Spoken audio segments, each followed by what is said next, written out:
Every evening since you left Greenglade, you have looked at Goren's books and tried to prize out the knowledge that they hold. But now, you must admit to yourself that you can't decipher them. They are written in the learned language for high magi, and Lot Yonan didn't teach you that. However, you're sure that the books are important. Why else would Goren want them sent to Turga the Fair-Faced? You put them away with a sigh, and your eyes remain on the bag that Lot Yonan gave you. Did Goren ask Lot Yonan to return the magical artifacts in the pouch? You pick up the pouch and look at it. Lot Yonan forbade me from opening the pouch. The hamlet of Sungird certainly lives up to its name. You arrive as the sun sets behind the tower of a Palandial temple, lighting up its stained glass. There's a shop in the village, and through the window, as well as some everyday objects and food, you also spy a shelf full of books. A small bell rings as you enter the shop. The twins look around, but seem rather disinterested, until they discover a couple of gemstones on display. On the wall to your left is the bookshelf you saw through the window. It's quite unusual for a village shop to sell books.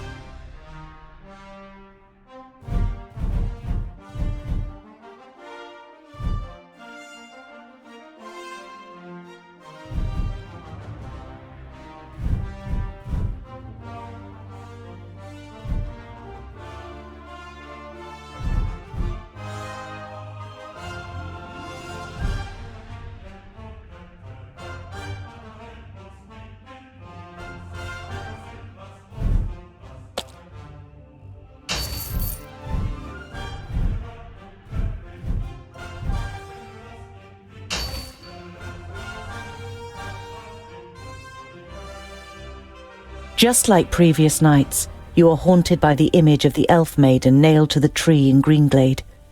You wake from your sleep and look around you. The night is unusually dark. Despite your good dwarven eyes, you can only make out Boendal's outline, even though he's keeping watch only a few steps away. You're about to lie down again, but suddenly feel something cold against your throat. Next to you, the pale face of an elf slides into view. Good evening. I'm afraid we missed each other in Greenglade, so my companion had to receive you on her own.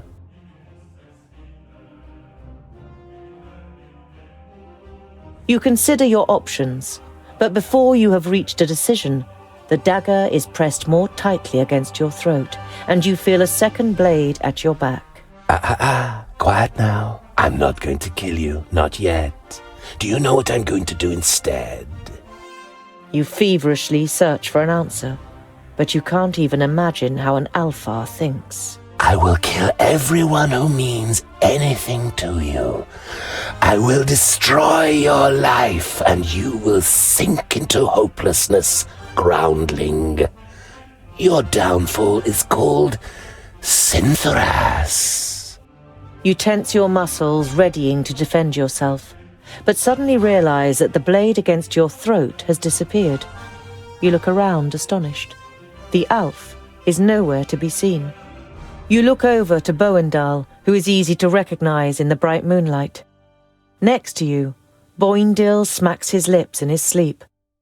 You touch your throat, and when you don't feel anything, you breathe out, relieved. Just a nightmare. At least that's what you tell yourself. But you don't close your eyes for the rest of the night.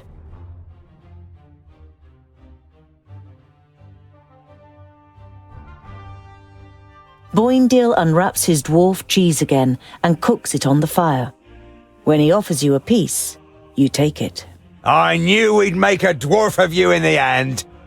You chew on the cheese so you don't have to answer. It tastes better than you first thought.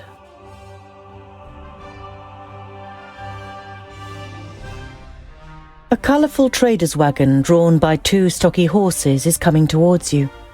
A small man is sitting on the box seat, and as soon as he sees you, the wagon slows down.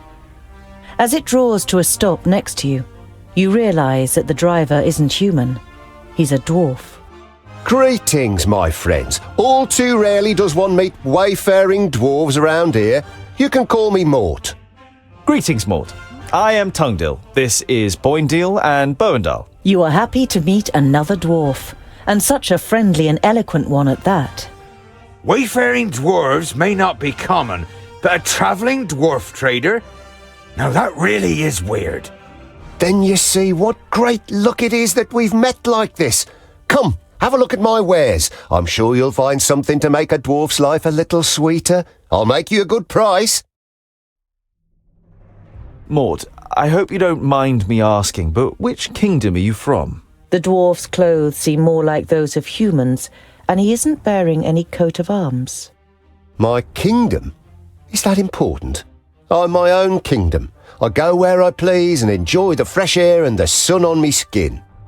At your side, Boindil is tensing his muscles, and you think you see from the corner of your eye his hands moving a little nearer to the handle of his axes. Is your kingdom important? You two must be secondlings, right? I can tell by your armour.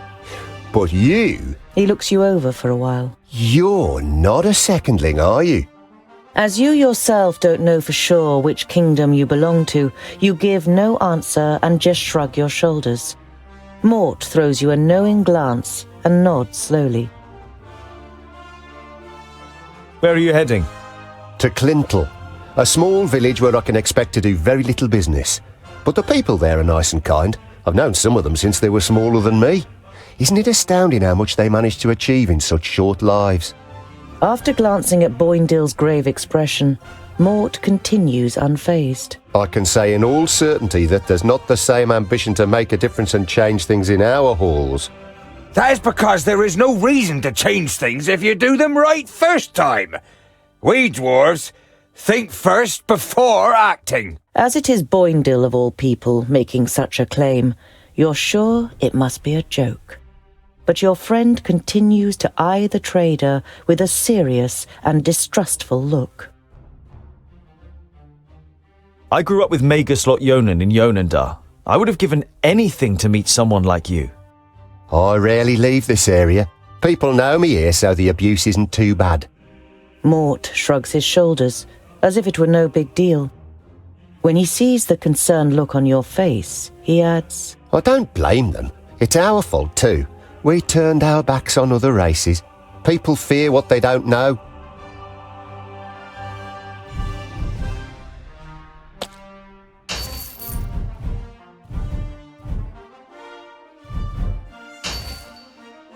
We must press on. It was a pleasure meeting you, Mort. Mort smiles. The feeling is mutual, Tungdil. Vrakas be with you. Mort spurs the horses on, and the colourful wagon jolts into motion. You shouldn't be so trusting. The wagon is no more than a few yards away when Boindil looks at you reproachfully. A dwarf who lives alone among humans for years on end and disowns his kingdom? Don't you know what that means? He's an outcast, Tungdil. His kingdom and his clan have banished him. It's a severe punishment, only dealt out for serious offences. The twins enter into a long discussion about what crime the trader may have committed, and go on to teach you the basics of dwarven law. As dramatic as their accounts may be, you didn't have the impression that Mort was a criminal, nor that he suffered particularly from his exile.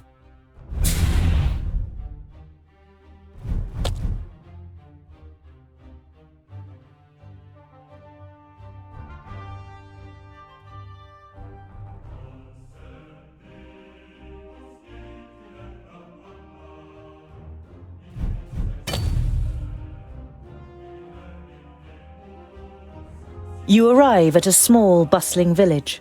One thing is clearly missing from the lively scene: the sound of metal on metal from the village smithy that would normally be heard above everything else at this time of day.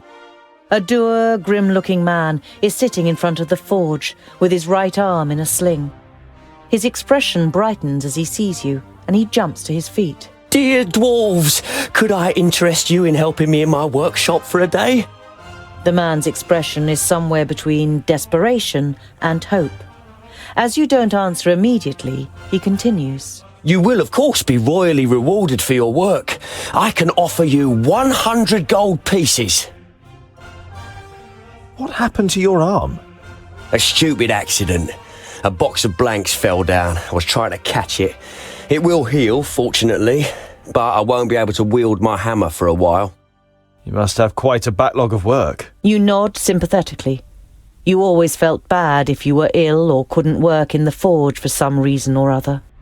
Loads. But if what I hear about the metalworking skills of the dwarves is true, it will be easy for you to manage it in a day. I'll help you. I worked in a forge for a while. You modestly conceal that in this case, a while means almost a whole human lifetime. A little later, you are standing in the workshop, examining the smith's inferior tools, while he fires up the forge and prepares everything for the job as well as he can with just one good arm. You weren't able to persuade the twins to help you. As warriors, they'd rather go hunting, Boindil declared. But you think it's more probable that you'll find them drinking beer. But you don't care. You're excited about being able to smith again after such a long time. Hours later, you have forgotten everything around you. The heat of the forge, the sweat on your warm skin, the play of the flames.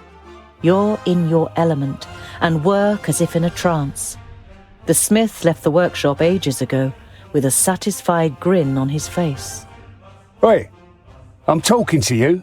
You look up in surprise. Everything but the beating of the hammer had ceased to exist, and you didn't notice that someone has come in. Can you do it? You immediately dislike the middle-aged man.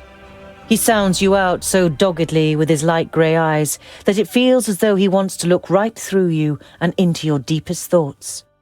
The man points to 2 horses. Those 2, in 1 hour. With the forge hammer in your hand, you play dumb. You blink and look back and forth between the horses and the man. What's the deal with the horses? You expect the man to fly off the handle, but you feel even more uneasy when he asks you quietly and very slowly to please re-shoe the 2 horses. These 2 need shoeing? No problem. The man doesn't look convinced, but you get to work with confidence. 2 more armed men are standing next to the horses, sizing you up. You concentrate on the work. The only sound you hear is the melodic beat of the hammer against the anvil. You keep track of the armed men out of the corner of your eyes. You suspect they are mercenaries. While you're fitting the 3rd horseshoe, another armed man enters the forge and speaks in hushed tones with the leader of the group. He's the only one here. The man nods in your direction, and you quickly shift your attention back to the work. You play it cool and complete the work. As the leader of the mercenaries pays you, you have the feeling that he is trying to transfix you with his eyes. The men leave the workshop without a word.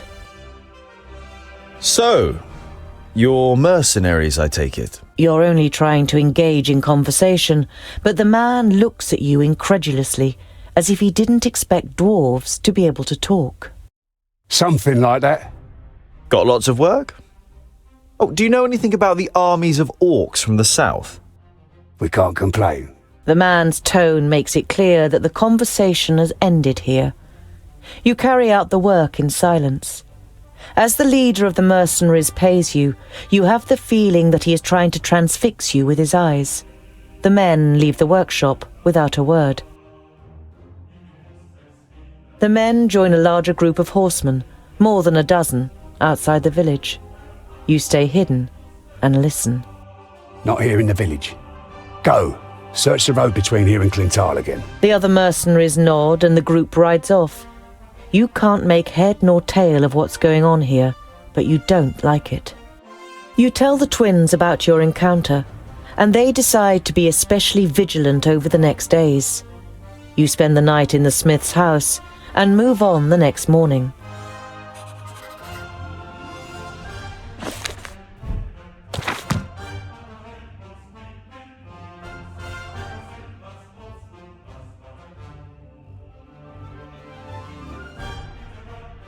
Once again, you reach the crossroads and the Stone Sheep Tavern.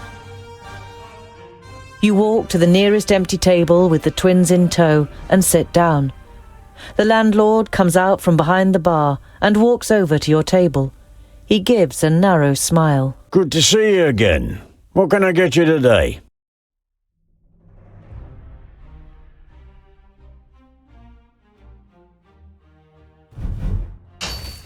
We're tired and long for a proper bed.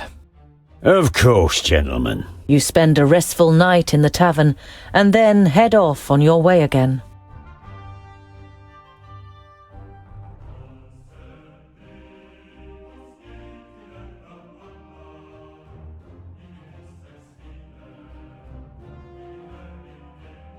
Why are the Magus' vaults here in the middle of nowhere?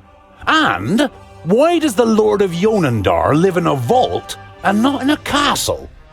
It's to do with the magical fields that spread out under Girdlegard, so the 5 magical realms are found where the fields are at their strongest. And that's why he lives in the vaults? To be closer to the underground magic? No, it's more to do with security. 200 students of magic and well, a source of almost unlimited magical energy. The Magus thought that an underground vault was a more suitable place to train than Master Nudin's tower in the middle of Parista. As you near Calmstead, you see that the surrounding fields are in flames. The sound of fighting reaches your ears. You hear the screams of the villagers and the roar of the orcs.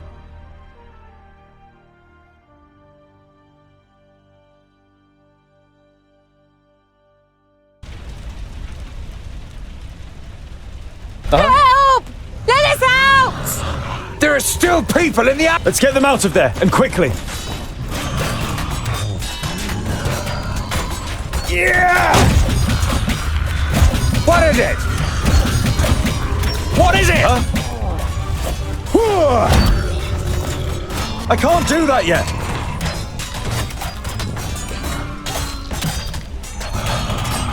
Too easy!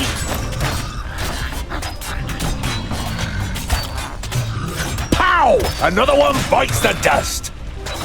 End it! Kill! He hardly put up a fight. All right. Wait, go. And what now? Huh? Oh, what bad luck for you!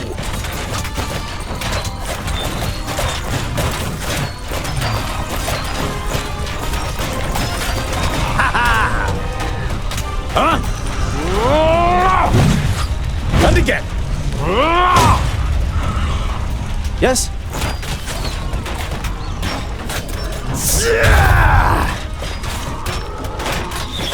On my way. Understood. I didn't hit you very hard! Who's next? Pow! Another one bites the dust! Attack!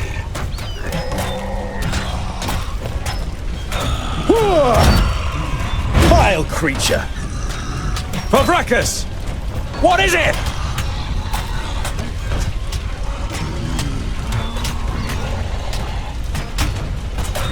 Huh? Attack! On my way. Yeah! He hardly put up a fight. Fabracus! I didn't hit you very hard!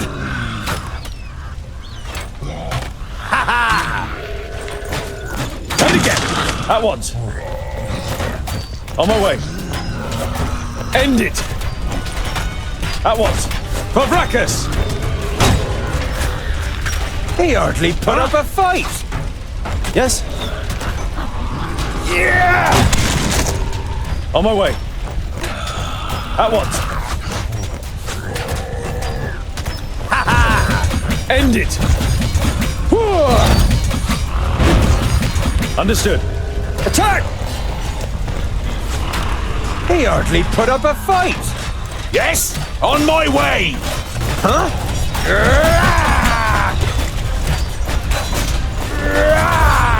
Who's next? End it! Fabracus! Too easy! Yeah!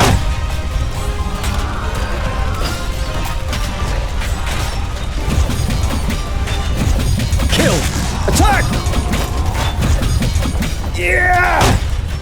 At once. For Vracus! Attack! On my way. What is it?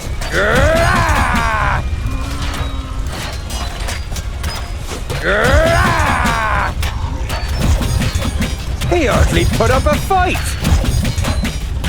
Huh? Yeah! At once. Understood. End it. Pow! Yeah! Another one bites the dust. And again. Attack! Yeah! End it. Huh? Yes? For Vracus! what bad luck for you! Vile creature. As good as done. On my way. On my way. Next. As my good way. as done.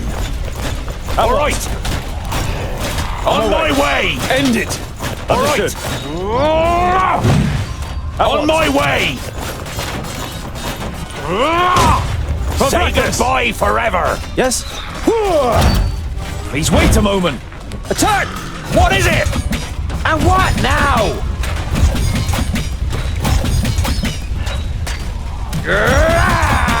I'm with you. Of course. Come here, you. I didn't hit you very hard. Understood. End With it. pleasure. Yeah! Oh, what bad luck for you!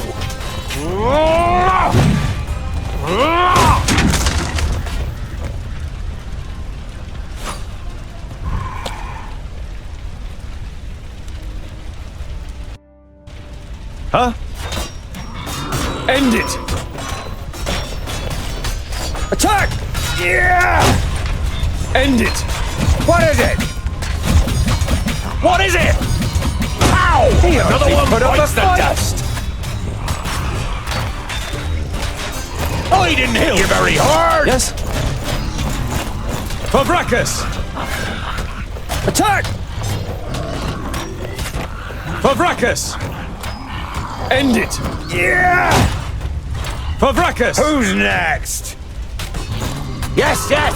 Too easy. Of course! He hardly put up a fight! And again. On my way. At once. Who's next? Understood. On my way. And what now?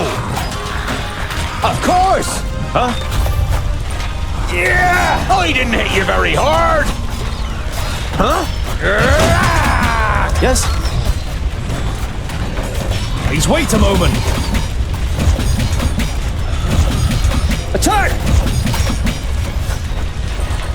For Vracus. Ow! Another one bites the dust. Attack! End it. Yeah! Attack! Kill. End it. What is it? Too easy. Vile creature. Ow! Another one bites That the one. dust. Too easy. Attack! Yes? As good as done. On my way. Say goodbye forever. Who's next? As good as done. And what now? He hardly put up a fight! Ha ha! Yes? On my way. At once. Understood. I can't do that yet. Too easy. For Vracus. Huh? Oh, what bad luck for you! On my way. As good as done. I didn't hit you very hard. Ow! Hey!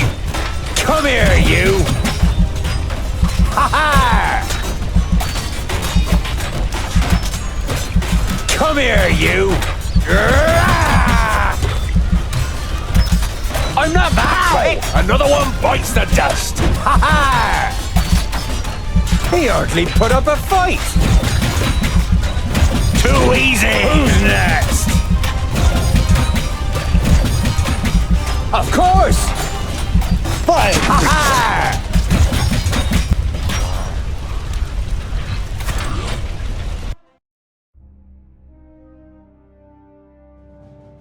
As soon as the last orc is killed, you and the twins free the remaining villagers. It would seem the stories are true. Dwarves really are the best orc killers. We don't have much that we can offer you. Maybe we can rustle up some food. I'm sorry, but we can't accept this. We can't let you leave empty-handed. If you won't accept anything else, then at least allow us to prepare a feast for you this evening. Your protests fall on deaf ears. The food is simple but hearty farmer's fare. The beer strong by human standards. And there's also dancing. You only really stayed on out of politeness. But you and the twins end up emptying tankard after tankard. The next morning, you set off again in good spirits and with full stomachs.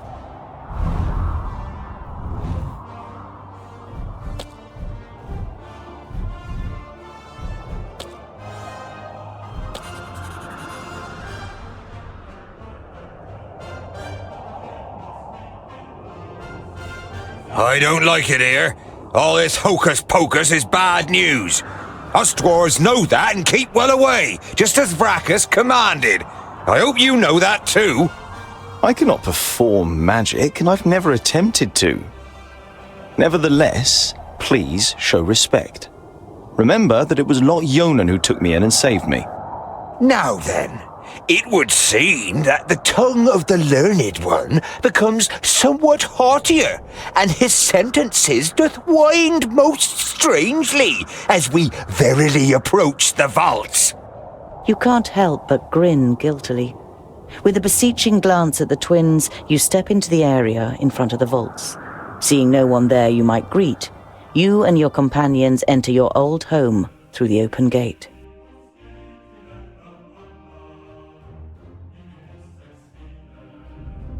Who the hell built this tunnel? Bowendahl examines the crumbling roof with a mixture of disbelief and indignation. Be quiet. I want to surprise them. Is that such a good idea? What if we give your master such a shock that he casts a spell on us? I don't want to be turned into a mouse or a bar of soap. It is unusually quiet in the vaults, but the smell of dinner is in the air. You imagine Frala looking up at you from her cooking pot in the kitchen and smiling. There's boiled and roasted meat for dinner. Come on. That's no reason to go and get ourselves turned into something weird. We'll stay here until you're finished with your little game.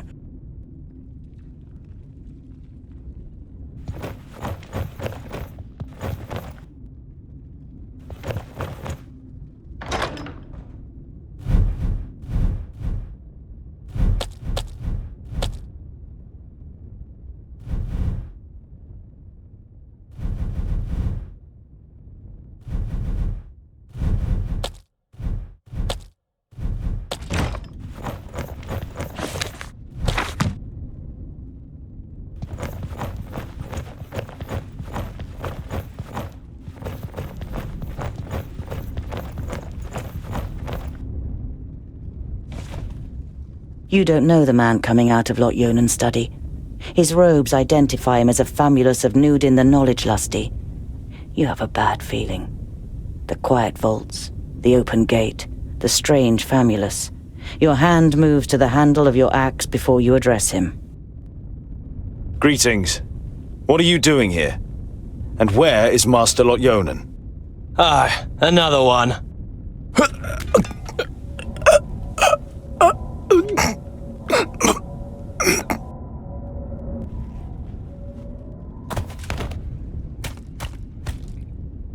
Don't even think of using magic, or I'll lodge this pretty piece of steel in your brain. It takes the famulus a few seconds to comprehend the situation he's suddenly found himself in.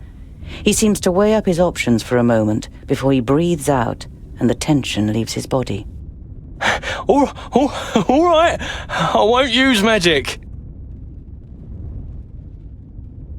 Why are you snooping around in Lot Yonan's study? What are you looking for? I'm looking for artifacts that Lot Yonan, when he was in Parista, claimed he had forgotten and left in a cupboard. And for the books that were stolen from Greenglade. I'm guessing you're the dwarves that stole the books. What does your master want with the artifacts and the books? I don't know. He commands, we obey. He's going to be very displeased. I did find a bag in the cupboard, but it didn't contain the right objects. Lot Yonan, where is he? Nodon killed him. He killed all of them in Parista. There's no one left in Girdlegard who can take on the last Magus. You're saying that someone took on all 6 of the Magi at once and defeated them? Ridiculous. 5 Magi. My master Nudin is Nodon the Doublefold, the Lord of the Perished Land and soon-to-be Lord of Girdlegard. He killed the masters, and the apprentices followed soon after. They're all gone, and he changed the magic field so that only we can use them. An icy hand grabs your heart. It's impossible that there's only a single Magus left, and he's not fighting against, but for the Perished Land. What happened here? Where is everyone? For a while, the Famulus seems to be playing with the idea of being stubborn. Bowendahl pushes a little harder on the end of the crow's beak, and the tip penetrates the skin. Blood seeps out. They're gone. Dead.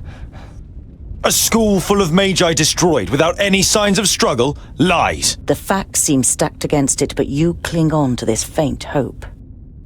Lot Yonan's famuli were already in Parista. There were only novices left. We made easy work of them.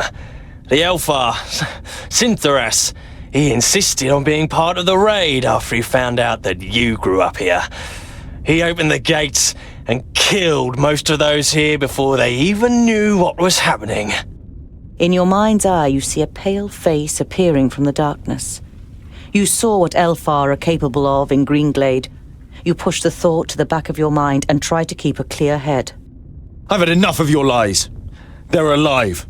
Lot Yonan escaped and has gathered his apprentices, Frala, and the others around him to fight against Nodon. We just have to find them. The war was over before you even noticed it had begun. Nodon cannot be stopped. He is on his way here and will just... Blah, blah. We will leave immediately. This news is of great importance to the Council of Dwarves. I'm not going anywhere. I have to find my friends and Orcs! Lots of them!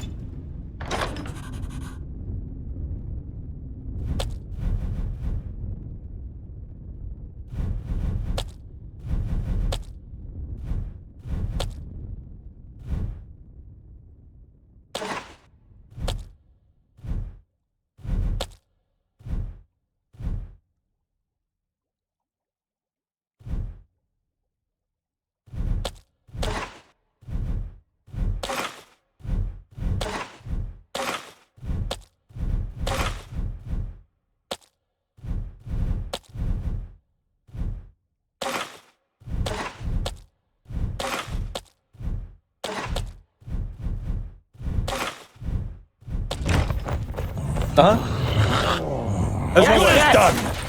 Oh, what bad luck for you! Yeah! Yes! He hardly put up a Too fight. easy! Huzzah! Ha ha! What is it?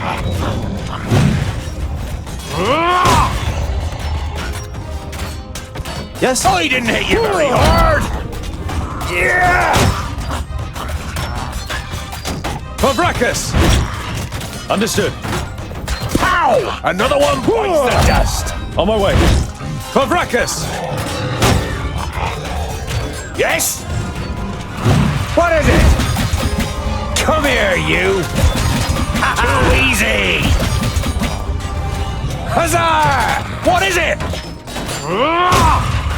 say goodbye forever. He hardly put up a fight. Don't rush me. Oh, what bad luck for you!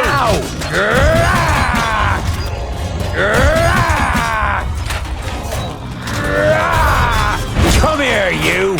Of course. Huh?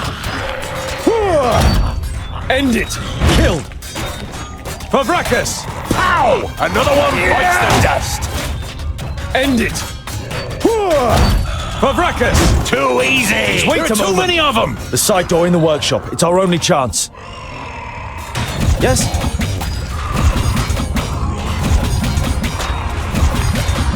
He hardly put up a fight. On my way. As good as done. On my way. End it. At once. Understood. On my way. At once.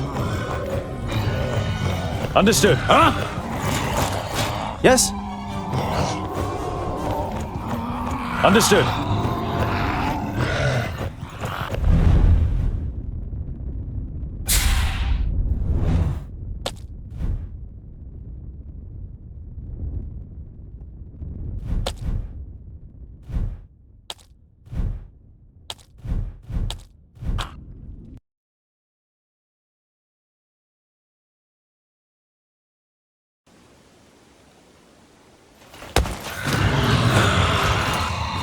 Damn. The first 20 are mine. You have come far, but this is far enough. Give me the artifacts and the books you stole in Greenglade, and I'll set you free. What have you done to the other Magi? Your famulus told us some cock and bull story about you forcing them and their famuli to go to Parista and then murdering them. I did what had to be done to protect Girdlegard. I wish there had been another way, but they would never have understood. Do your eyes deceive you, or do you really see a brief moment of real regret on the swollen face of the Magus? You wanting my rucksack is enough reason for me not to give it to you. I don't need your consent. Look after the rucksack. If you lose it, you will also lose your life. Go back to your realm, dwarves, and let your king know that I need his land. Either he hands it over without a drop of blood being spilt, or my troops and allies take it by force. You can take this one with you. I have no use for him.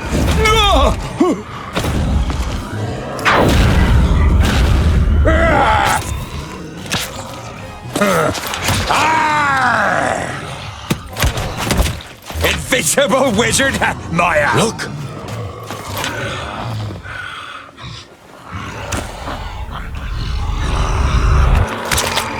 Let me handle her. Kill the dwarves!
The rucksack!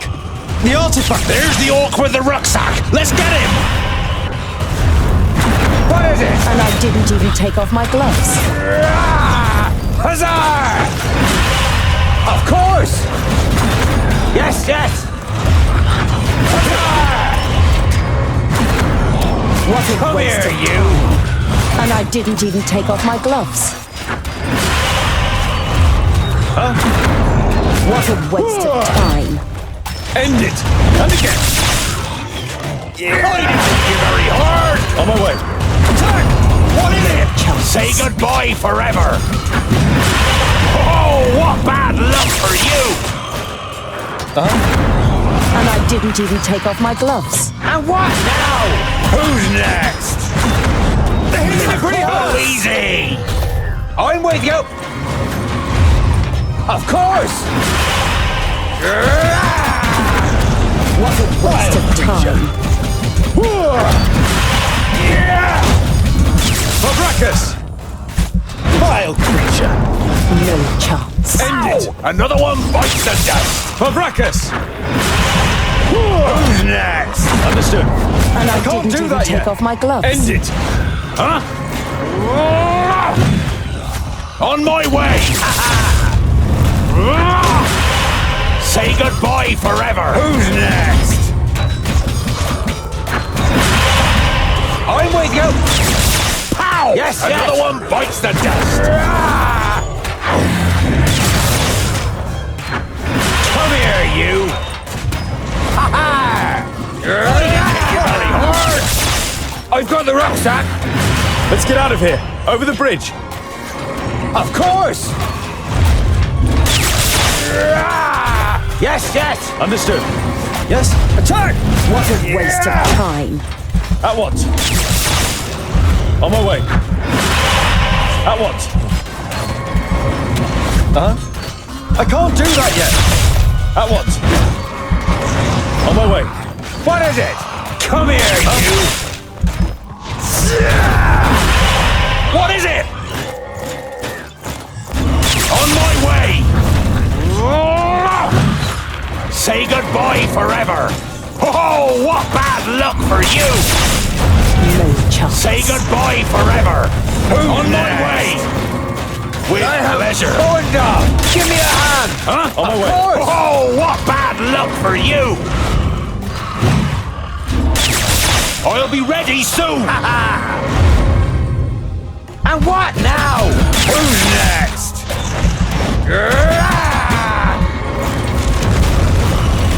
Let's get out of here.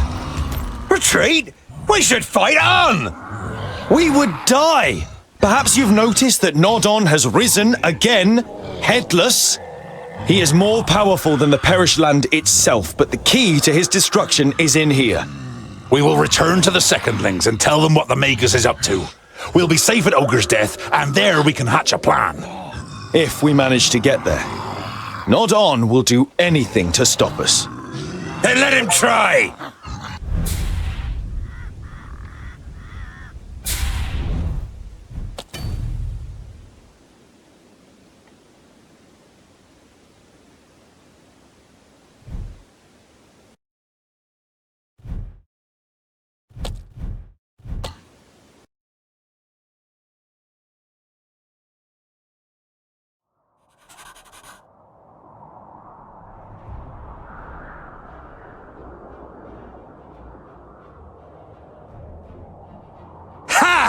That was... We are both very sorry about what happened here, Tungdil. He told me, Syntheras. I convinced myself that... You gulp and turn away from your friends.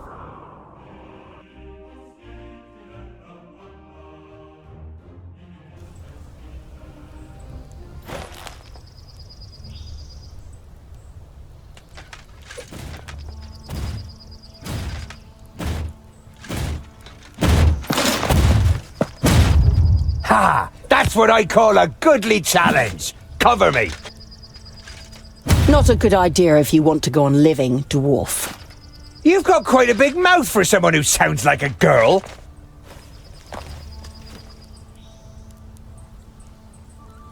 You are Andikai, the Tempestuous, right? Correct. And you are Tungdil, Lot Yonan's charge.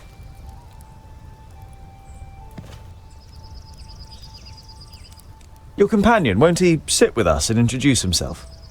Yes! Hey, you up there!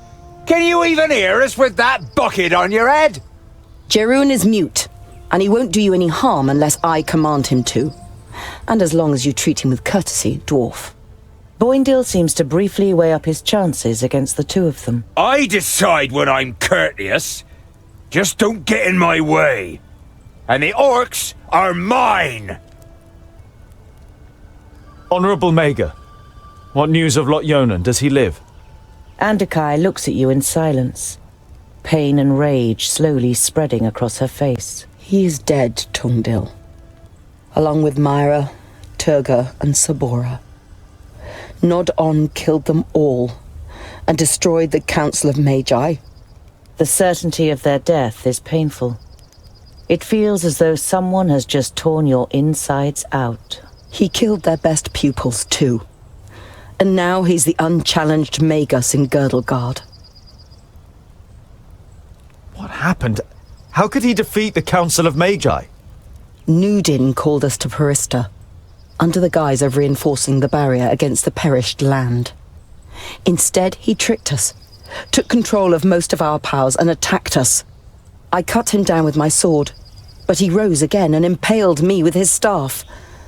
All I can remember after that is the sound of fighting, destruction, and cries of death. How did you survive? Jeroen. Nudin had forgotten he was with me in Perista. He found me, tended to my wounds, and brought me out of the city to safety until I could summon up enough power to heal myself. And Lot Yonan?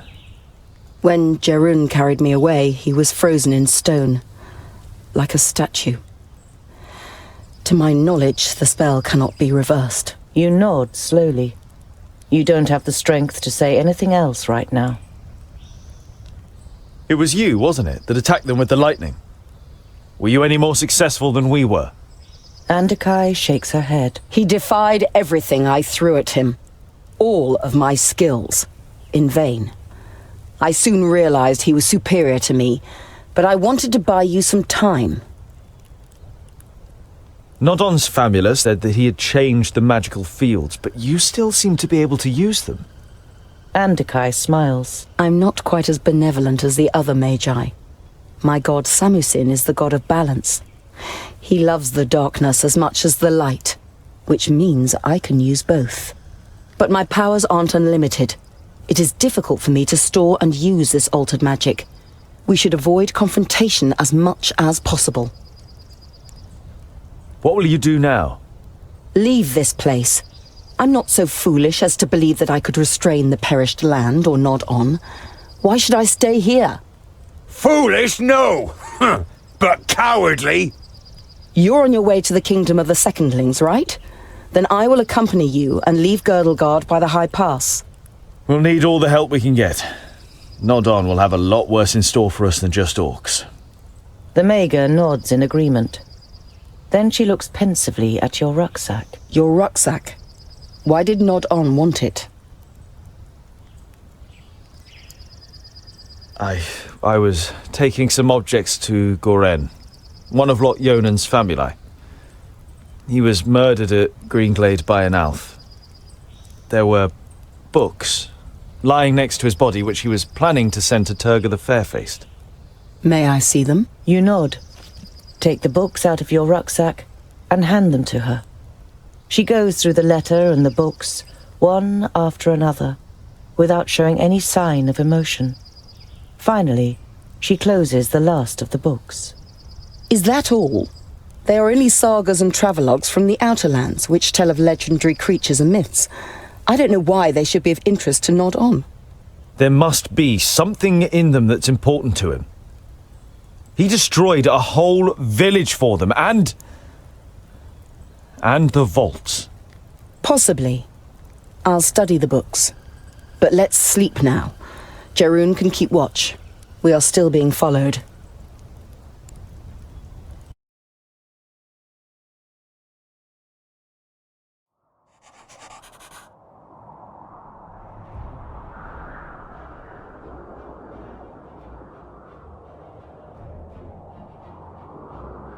The path leads you through a ravine, whose steep walls are mainly made up of loose boulders and scree. You could probably cause a rockfall that would block your pursuer's path and obstruct your way back. You decide not to waste any time and soon leave the ravine behind you. In the afternoon, with the sun low in the sky, the path leads you through a ravine. A glance at your map suggests that you're near to Boribor, the Orc realm. Fracas, may we remain unscathed. About a mile further on, Boindil suddenly stops in his tracks and sniffs. Can you smell that? Piggy snouts! And lots of them too! Let's proceed with caution. Perhaps we can take a few of them out before they raise the alarm.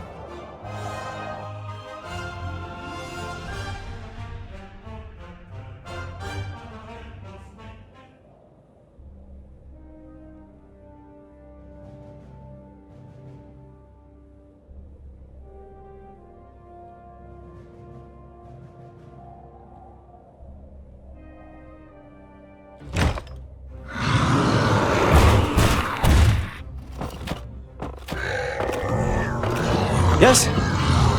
On my way! Of course! Up there! We have to stop them before they can warn anyone! On my way! What is it?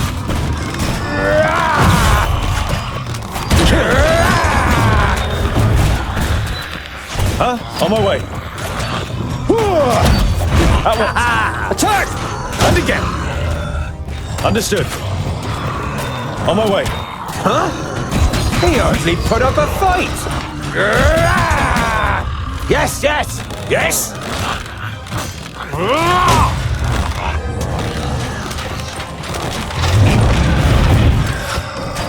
Who's next? Ha ha!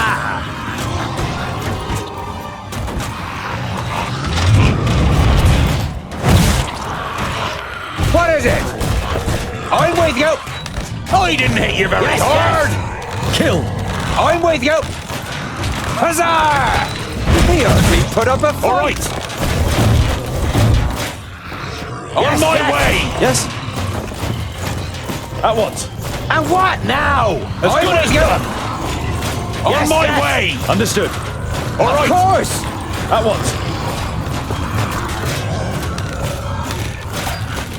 And what now?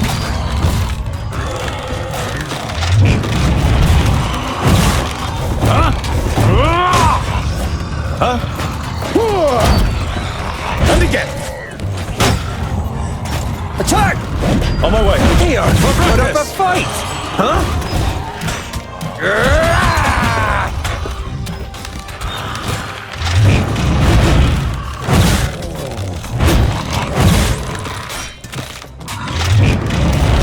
Yes? As good as done! With pleasure! Yes? Attack! What is it? Ha ha! I'm with you! Yes, yes! I'm with you! And what On my now? way! So we can fly forever! Huh?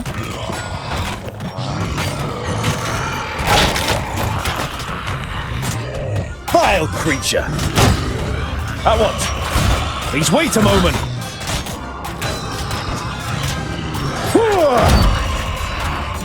Huh?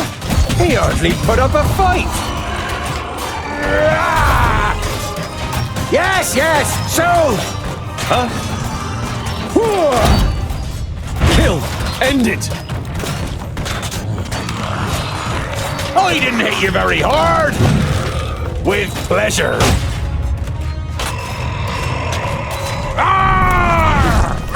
As good as done! What is it?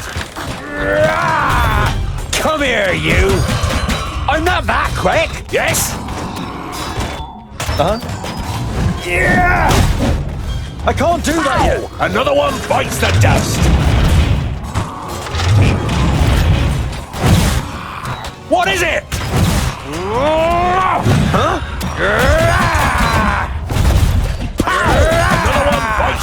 I'm with you.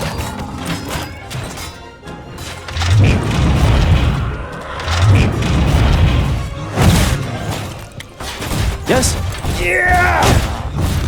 Attack! He hardly put up a fight. For Vracus! Please wait a moment. And what now? With pleasure. All Of right. course! As I'm good with as you. done. Oh, what bad luck for you! Oink, oink, little piggies! And again. Huh?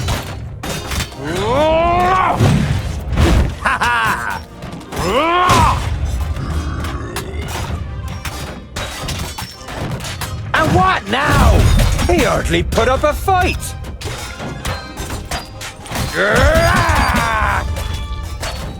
Yes, yes. What is it? He hardly put up a With fight. pleasure. What is it? Huzzah! Who's next? Yes? Yes? Understood. I didn't hit you very hard. He hardly put up a fight. Too easy. What is All it? right. On my way. Fire, What you! bad luck for you! Huh? He hardly put up a fight. Say goodbye forever. On my way. And what now? Huzzah! Huh? Of course! Understood. Yes, yes!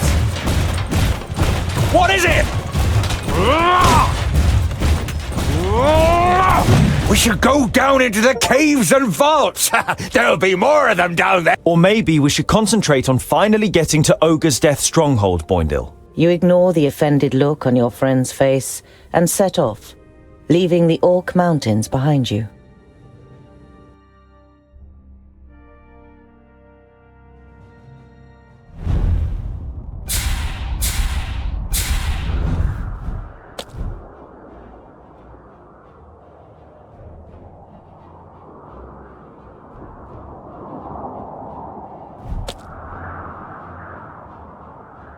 You have put out a plate of food for the night every evening since Jeroen and Andakai joined you on your journey, but still none of you have seen him eat.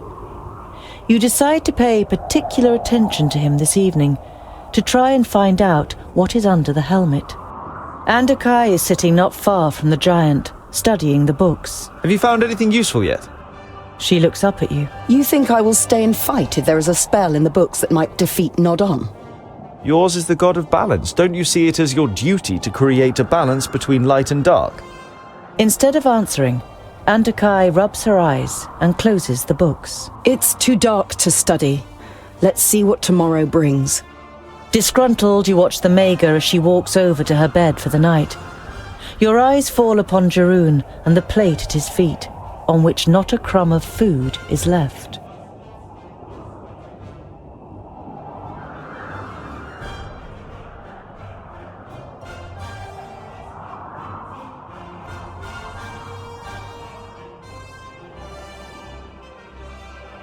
You can already see the oasis a day's journey away, but in the glimmer of the midday sun, you're not sure whether it might not just be a mirage.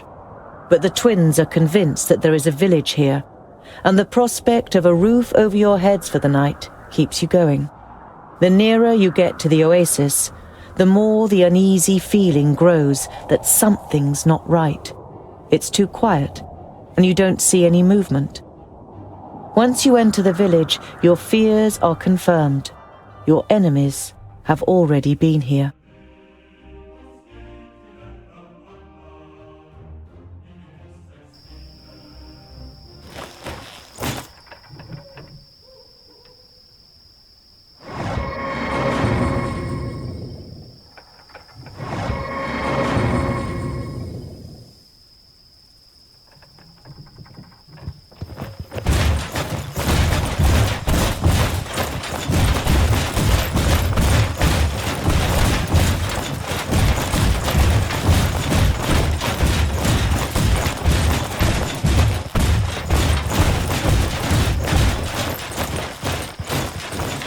This whole thing is probably a trap. We should... Welcome to Pasnar. I'm sure the citizens would greet you themselves, if they could. You recognize the elf immediately. You saw him with the leaders of the orcs, and he appeared to you in a dream after Greenglade. Or no, not in a dream. Sintheras. So we meet again, Tungdill.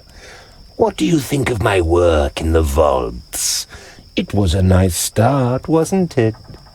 An eerie smile sets on Sintheras's lips. Wonderful. I can see the hatred in your eyes. Come on. Come and get your revenge.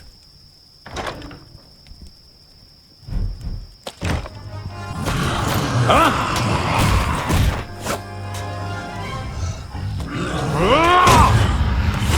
All right.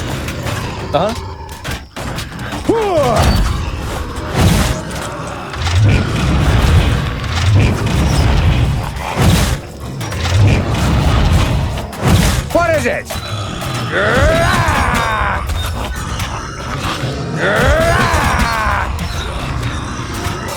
Oink, oink, little piggies! What is it? With pleasure. On my way! Huh? At once. End it! For Brachus! And what now? Too easy! What is it? Ha ha! Ow! I'm with you! Bites the dust! He hardly put up a fight! Huh? On my way. At once. End it! Kill! Too easy! And what now? Yes? And again! End it! At once. Huh? Pow! Oink, oink, little piggies! Come here, easy! Huh? Yeah! Vile creature! Of course! Understood. Yes, Attack! Ow! Another one bites the dust! Yeah! What is it? Oink, oink, little piggies!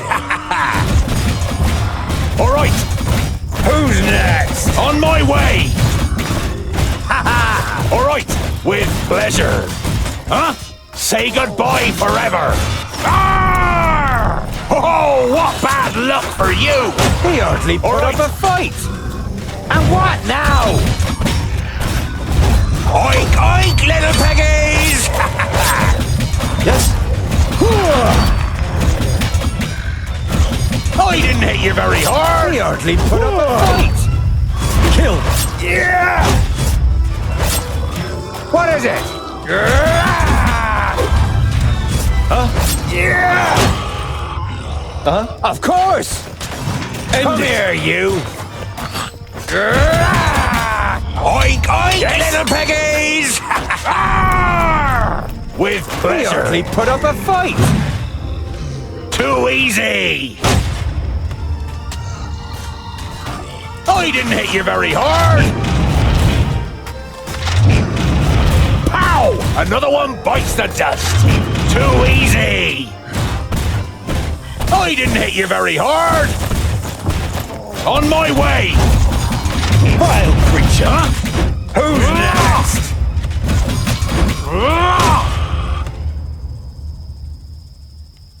Retreat! Back! Why are you fighting against us? You're the son of Samusin! You should have nothing to do with this unworthy scum!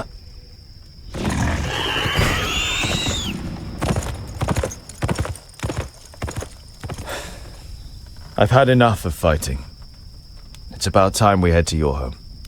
I've had enough too. But we've got several days in the desert ahead of us before we can enjoy a cold beer. The longer we talk about it, the later we'll get to our beer. Let's go.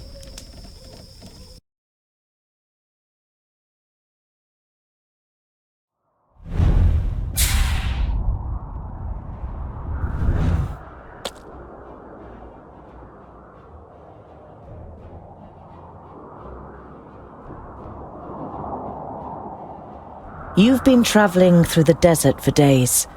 The sand is simply everywhere.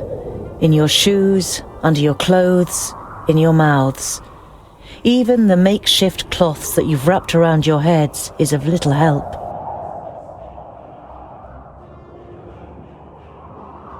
With the last of the energy you can muster, you finally leave the 40-mile-wide sandbar that separated you from Ogre's death. It is as if you've passed through an invisible wall when the raging wind and sand suddenly fall silent. In front of you, an enormous massive towers into the sky, the Blue Range. The slopes cast long shadows over Ogre's Death Fortress, which nestles in the spurs of the mountain. Even from this distance it looks impressive, with its 4 defensive terraces, one above the other. The anticipation of entering a real dwarven city for the first time grows with every step, and you feel the power returning to your limbs. You've almost done it.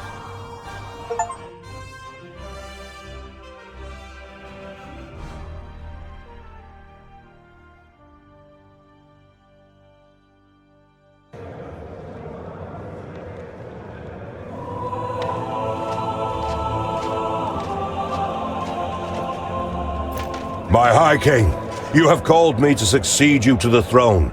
Here I stand before you. Well, before you are chosen as the successor to the High King, hear, King Gandagar, the challenges that await you. Hordes of orcs are rampaging through the north and the west, and the perished land is stirring. It would seem that the Magi cannot sustain the barriers. This gives us an excellent opportunity to attack the last elves in Alandor. They are weakened. The perished land afflicts them. Let us wipe out the traitors once and for all. Yes, right. Exactly. Hear, hear. Madness. What are you talking about? I do not recognize you, King Gandagar, in what you are saying. The elves are inhabitants of Girdlegard.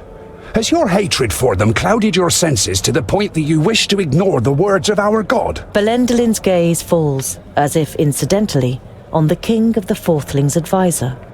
Or is someone giving you bad advice? On the contrary, it was Bislipper who finally supplied me with the proof.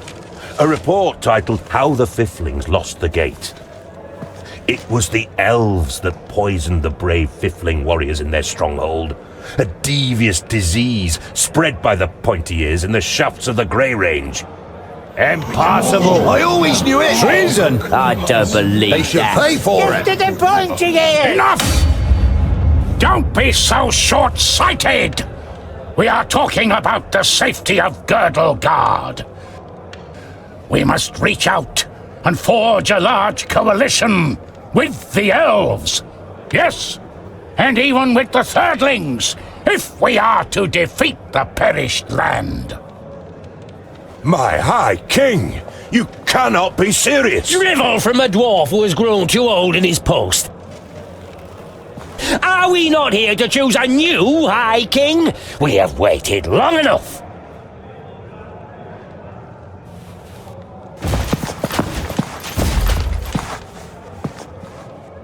It would seem you will have to wait a little bit longer.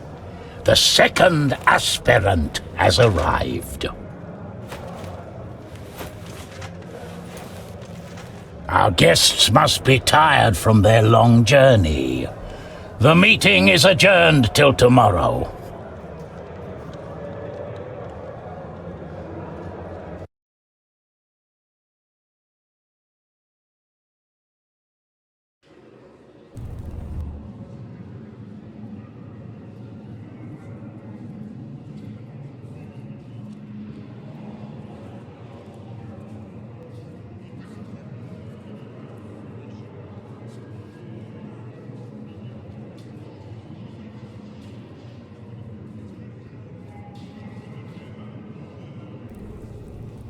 But why do you think that I...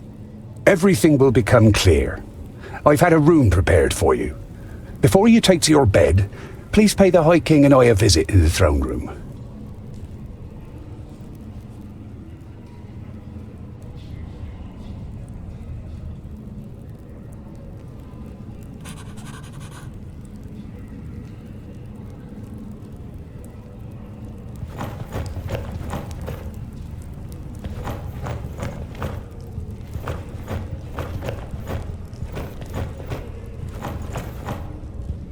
Ah, your highness.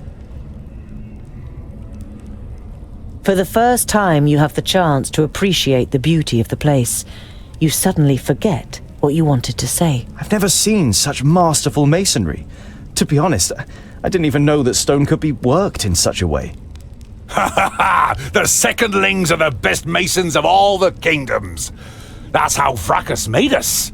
Well, he made some of us into warriors too. Boandal glances at his brother and he laughs with satisfaction while looking around the hall himself. High King Gundrabur seems... well... Old? He is ancient, even by Dwarvish standards. He has been old for as long as I can remember. Belendalin has taken care of most matters for dozens of cycles. But Gundrabur always has the final word. His mind is younger than all of ours, I tell ya. Belendalin should become High King. I was there when a runt took his arm. He still managed to kill half a dozen of them afterwards. What fighting spirit! We had to drag him off the battlefield. The law requires that a firstling or a fourthling must be chosen as the new king of all dwarves. And, as the firstlings didn't turn up... Heir apparent? What do you know? Spit it out. A slight expression of guilt flits briefly across Boindill's face, but he's soon back to his old self. A scholar as High King has something to it. You'll certainly have our votes, that's for sure. Boandal nods in agreement. As High King, you could unite the kingdoms and get them to do battle against Nod-On. You look at your friends and aren't really sure whether they are trying to pull your leg or not. I can't be High King. I got all my knowledge from books and you're pulling my leg, right? The twins' grins grow ever wider, and it would seem they can hardly contain themselves. Just talk to High King Gundrabur and Belendalin. They will explain everything. I think I'll continue to look around. Don't get lost. And tonight, we will finally drink a lovely dark ale in the glowing anvil.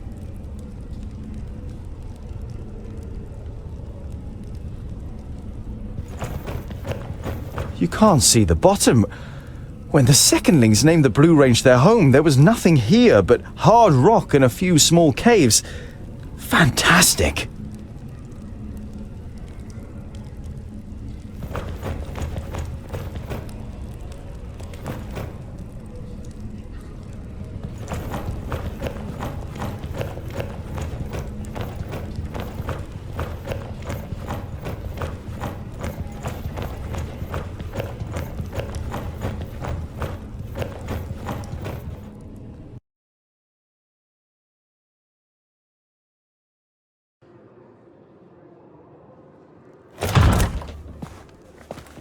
Andakai, what is it? I came to return these books to you, Tungdil. Luckily, I was able to make sense of most of it. You observed how the Mager took time to study the books during your escape. They are records from the Outer Lands. They tell of demonic beings from Barren Ground who can take possession of humans and invest them with great power. Immortality, for example? The Mager nods seriously. They speak of an axe forged by the Undergrounders called Keenfire.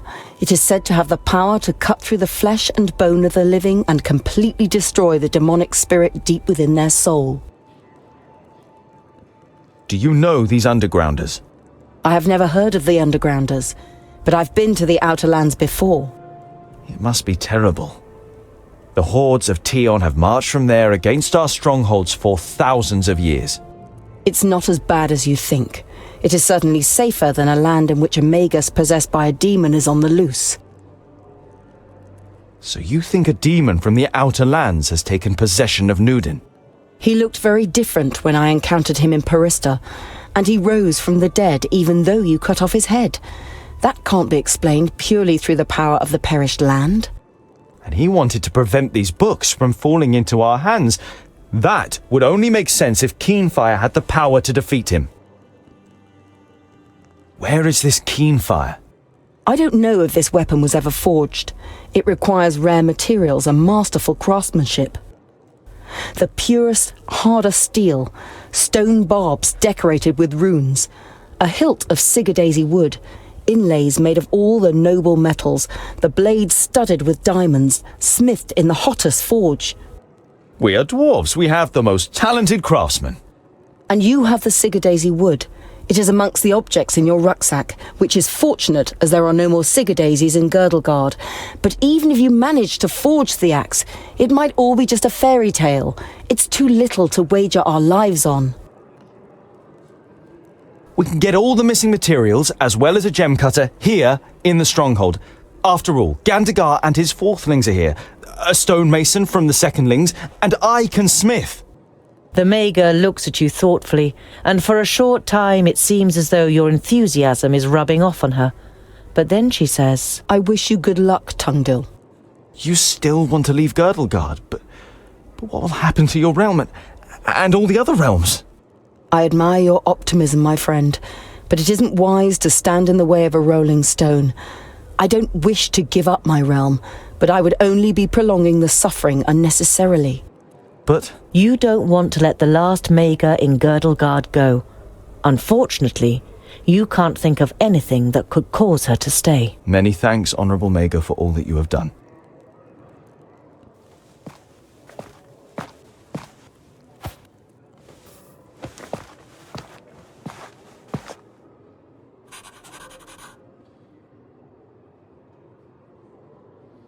A variety of cheeses, pickled cave mushrooms, toasted vault moss, and some smoked sausage. The intense smell of the cheese makes your mouth begin to water.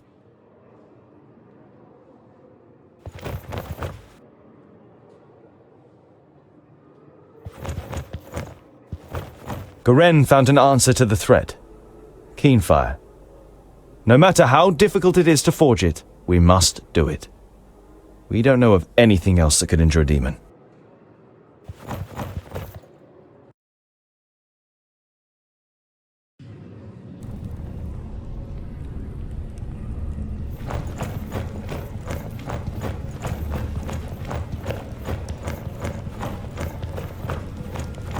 Ah, Tungdil, what is it?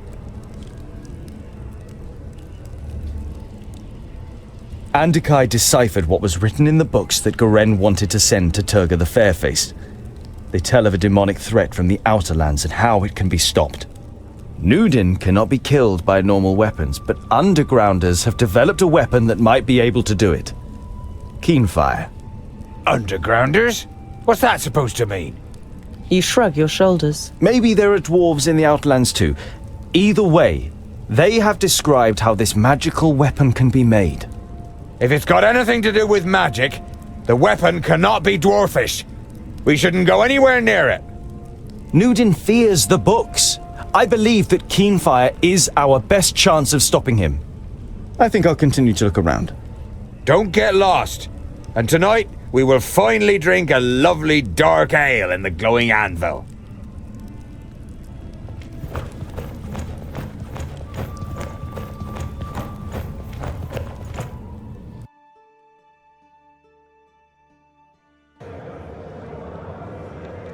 Tungdil, come closer.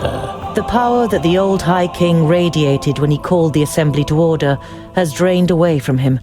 His body is sunken in the throne, but his eyes are alert and interested as he looks at you. The lost son returns to his people. Thank Vracus. Tell us what you learned on your journey. You describe your adventure down to the smallest detail. Neither the king nor his advisor interrupts you. From time to time they nod, as though they were already aware of certain facts. Their brows become more furrowed with every passing minute. When you are finished with your story, you also have some questions. I don't want to appear ungrateful, and I'm happy to finally be among my people, but I will not ascend the throne. I hardly know anything about our customs and laws. Everything that I know, I have learned from books that Lot Yonan gave me. There must be more suitable heirs than me. Your renouncement honors you. But to be honest, you never had a claim. To stop Gandagar, we had to stall for time. Lot Yonan helped us with our little story. We don't even know if you are a fourthling. The king's advisor misinterprets your unbelieving gaze and quickly adds, We're only being as deceitful as goblins for one solitary reason: to stave off possible harm to our people. You feel as though you've been hit in the stomach. If this is true, not only have you lost your newly found kingdom, but Master Lot Yonan also didn't see it as necessary to inaugurate you in the conspiracy. What game is being played here? Gandagar, as king of the fourthlings, is to supersede me as High King, but his mind is poisoned with hatred towards the elves. He would probably win a war against them, but he would weaken us, and Girdlegard would not be helped by this. I was hoping for a great coalition with the elves, and even with the thirdlings. I would have given anything to start the negotiations. In times of great need, only the common goal can count. And which role have you planned for me?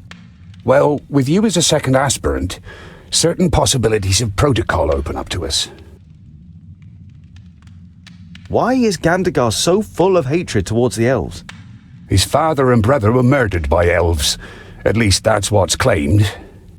No one knows the truth, just as no one knows how true this report about the fifthlings is.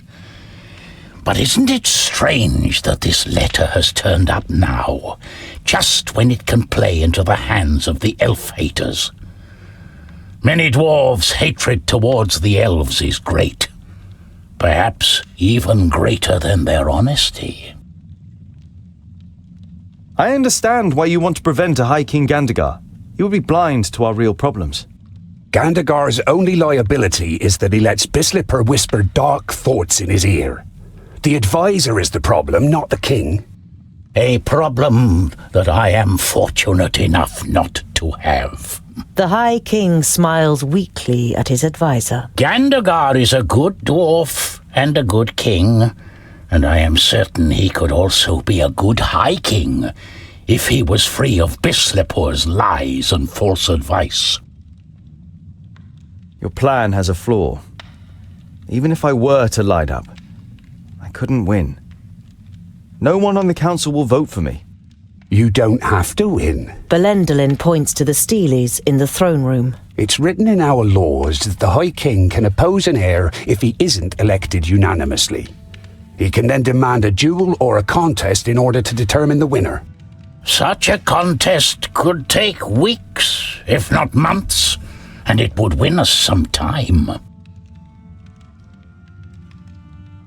Is this really the best for our people? If you cannot dissuade Gandagar from carrying out his plans, it could end in a fraternal war. Don't worry. We'll open up his eyes and he will recognize the malice of his feigned friend. We just need time, and you must gain it for us. All right then. I'm ready to do it.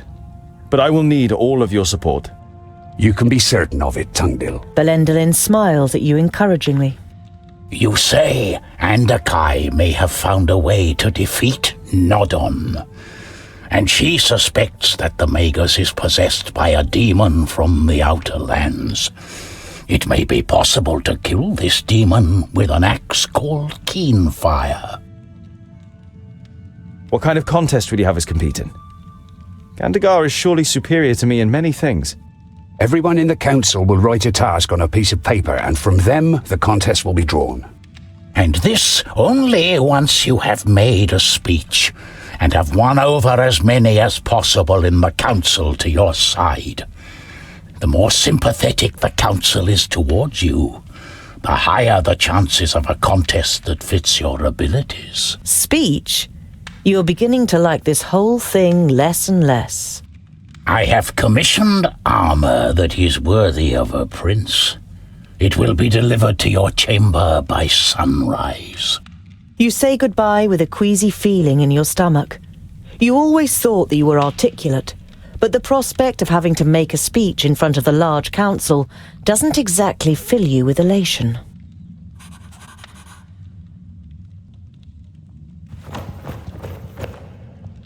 The coal fire is lit when the kingdoms meet for council. It has lain dormant much too long, until it was finally lit again a few days ago. The High King's advisor has the build of a warrior. His eyes are like those of a bird of prey, and you can see a keen intellect behind them. Even for a dwarf, High King Gundraber is very old. His long white beard suggests 500 or more cycles.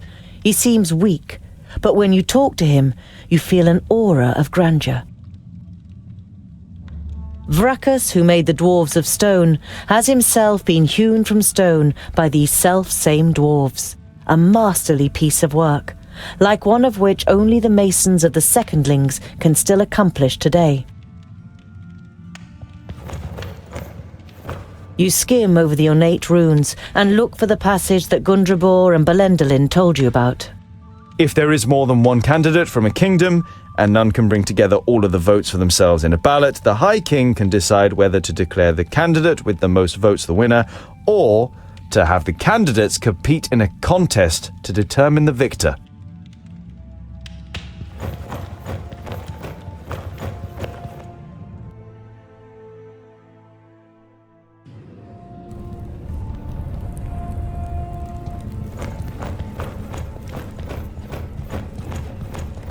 Ah, Tungdil, what is it?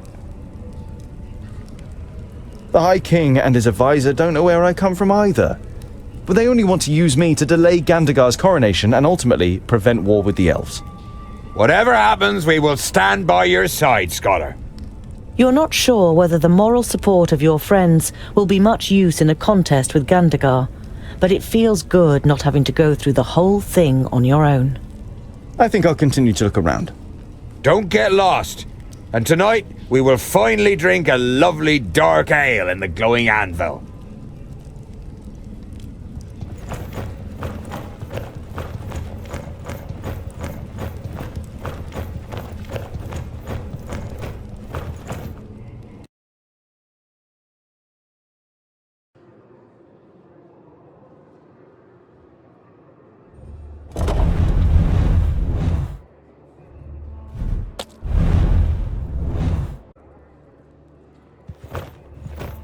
You are looking forward to the first proper bed for weeks. You undress and lie down. Before you know it, your eyes close and you fall asleep. When your new armor is brought to you the next morning, you can hardly believe your eyes. However, as a smith, you can't stand the fact that you haven't contributed anything to it, and decide to add some inlays.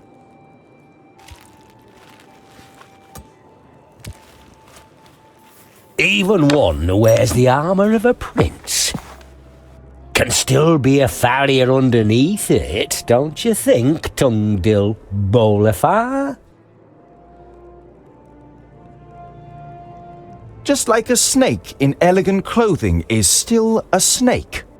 Ignoring your question, Bisleypur eyes you very exactly before he speaks. So, you want to be one of our kingdom? A foundling brought up by a wizard? One wouldn't think it possible. And I don't think it possible either. There is no proof of your origin, and Gandagar's the council on his side. Why don't you spare yourself the disgrace and just not turn up in front of the council? Put your scheme to bed, and we will take you into our kingdom. We will give you everything you need your whole life long. In exchange, you support Gandagar instead of challenging him.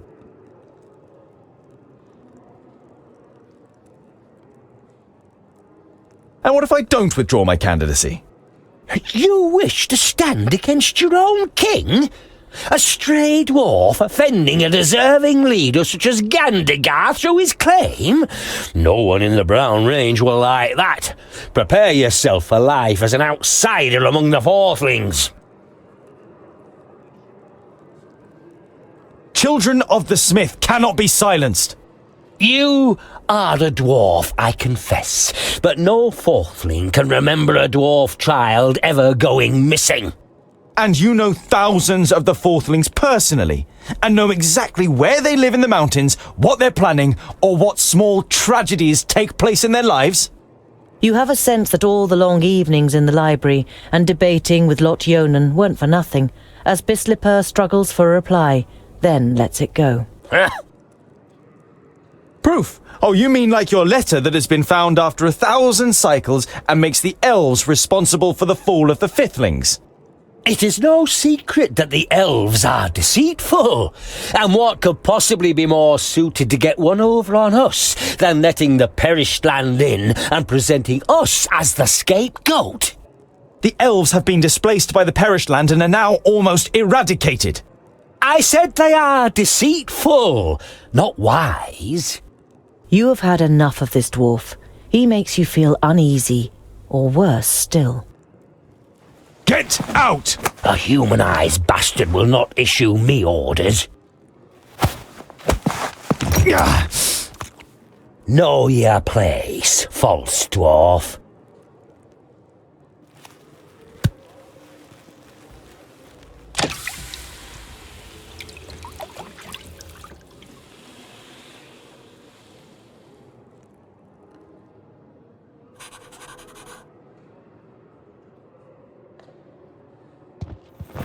The armour has been made by a master.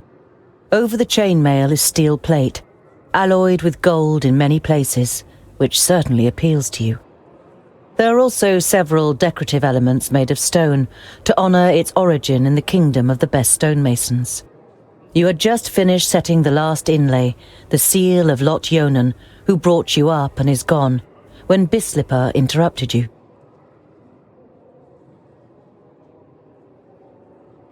Not only is it worthy of a king and fits me like a glove, but it should also offer me additional protection in battle.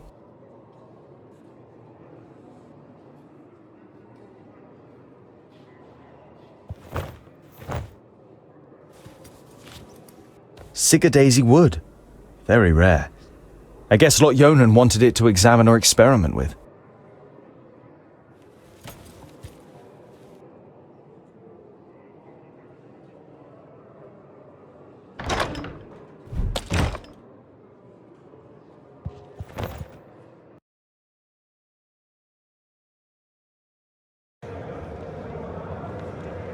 That is why I, too, lodge a claim to the throne and why I think I am the more capable heir. Thank you for your speech, Tungdil Bolafar. The council may now ask questions.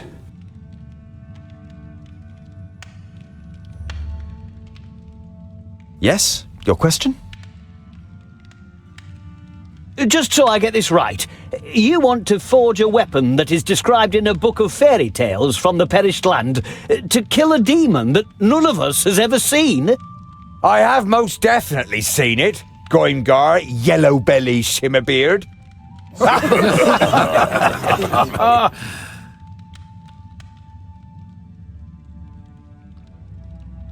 The Maga Andikai the Tempestuous translated the text, and she thinks we could kill the demon with Keenfire. So, now we're going to listen to Magi? Are we to risk our lives in the hope that she translated this text correctly and isn't just following her own agenda? I thought it was the Magi's fault that we're in this mess in the first place. I don't know if you can say that, per se. Didn't this Tungdil grow up with a Magus too? Right. You can't trust the Magi. It is their fault that the barrier fell. I don't trust them. Yes, the dwarf from the Second Link Kingdom over there. You say that a war against the elves would be madness. But how can such a young dwarf as you judge that? You've hardly seen anything of the world, has he?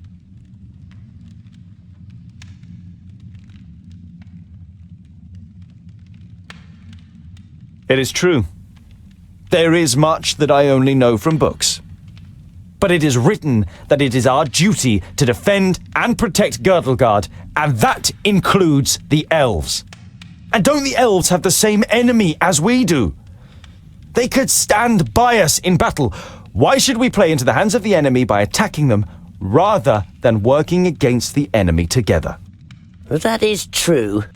He's right. The words of a clever warrior. But the pointy ears hate us, and we hate them too. What is it they say again? My enemy's enemy is my friend. Bistloper? Nothing you say will convince anyone here. You didn't grow up amongst us, and no one knows if you really are a fourthling. I do not believe there has ever been a more unworthy heir to the throne of the High King. You are just wasting our time.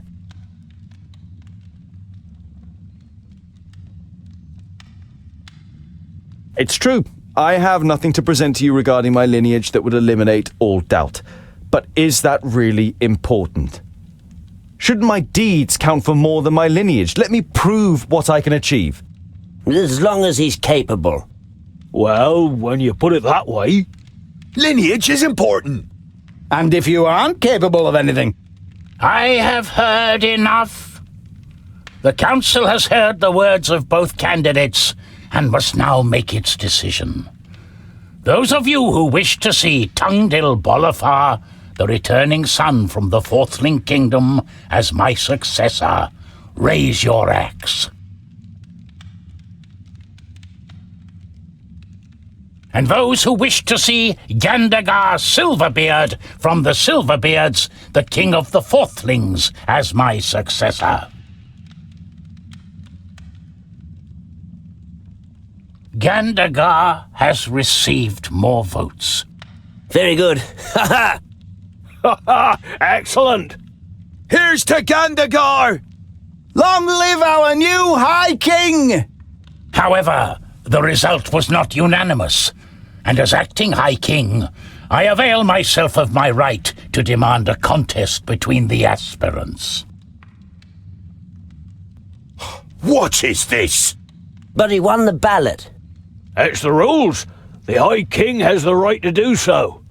Respect! He is still the High King. Silence! You have heard the High King's command. Write down your challenge for the aspirants.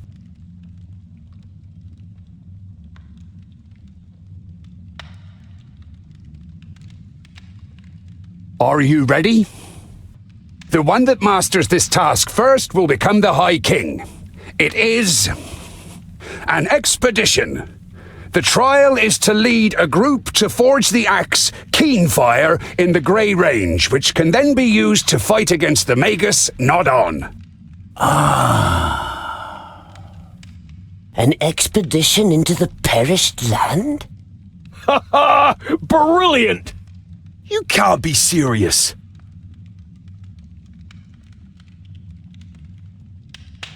That's what I call a worthy challenge, don't you think?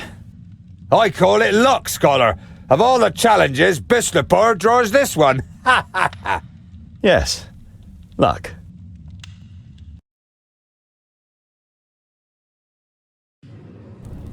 But, my king, don't demand this of me. Why me, of all people? You are one of my best gem cutters, and I promise to support him. It should be a fair contest. Or should I break my word just because of you? But... You will go, Goimgar Shiverbeard. Do not put us to shame. Follow Tungdil's instructions. Go! And come back in good health. And with that, our group is complete. Who have you chosen as Mason?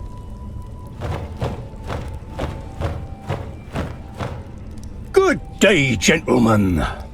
Bavragar? The old drunkard? Old drunkard?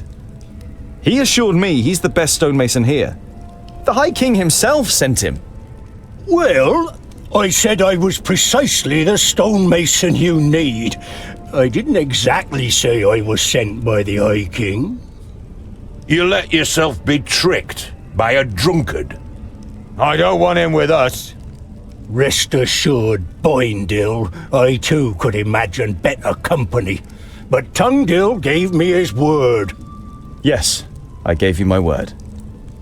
And as long as you are capable of doing the stonework needed for Keenfire, you are welcome. Girdleguard is at stake here. I wish you no ill fortune, Tungdil, but also no good fortune. The throne belongs to me, and through my victory, Vracus will show the clans.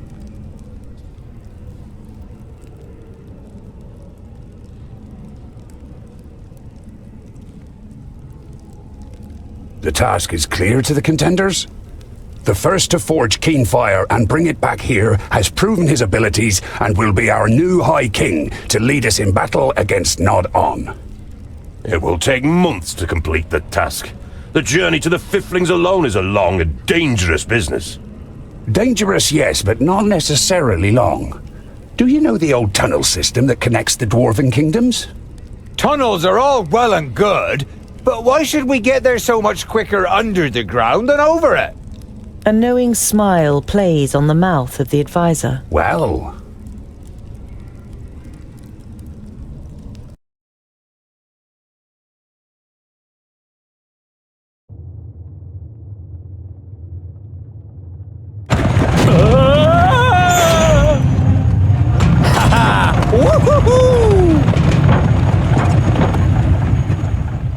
Pretty impressive what our forefathers achieved here, isn't it? The kingdoms all work together. If we do the same, nothing is impossible. Hear, hear. I hope you understand me asking, but there seems to be bad blood between you and Boindil. It's nothing that will endanger our mission. We've just always hated each other. There's more behind it than commonplace hatred. Bavragor doesn't react. His gaze is directed towards events that took place a long time ago. I still don't understand why you tricked me and why you were so set on coming with us. I have been the Master of Stone for more than 200 sun cycles. My work is admired all over Girdlegard. There has never been a better secondling mason than me. But today, I don't want to be remembered as a drunkard with the chisel trembling in my hand, but as Bavragor Amethyst, undefeated Master of Stone who brought Keenfire to life. One last masterpiece. You really should rein in your drinking. We need you in good shape. There are some who say I'm only the Master of Beer and not the Master of Stone anymore. But don't worry, I haven't forgotten. I can't forget, no matter how much I drink. I wonder why we haven't seen any sign of Gandagar recently. Perhaps they took a wrong turn somewhere. I'm sure we'll reach the Fifling Kingdom before them.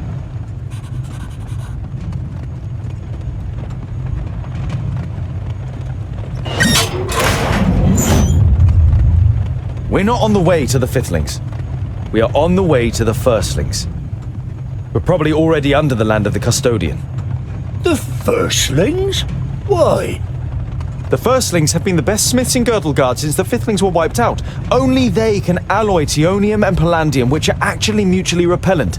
Anyway, we could use all the help we can get in the battle against Nod-On, and...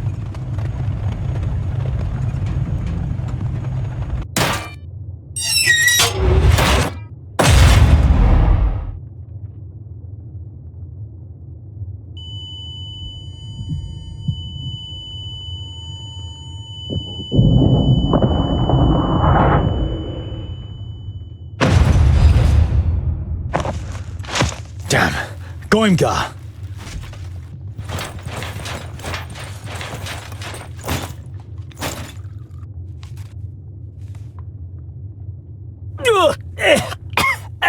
It burns!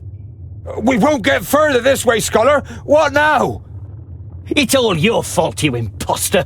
I was nearly killed, and for what? It is good that you are still alive. We need you for our mission. So you can steal a throne that doesn't belong to you? Hatred glints in the gem cutter's eyes, and for a moment, you think he's going to attack you with the courage of desperation.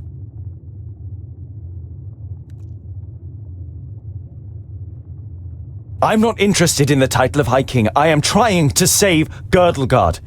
Even if you don't believe anything else, you must believe this. I don't have to believe anything. I am here against my will. My own thoughts are my only remaining right. Enough! Gather up all the materials we can still save. If we manage to reach the Firstlings, we can get anything we're missing there. And it should be less than 200 miles to their stronghold.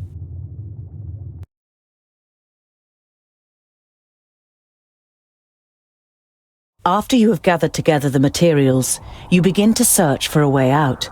And after a sweaty climb, you reach a door adorned with runes. From here, you enter a large cave with a waterfall covering a sun-drenched opening. You walk through the waterfall one after another, and after the unintentional shower, you find yourselves in Wayan, near the enchanted realm of Oramira. You find yourselves on a plateau, and the river which falls as a waterfall here hides the entrance to the underground rail network. It then flows past a forest, behind which you can see a wall and tiled roofs. You check the map. That must be Mithridatia. We'll go through the forest to the city and see if we can refresh our supplies and buy some ponies.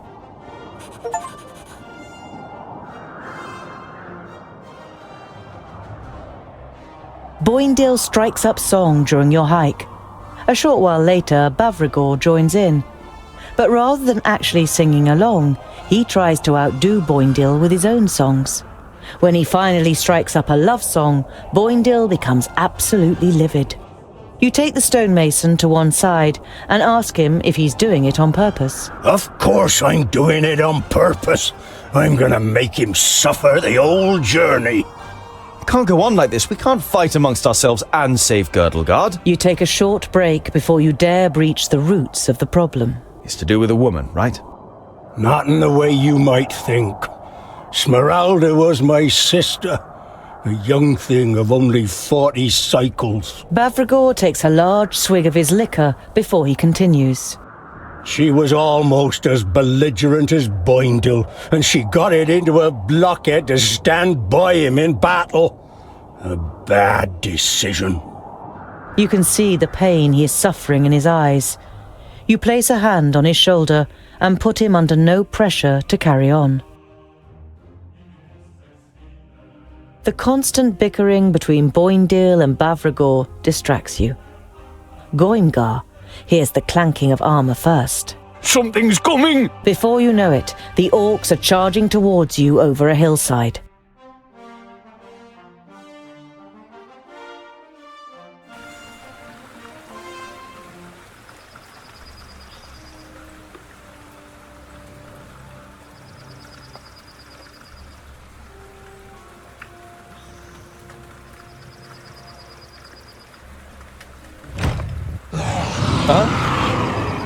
And what now? What is it? Huh? As good as done.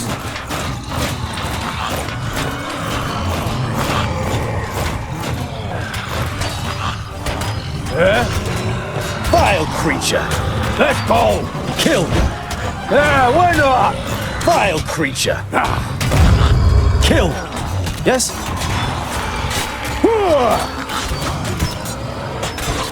Huh? Oink, oink, little piggies! Another one bites the dust.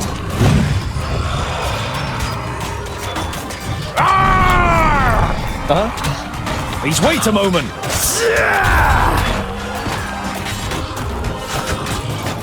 At once. On my way. Understood.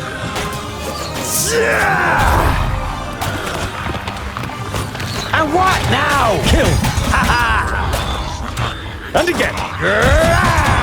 I didn't hit you very hard. Vile creature. Pow! Another one bites the dust. What's up? Disgusting. And again. A bit too much for you, was it?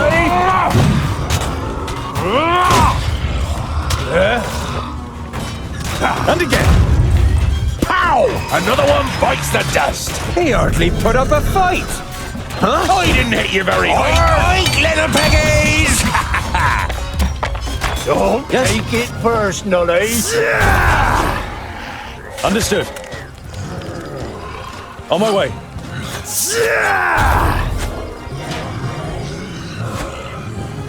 Understood. Too easy! Looking for enemies? They're all here! I didn't hit you very hard! On my way.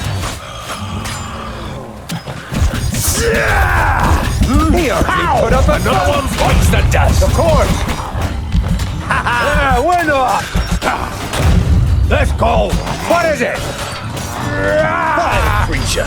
Oink, oink, little piggies! And a get up. Vile creature. Who's next? Prepare yourself. Too easy. Disgusting. I didn't hit you very hard. Come here, you. Huh? Pow! Another one bites Understood. the dust. End it. Killed. Yeah. On my way. Yes? He hardly put up a pleasure.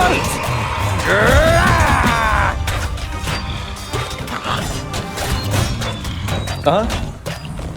Who's next? At once. Too easy. End it. Yeah. For Vracus. Pow! Another one bites the dust. He hardly put up a fight. I didn't hit you very hard. Yes? Vile creature. Understood. On my way. At once. On my way. End it. Understood. Yeah. At once. End it. Yeah. Attack!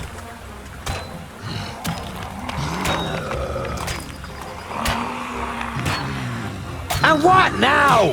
Huzzah! Yeah. Huh?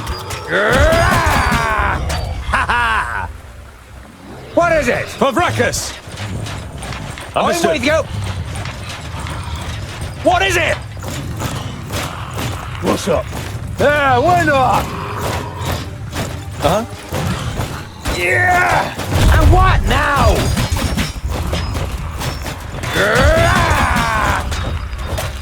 Yes? Yeah. End it. Yeah. On my way. For Vracus. Who's next? As good as done. Killed. Let's go.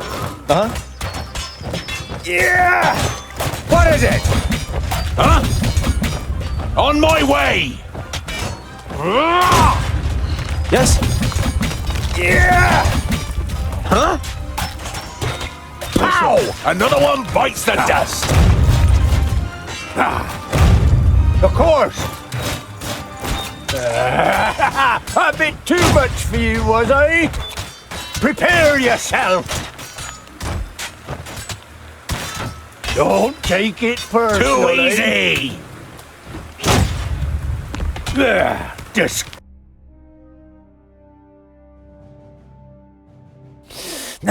That was refreshing. Hey, here comes some more. 3, 4, 5 or 6. 5 or 6? Oh, phew. He means 5 or 600. Goimgar turns white as a sheet. That's too many. To the city. Come on.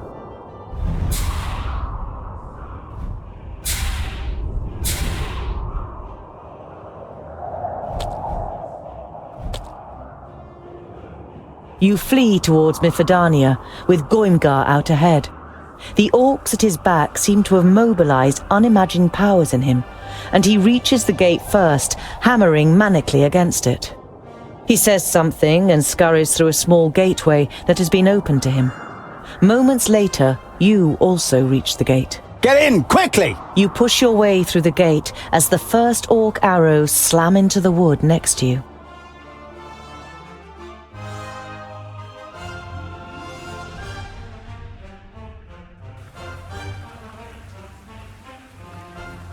The other dwarf said we should bolt the gate behind him, but we could use all the help we can get when the orcs come. That treacherous sissy, where is he? Boendal and I will look for him. Boindeal and Bavragor, help the city guards in any way you can. You were certain the two of them wouldn't be much help in the search for Goimgar.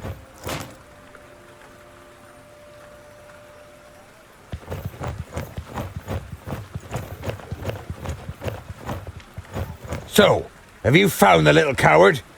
He must be somewhere in the city. He's too scared to leave it.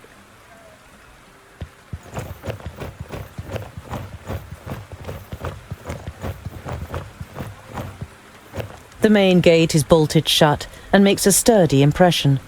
As long as there are men who know how to defend the gate, the orcs will not be able to get through it. Look at all those runts. They are growing in number by the day, and still they don't dare to come closer. Ha! They know very well that they can't get over our walls.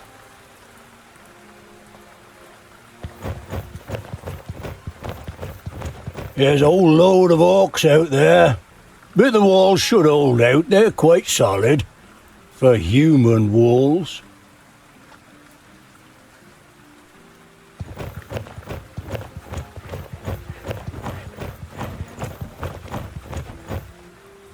You only know of obelisks from books, and you didn't expect to see one here. The inscription seems to you to be of southern origin.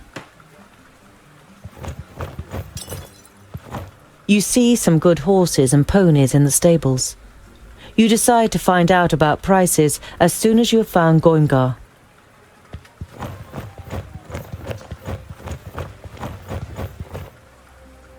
After having seen the kingdom of the Secondlings, even this impressive human city is somehow rather disappointing.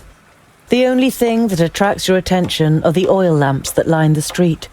Only a trading city could afford something like that.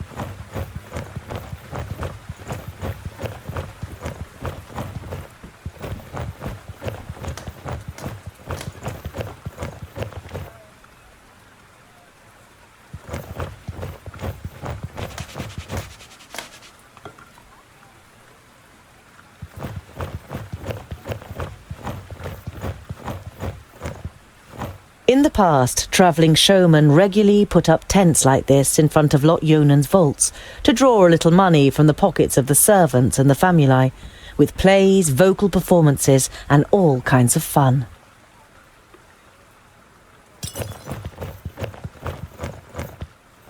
I am glad that the children of Vrachus are here. What can I do for you, sir? The man tries to give off an air of normality, but he occasionally glances nervously over to the city wall. Have you heard any news from other lands? Nodon is rampaging through the land with his orcs and the Alpha. The Magi are all dead, and no one has heard any more of the host that moved against Porista. These are dark times, but I think it's important that we don't despair. We must trust in the gods. We have to. You would have liked to have told the trader that, as well as trusting in the gods, he should also wish you and your companions luck.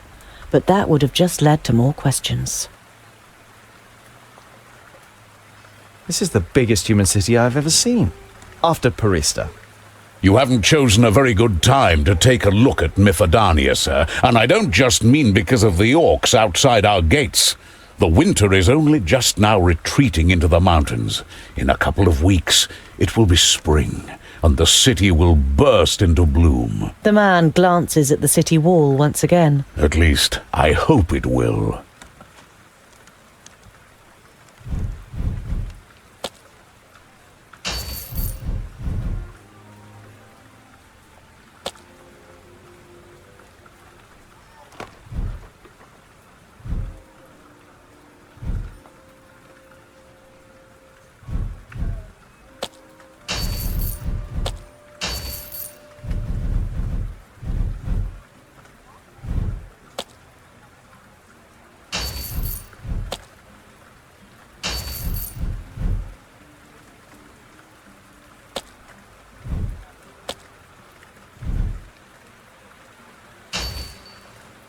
Farewell, and good luck.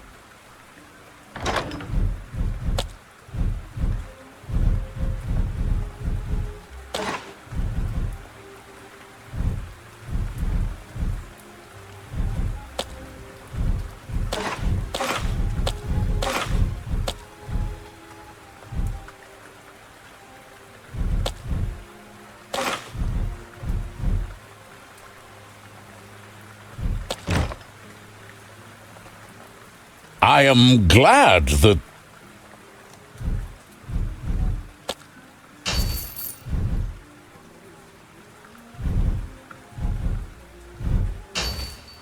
Farewell.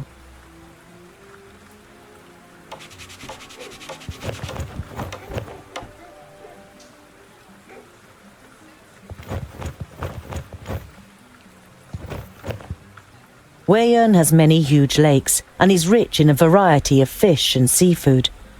As the mountains of the Dwarves are far away from these large lakes, most of the fish are not part of their normal diet.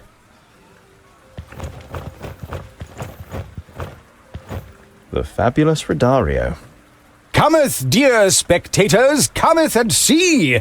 Let the Theatre Curiosum, with its star actor, the fabulous Rodario, the mysterious Nomora, and the genius Magister Technicus, Fergas, carry you off to another world.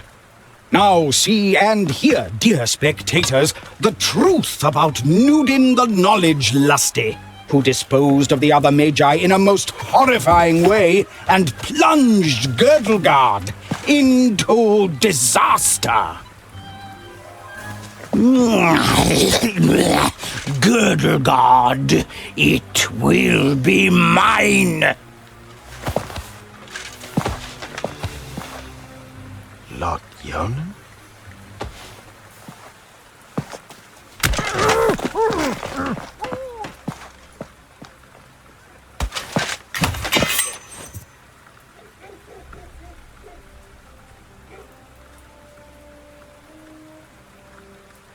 When you murdered Frala and the others... To your horror, you realize that you can no longer talk. You feel a lump in your throat and your eyes begin to burn as images of the vaults and Cynthorus appear in front of you. I see that my first strike really hit you, groundling. Oh, how they screamed. If only you had been there to help them. What do you want with my rucksack?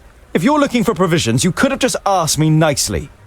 I'm not interested in what's in the rucksack. I only know that the Lord of the Perished Land wants it, so he will have it. Your master doesn't tell you much by the sounds of it. Either he doesn't trust you, or he's in the habit of not talking about his business with servants. You feel the blade cutting into your skin, and you take it as a sign of a small victory.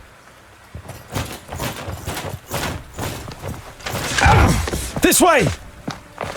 Was that an elf? If we're quick, we'll get that long ear yet. Alarm! Alarm! The orcs are attacking! Come, we must defend the walls.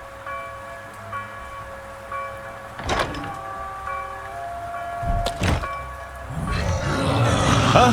Yes, yes! Understood.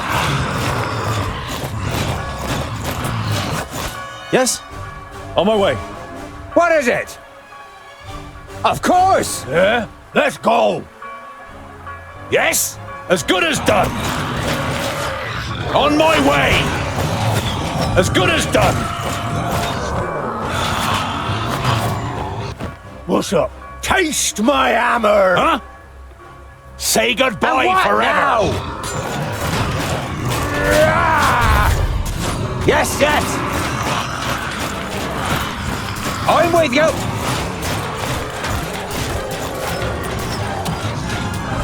Of course! He hardly put up a fight! Huh? What is it? Who's next? Of course! A bit too much for you, was I? Let's go! Taste my hammer! Prepare yourself! He hardly put up a fight! Too easy! Pow! Another one bites the dust! Say goodbye forever! Oh, what bad luck for you! Huh? Yes, yes! Of course! Vile creature! Yes? And again.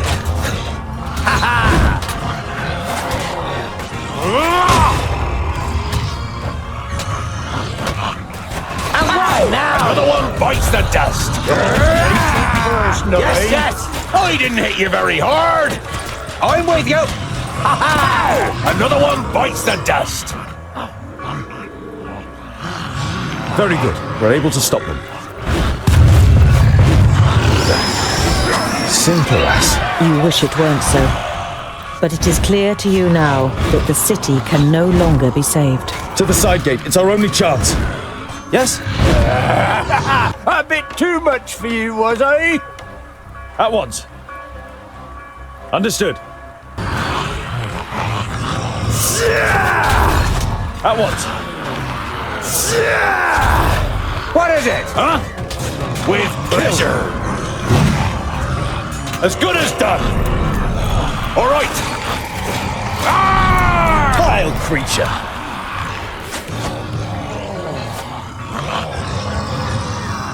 It's locked. We have to open it somehow.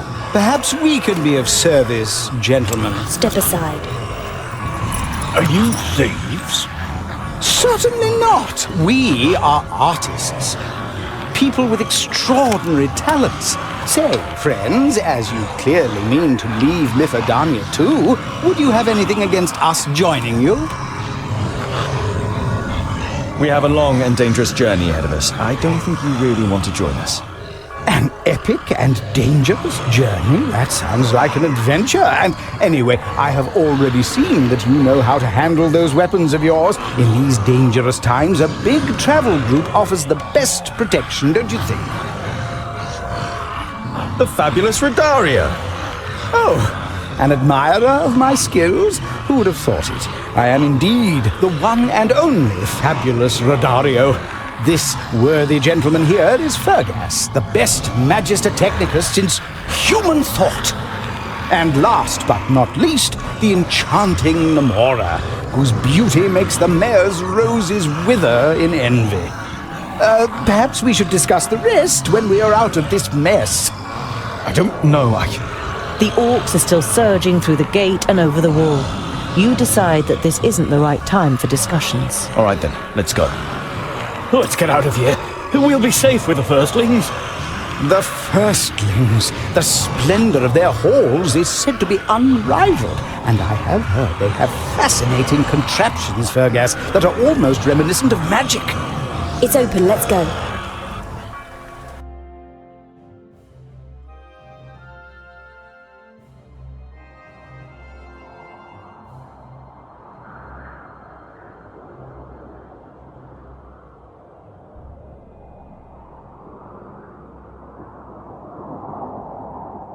In the evening, after your escape from Mifadania, you recover from your exertions around a campfire.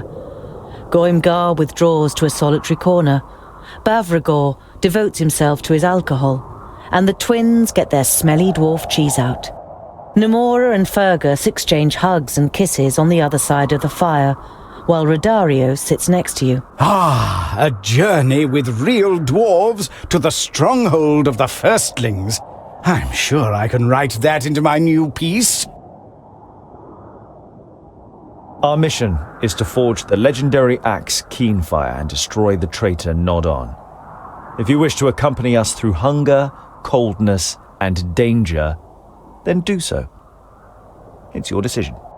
How could we not partake in such a story? Just think, what a wonderful play we could make of it. If we survive.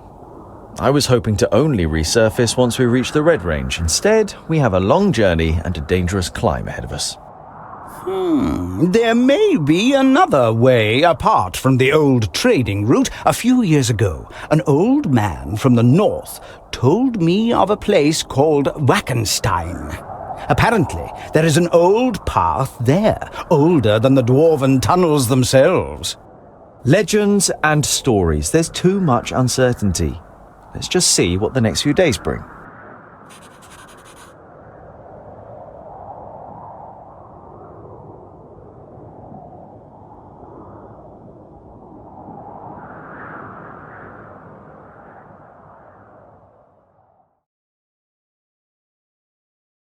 You are walking past an inconspicuous copse as Nomura suddenly stops on the spot. Wait!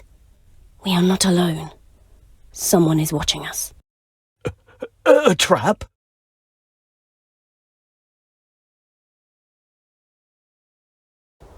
Die, scum!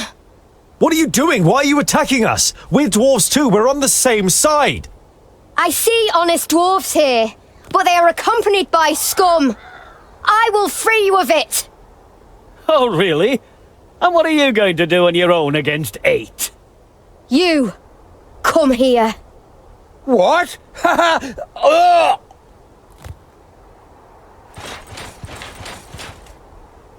Brother! What are you doing?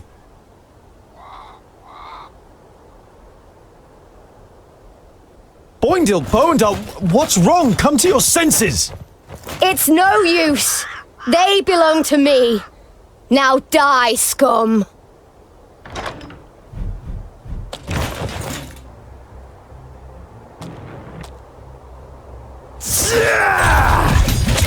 End it! On my way. Yes, soon. Yes, soon! A minute. Patience, I'll be ready my soon. hammer! Yes?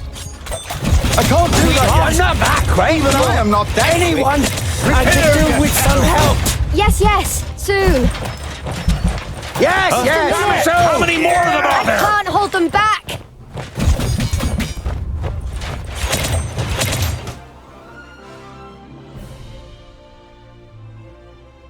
No sooner does the unknown dwarf fall unconscious to the floor than her control over your comrades disappears. You fetter and gag her until you know more about her sinister powers. That was, I hope I didn't hurt you, Scholar. It was as if in a dream, but at the same time, it wasn't. I heard her voice in my head, and although I knew better, I only saw orcs attacking me. You were the enemy. Boindle goes over to the shackled dwarf and kicks her gently with his boot. This is never a child of the smith, even if she looks like one. Those gifts. By Fracas, there is something evil at work. You kneel in front of the dwarf and press your axe against her throat. My name is Tungdil. If I remove your gag, will you answer some questions? The captive nods, and you pull the gag out of her mouth. Geralda is my name. It would seem I underestimated you. Where have you come from and what brings you to Wayan? I was on my way to the Free Folk. They are said to live in the middle of Girdlegard, without kingdoms or their laws. The Free Folk? You mean dwarves? Yes, dwarfs who have left their kingdoms, voluntarily or otherwise. Not everyone has a place in their kingdom. You instinctively think of your own plight. You are not a secondling, and won't be welcome among the fourthlings since you placed obstacles in their king's path. Don't believe this nonsense, Scholar. The Free Folk are just a fairy tale that people tell themselves when they don't want to stick to the traditions. Just look what good it's done Geralda. Geralda prepares to reply, but then she holds back. You said something about scum when you attacked us. Has Nomura done anything to harm you? Not her, but her kind. Alpha. She is a human. She only acts at being an elf in theatre. In the theatre? For the first time, Geralda looks at Nomura without a hateful expression. She must die. Your powers, I've never heard of anything like it. Neither have I. I haven't had them for long. When I try to remember, all I see is black mist, and I taste iron and mud, and there's an elf who... Did the Alpha give you these powers? When I try to remember, it hurts, like needles sticking into my head. I am Geralda Bloodstone. I was... Enough talk! She is dangerous, probably crazy.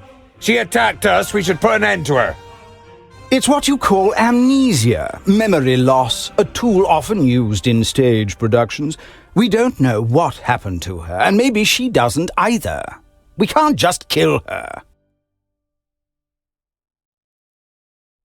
She's too dangerous just to let go, so we'll take her with us. Remove the fetters. You nip any objection in the bud and turn to Geralda. Listen, I don't know what has happened to you, but we are dwarves and we shouldn't fight against one another. We could do with your help. The female dwarf seems just as surprised by your decision as your companions. Thank you. I would be happy to accompany you. I am Geralda Bloodstone, of the Fourthling Kingdom. I'm sorry that I attacked you. It was a misunderstanding. You realize that your decision doesn't please everyone. Boindil and Namora seem particularly upset, but they hold back, and you continue on your way, a slightly gloomy mood hanging over the group.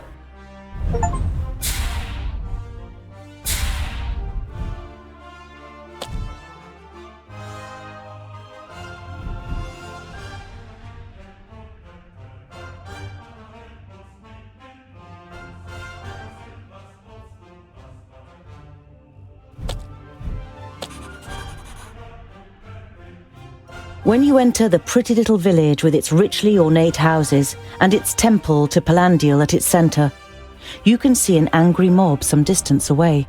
The villagers are hassling a young woman, insulting her and pushing her to the ground. You push your way through the crowd of people and stand in the way of the villagers. What's going on here? A man dressed in richly decorated vestments looks you up and down. Palandil be with you, dwarf. It is none of your business, but this woman here is a thief.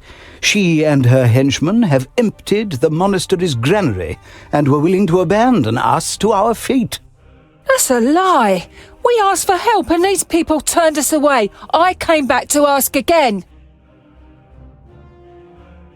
Tell us what happened. The villagers grumble, but the priest gives the woman a chance to defend herself. My name is Tavia. I was forced to flee Tabayin with my family when the perished land began to spread. My husband, we had to leave him behind. The horror in the woman's eyes gives you a good idea as to what became of her husband. No one accepted us in the north. There are too many refugees and everyone is scared. Queen Wei has offered land in Wayan to anyone who will work hard for it. But what should we grow if no one will sell us grain? We offered a fair price, but Father Malin... She darts a scathing gaze at the priest. He wanted double the amount. The priest glances briefly at the angry villagers. Then he replies in a firm voice. It was a hard winter. And, with the increasing frequency of orc attacks, we must think of ourselves first and foremost. Even we cannot help everyone. The bystanders mutter in agreement.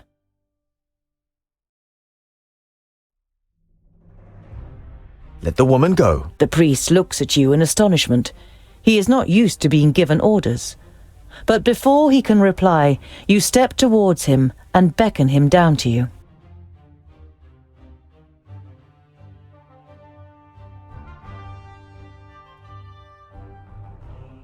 If this is the woman behind the robbery, then she might lead us to the loot. Now, what is more important to you? To see the woman hanged here and now, or to get your grain and supplies back? The priest looks at you taken aback. He clearly hadn't expected such cleverness from a dwarf. After short consideration, he nods.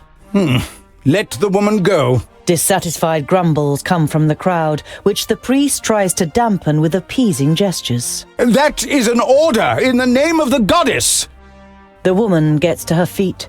A passage opens between the group of villagers. She looks at you in reflection for a moment. Then she nods and leaves the square at a controlled pace.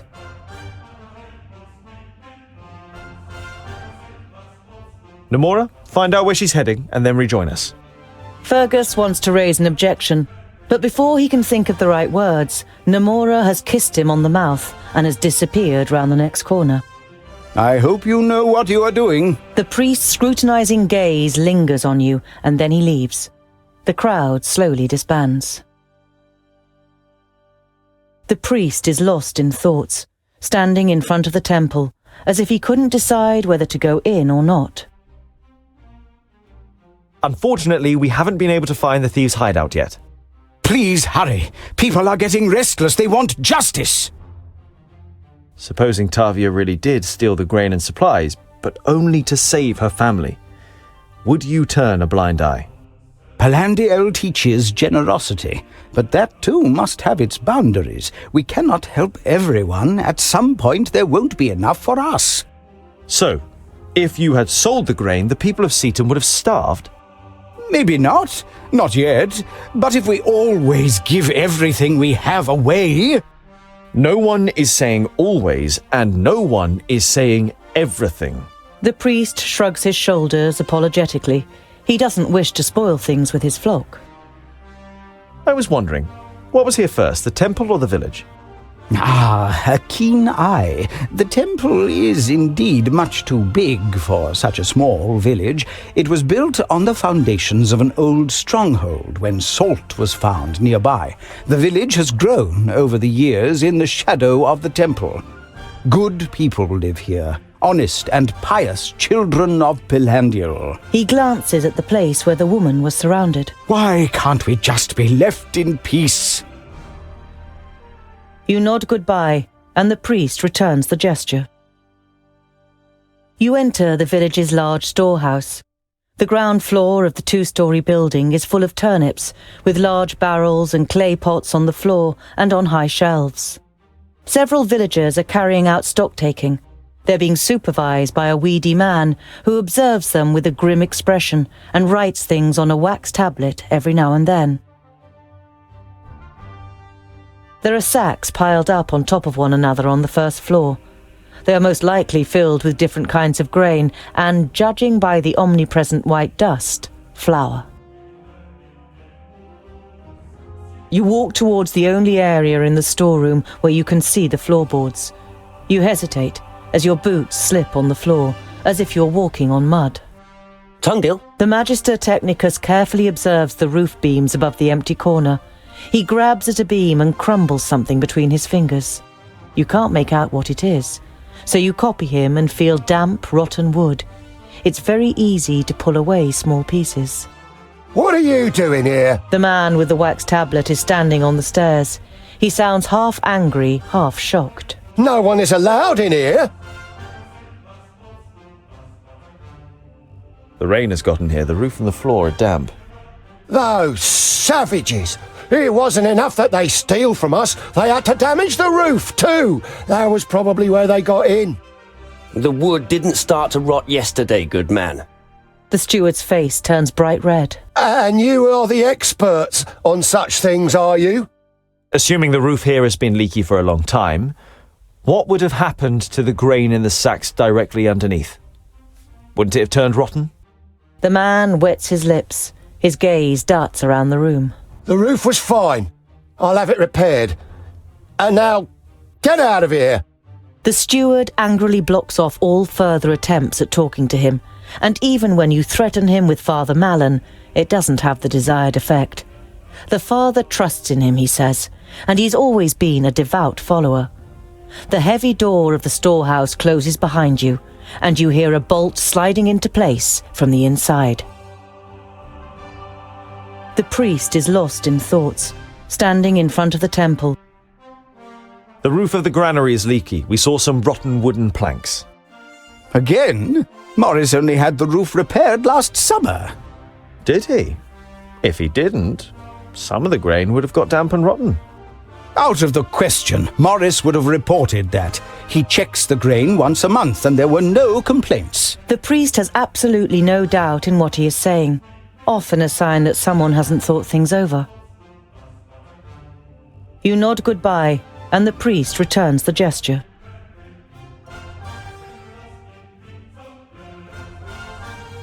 Like every night in the wilderness, you set up camp and assign the watch.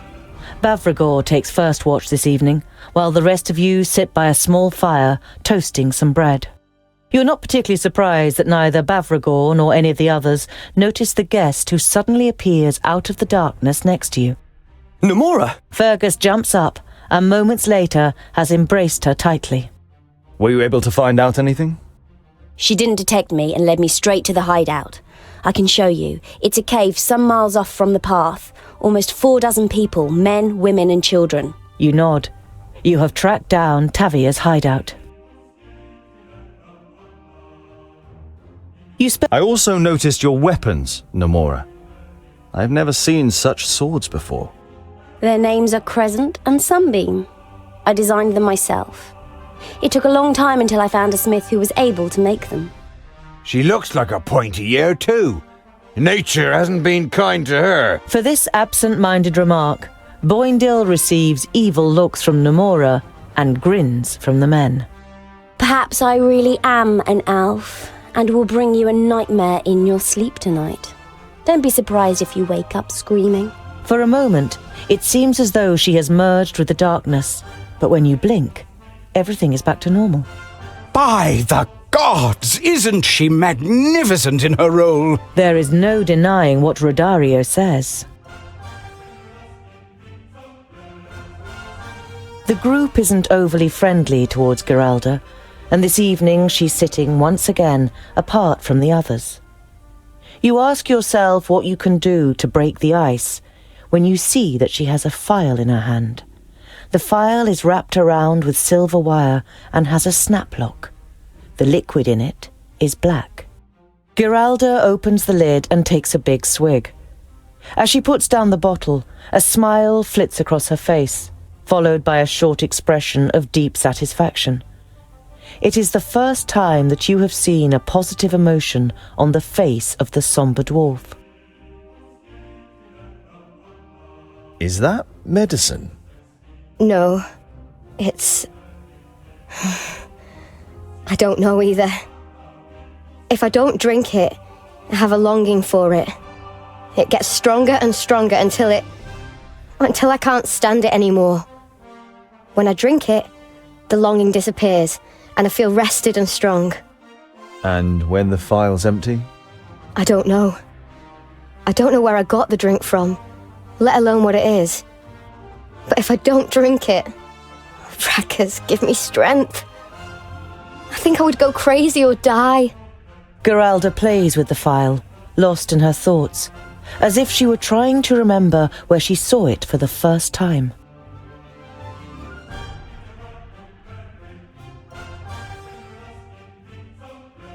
You discover some ancient ruins and an orc camp in a gorge. A small group of Bognalim is moving between tents, piles of rubbish and cages. In one of the cages, you think you can make out some movement.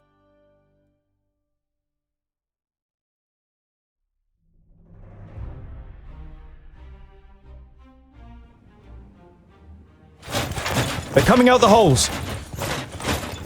You there, my bag! Over there! Quick! You'll have to smoke them out!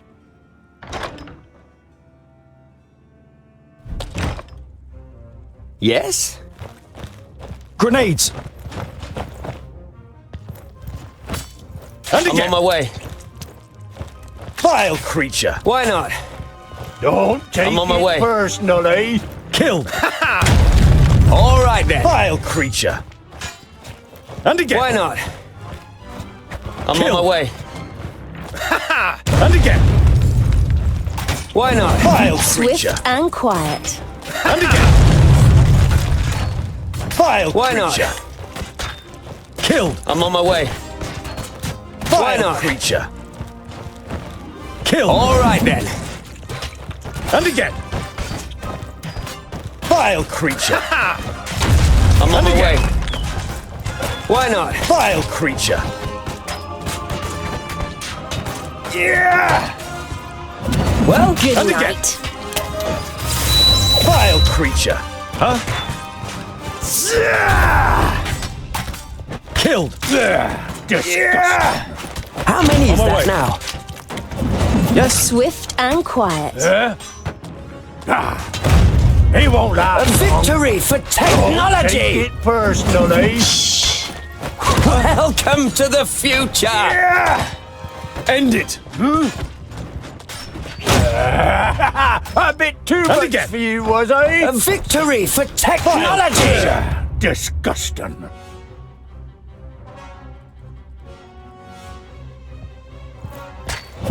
I'll take it. Very impressive, I must say. Let me out, my friends.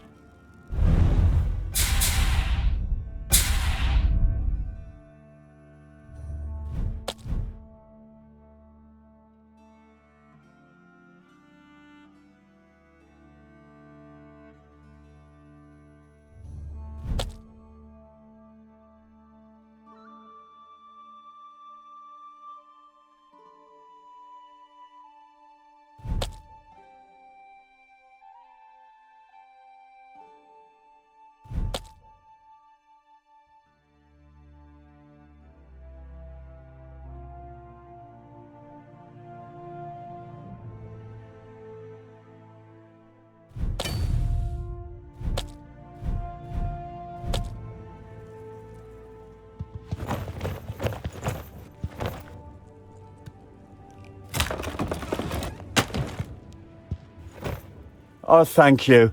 Have you seen Helga? Helga? Helga! Where are you?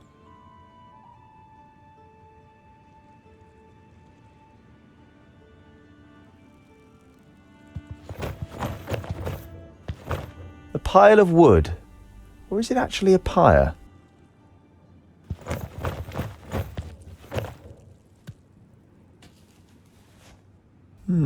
Dried herbs.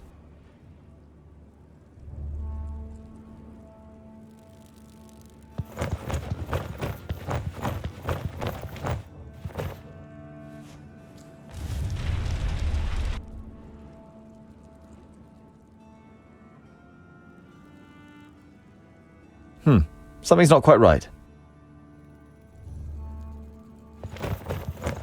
Hello? I am Tungdil Goldhand. These are my companions, Boindil, Boendal, Rodario, Fergus and Namora, Bavragor and Goimgar. Have you seen Helga? No, we haven't. If you don't mind me asking, what is your name? Call me Ensign and drop the pleasantries. What brings you to these parts, Ensign? It's not exactly the nicest of places. Aren't you here for the festival? The unbelievable Wackenstein Festival. My wife and I desperately wanted to see it for ourselves. The blind guardian, the statue over there, is the key. He calls people from far and wide to the festival. I finally found some information in the archives of Virunciensis as to how the guardian is activated. So what have you found out about the festival, Ensign? You see that statue? That's the blind guardian. You could call him the patron saint of Wackenstein. They say that when the festival begins, then the revellers heed his call from all corners of the earth. According to my research, we need 3 things to start the festival. A burning ox skull, the fire-eater bell, and vervain. I actually had it all, but, then the orcs came. Vervain? Doesn't that grow in Ergon? It's a hell of a long way from here. Ha! Don't worry. I have a bag, where, just a minute. It's gone. Is this what you're looking for? Oh, yes! Yeah, there it is. Oh, I thought I'd lost it. You did lose it. Where will we find the Fire Eater Bell, and what kind of a name is that anyway? Virunciensis. I tracked you down to a collector who lives outside the city in an estate on the south wall. According to the legend, the bell was mounted in a black tower. The tower caught fire. The bell fell down and smothered the source of the fire. Now, I'm sure you can work out the rest. The ringing of the bell opens the way for the blazing fire in our souls. At least that's what is written. Virunciensis. So what are we waiting for? We'll visit the collector and... It would be best if you went without me. I have some things to prepare here. Do you know anything about a secret passage through the mountains? Secret passage? No, can't say I do. But they say that when the blind guardian awakens, then people will come to the festival from all corners of the world. Maybe they'll come from the mountains too. To begin the festival, we need the Ox Skull, the Fire Eater Bell, and the Vervain, right? Exactly. Then we need to set the skull on fire, ring the bell, and burn the herbs. And then it happens. You're quite sure you're wasting your time. A huge festival in the middle of nowhere? But you pin your hopes on there being a spark of truth in every story, and that somehow a path will open up through the mountains when you carry out the old ritual. I wanted to thank you. Your grenades really helped us. Grenades? Oh, yeah, no problem. I used them to break up boulders, but I ended up attracting these pests. Who was to know there are Bognolum around here? And as if that weren't bad enough, along came the orcs and took me ox skull. Gosh! And Helga, where is Helga? If I may, who is this Helga? Helga? Where? I don't know. I just wanted to know. Helga is my wife. Didn't I mention that? We came here together, but then the orcs came and she was gone. Do you think she might have gone home? Helga! You have a dark notion of what might have happened to Helga, but as you have no proof, you'd rather say nothing. If you see her, you'll let me know, right? See you later, Ensign. Let me know if you see Helga.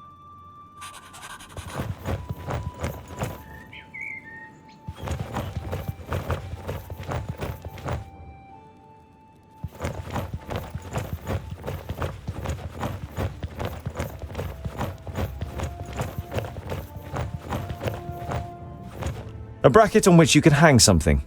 Must be for the bell that Henson mentioned.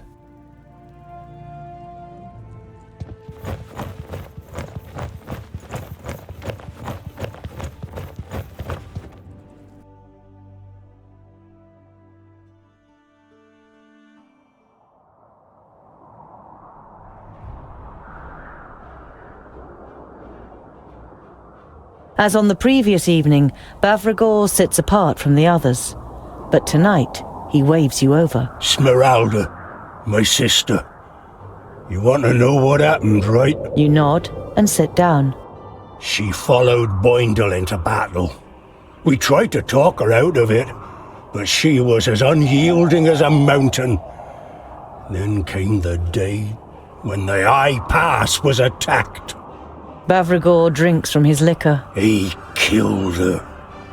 Blinded by the frenzy of battle, he thought she was one of the enemy. I can never forgive him. He killed my sister. Could you? You inevitably remember the loss of Lot Yonan, Frala, and her children. You remain sitting in silence, each of you deep in thought. Boendal approaches, having either heard you or guessing what you were talking about. His fierce life forge is a curse. He thought the orcs had robbed him of his love, and the ire came over him. Sometimes he calls her name in his dreams. Oh, he'd never admit it, but he suffers just like Bavragor. He too loved her. The stonemason doesn't react, so you and Boendal go back to the others by the fire.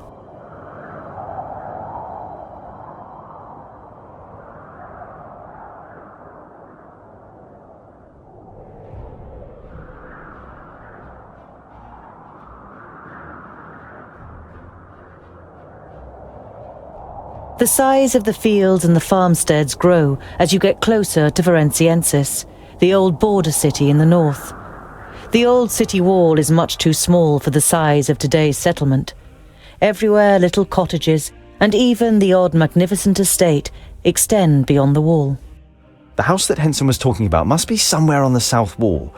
We need the bell if we're going to open the path through the mountains. You try to gain access to the city, but the guards on the wall are unyielding. The Orc armies in the south and the movement of the perished land has prompted the city council to lock Varanciensis up. You try not to show your disappointment, but Boindil looks at you curiously. Is a house full of dusty books really that important, scholar? That's no place for a dwarf. There are also books by dwarves and about dwarves in that archive. They've practically got everything that has ever been written. They've even got notes on the races of Girdlegard, singularities and oddities by M.A. Het. A book about dwarves? That really can't be any good at all. You follow the street to an estate on the south wall, which is surrounded by a fence.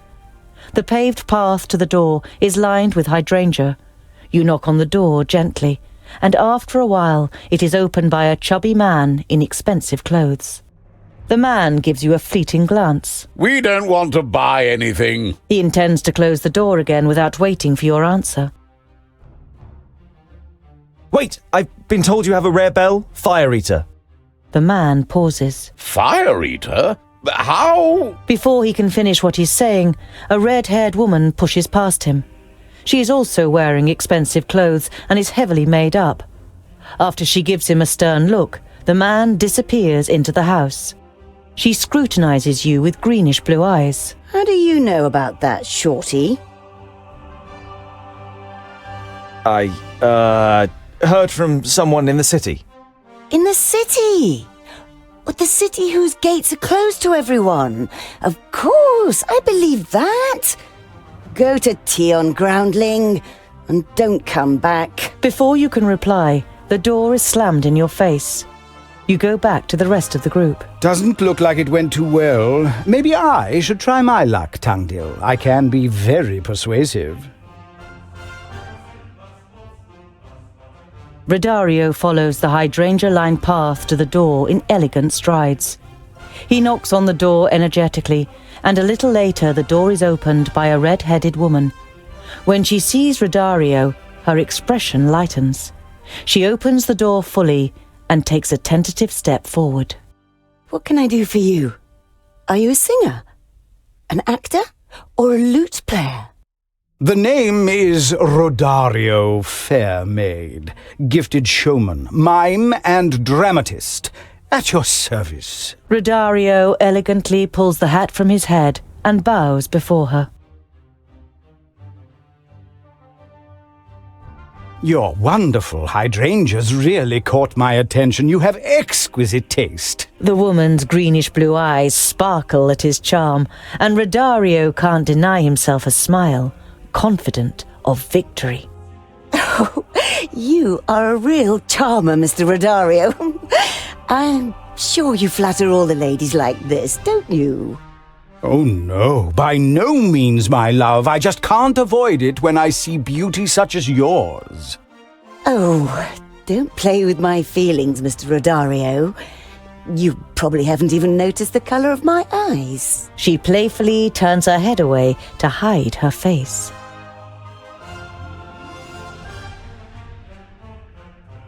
I will never be able to forget your greenish-blue eyes as long as I live. A smile follows, then a glance from those eyes, which are indeed a greenish-blue. It would seem to me you have a skilled tongue and a love of details. Anyone who does not notice your beauty must be walking through life with eyes closed. In terms of my tongue... Oh, Mr. Redario... How about a private presentation of your skills?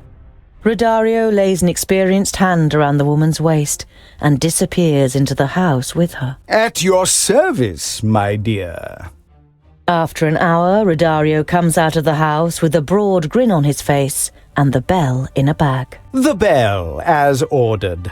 Apart from the esteemed Nomura, no woman has ever resisted my sweet words, not to mention my hands when... All right. You feel your cheeks turning red as you imagine what Redario has just done.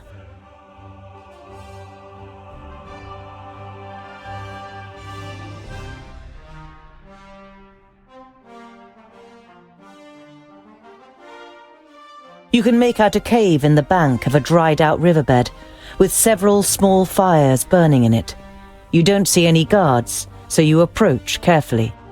Men and women jump as they notice you. There is terror written in their emaciated faces. When a little girl screams and runs away from you, the whole camp is alerted, and a group of men and women step out of the cave. Is that them? Your benefactors? Tavia, who came out of the cave next to the man, nods. You've led them straight here. Who are you? The man resembles Tavia. His face too tells of a struggle between defiant determination and fatigue and resignation. I am Gerald, Tavia's brother. I led these people here from Tabayin. You look around you. You guess there are about 10 families, less than 50 people. Half of them are children and youths. Tabayin is a fertile country in the north, but much more importantly these days, it borders the Perish land to the east. How are things in Tabayin? Gerald's expression changes. It's as if he's looking through you. The Perish land is raging. It poisons the spirit, and those who become possessed by it just... Gerald looks at his hands, which he involuntarily forms into claws. They no longer recognize you. Brothers, mothers, children. My brother-in-law. I had to... With visible effort, he wrenches himself free of his terrible memories. We can only hope that the Magi manage to build a new barrier soon. You cannot bring yourself to quash the last hope he has. Your sister couldn't have known that she was being followed. Namora has quite a talent for not being seen.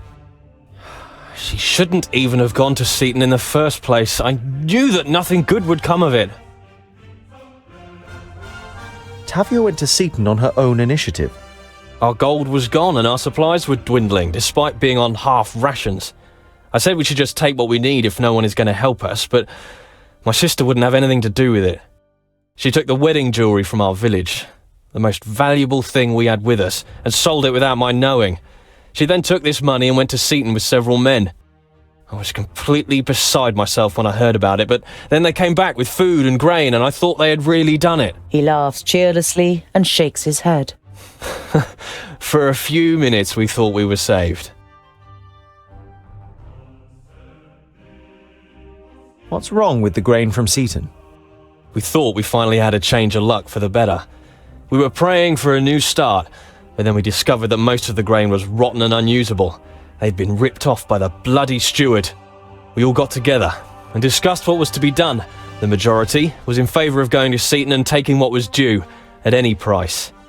The next morning, Tavia disappeared. It was clear to me that she had returned to Seaton. We were going to give her a couple of days, and in the meantime, we prepared for our attack. We needed weapons, and we needed a plan. The supplies and the grain, where are they? Gerald glances at your companions. The grain is mainly useless. There's only 4 or 5 usable sacks. We shared out the supplies, and that'll keep us going for the next few weeks.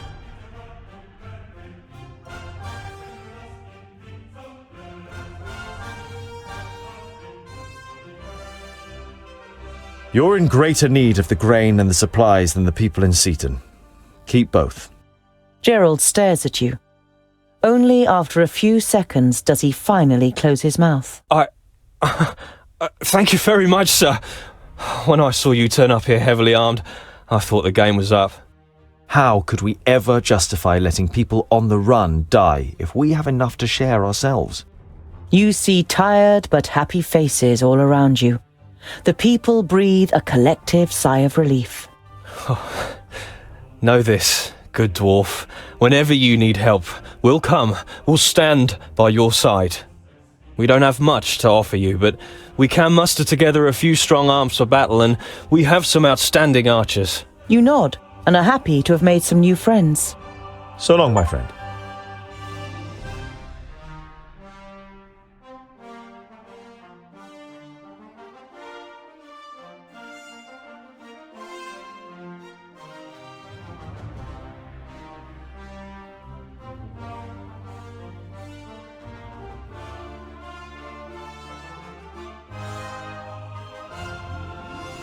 Your path leads you to a small fishing village on the banks of Lake Ontario. The villagers are busy and don't pay you much attention, apart from a fisherman on a boat who nods at you before returning to his nets. You can just about make out a jetty on the other side of the lake. Excuse me, my name is Tungdil. Can you ferry us across to the other side? The fisherman looks across the lake to the jetty on the other side before turning back to you. Oh, you're polite. I like that.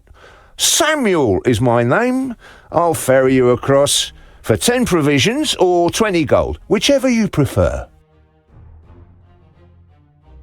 Not at the moment, thank you. Oh, well, no skin off my nose. If you change your mind, you know where to find me.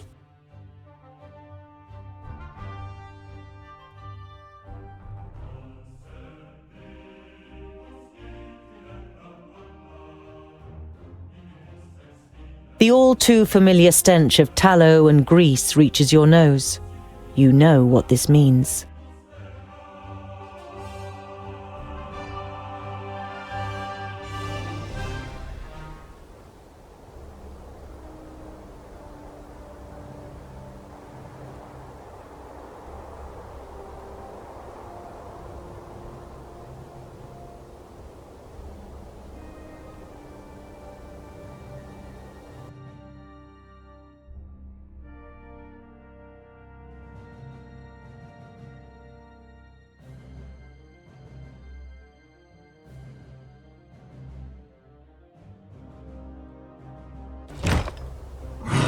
I'm good done. Huh? Oink, oink, little piggies! What is it? I didn't hit you very hard. And again. Vile creature. Kill. Yes? What? Good. Huh? Say goodbye forever. With pleasure. Yes? On my way. Say goodbye forever. Who's good as done? On my way. Go. Huh? Say goodbye forever. On my way. With pleasure. And what now?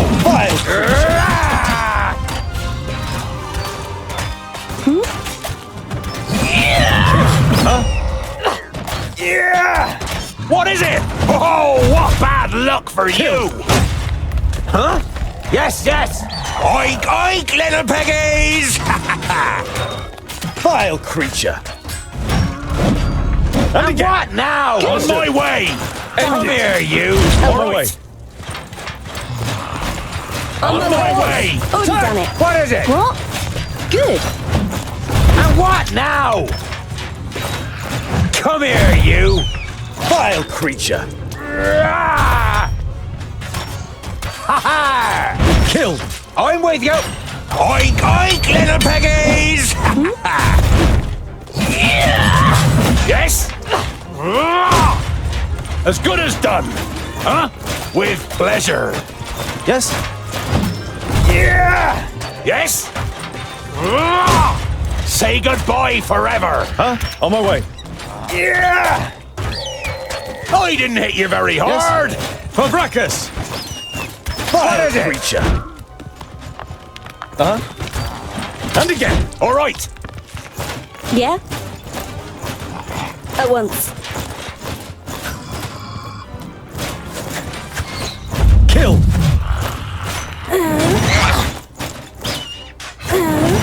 And again. On my way. Good. Already done it. Huh? Swift and quiet. End it. Yeah! And again. Kill. Ow! Another one bites On my the way. dust. Vile creature. Fine. Yes? Too easy. For breakfast. Vile creature. End it. What? Swift and quiet. On my way. Pow! Another one bites the dust. That one's. On my way. I didn't hit you very hard. Pow! That one's. Another one bites the dust.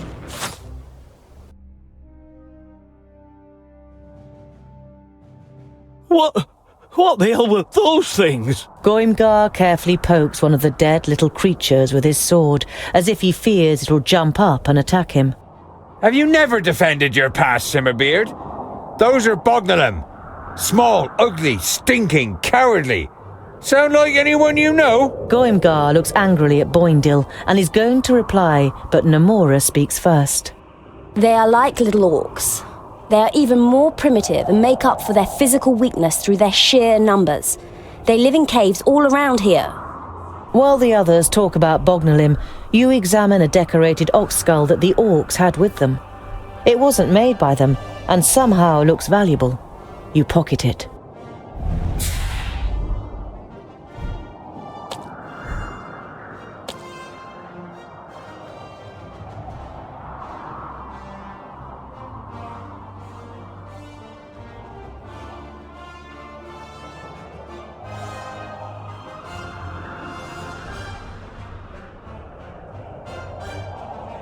You enter Seaton and take a look round. The priest is lost in thoughts, standing in front of the temple, as if he couldn't decide whether to go in or not.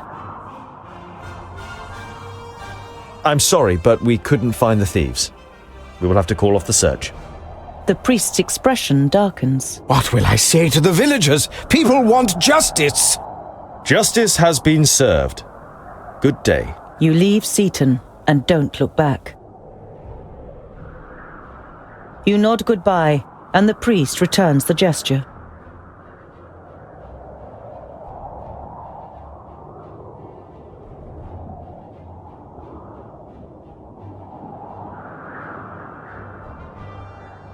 The old ruins of Wackenstein appear before you.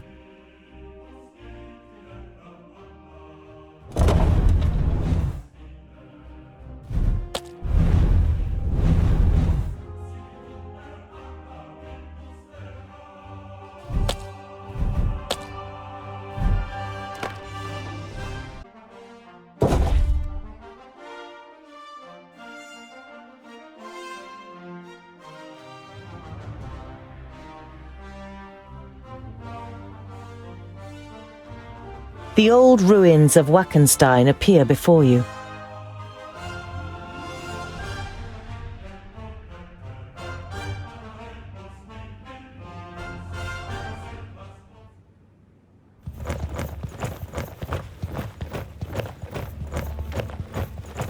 Henson, do you have a minute? Have you found Elga? To begin the festival, we need the ox skull, the fire eater bell, and the vervain, right? Exactly. Then we need to set the skull on fire, ring the bell, and burn the herbs. And then it happens. You're quite sure you're wasting your time. A huge festival in the middle of nowhere. But you pin your hopes on there being a spark of truth in every story, and that somehow a path will open up through the mountains when you carry out the old ritual. To begin the festival, we need the ox skull, the fire eater bell, and the vervain, right? You're quite... See you later. Let me know.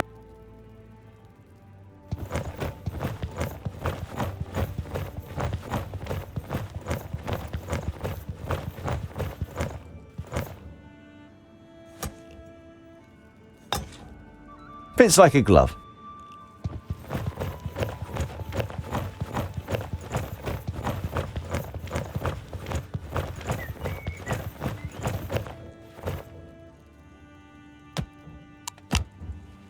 All right.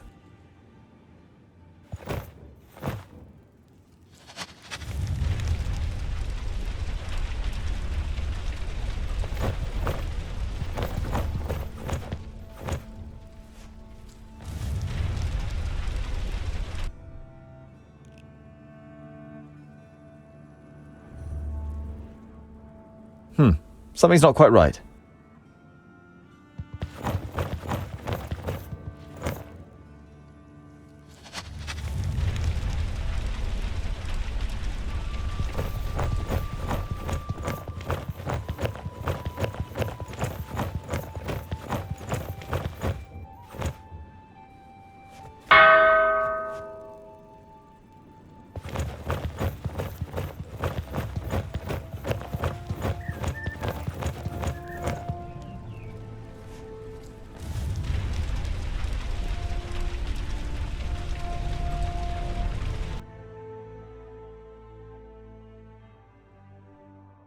Loud and powerful music follows the fog and the figures, crushing over your head in roaring waves.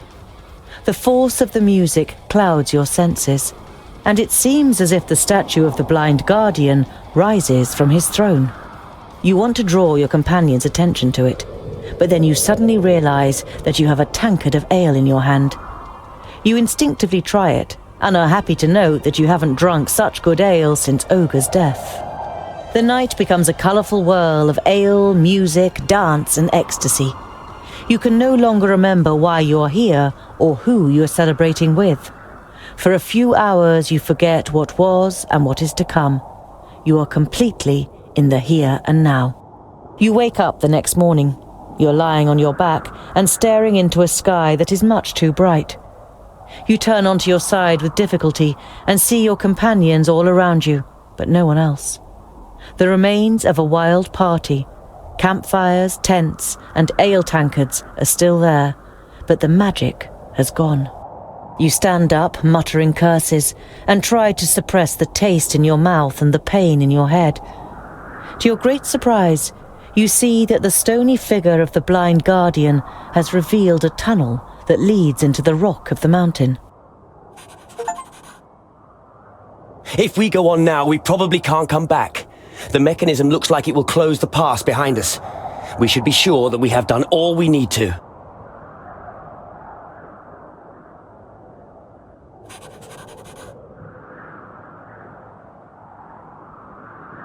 While you rest under a ledge at noon, Rodario and Fergus decide to go ice fishing, and the dwarves immediately pronounce their opposition. Ice and water are both treacherous. They entice you to them. Before you know it, you disappear into them forever. Like in a marriage, you mean? At first the woman entices you, but if you stay in her arms like a good boy, the good life is over all too quickly. The good life, in which you go behind the backs of other men, get beaten up, and one day die painfully of a sexually transmitted disease. All slander, my dear. Rodario bares his teeth for a moment, and then follows Fergus to the shore.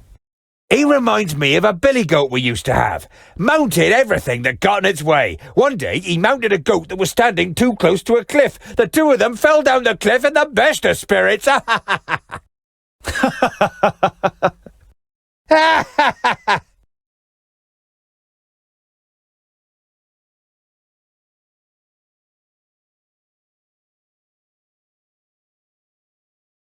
Your path leads you over a snowy, hilly plain, and as you scale a particularly steep hill, you falter. A crevasse opens out in front of you. You look around, but there isn't any point nearby where you could cross over the gap. You follow the course of the crevasse. After an hour, the end of the crevasse is still not in sight. However, you do find a cave that slopes down softly parallel to the crevasse.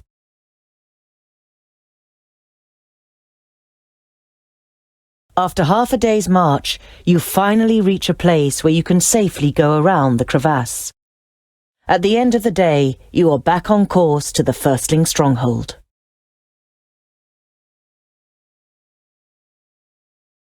You finally arrive at the entrance to a valley that curves its way towards Ironhald, the Firstling stronghold.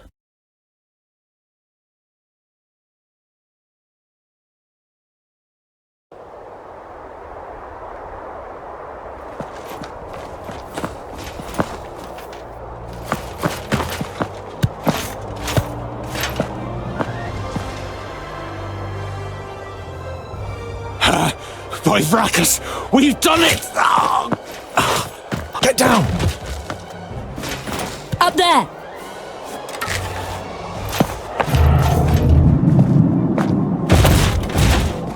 Run! I can't maintain the spell for long! Put him on Goimgar's shield. To the gate. Quick!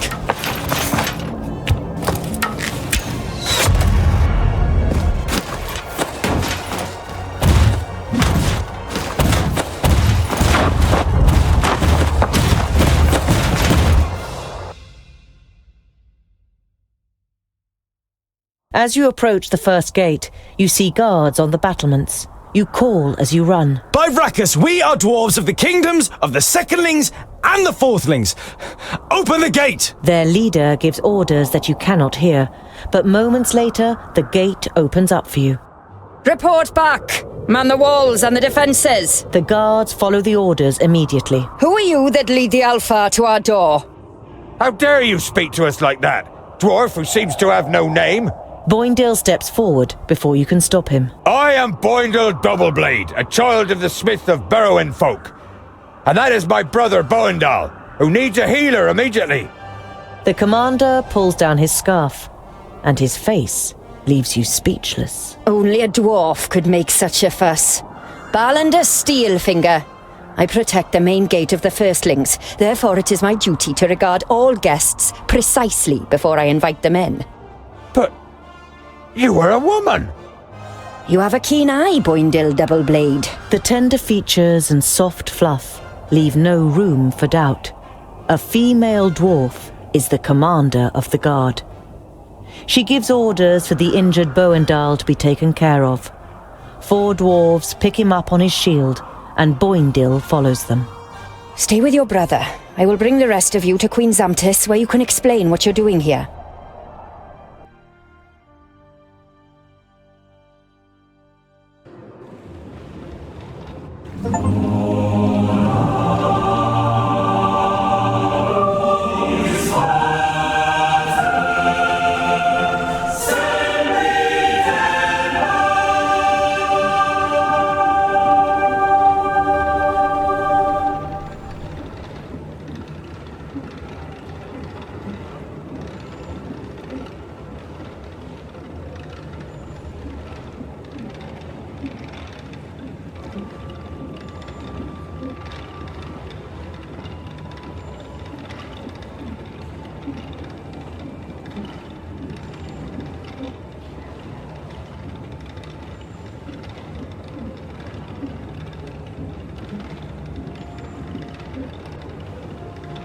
Come closer, and be welcome to the kingdom of the firstlings.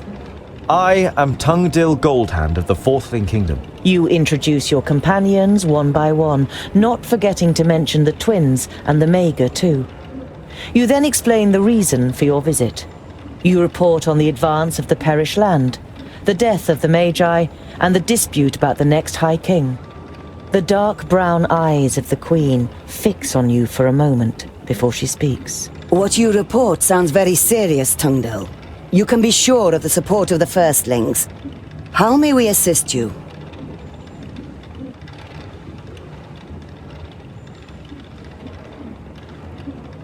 We must continue on our journey to the Fifthlings in the Grey Range. Then I will show you the entrance to the tunnels. You will be in the Perish Land within a few orbits. You know the tunnels, but still the Firstlings live in seclusion. Our isolation was self-imposed. My mother knew that the other kingdoms would not simply accept her as the queen. She wanted to give them time to get used to it. There is only one way to defeat Nodon. Keenfire. To forge it, we need the best smith your kingdom has to offer. Help us, and thus help your kingdom, my queen. The Queen considers, then nods. So be it. Could there ever be a better time to revive the old commonality of the kingdoms? Ballandis here is not only my best warrior, she is also my best smith. She will accompany you. Your eyes fall upon Ballandis, and you notice the blood rushing to your cheeks. I will do my best. You can trust in my axe and my hammer. Your Highness, in the name of the Council of the Kingdoms, I request that you send a delegation to the Blue Range to take part in the discussions. We all have a common enemy. There has never been any enmity between my kingdom and the others. It was more neglected friendship and habit that has made us strangers to one another. As soon as you set off for the Grey Range, we will head east to see our brothers and sisters again. I will have rooms prepared for you and your companions so that you can rest. It has been some time since we have had guests, but we still know what hospitality means. Come to me when you are ready to depart.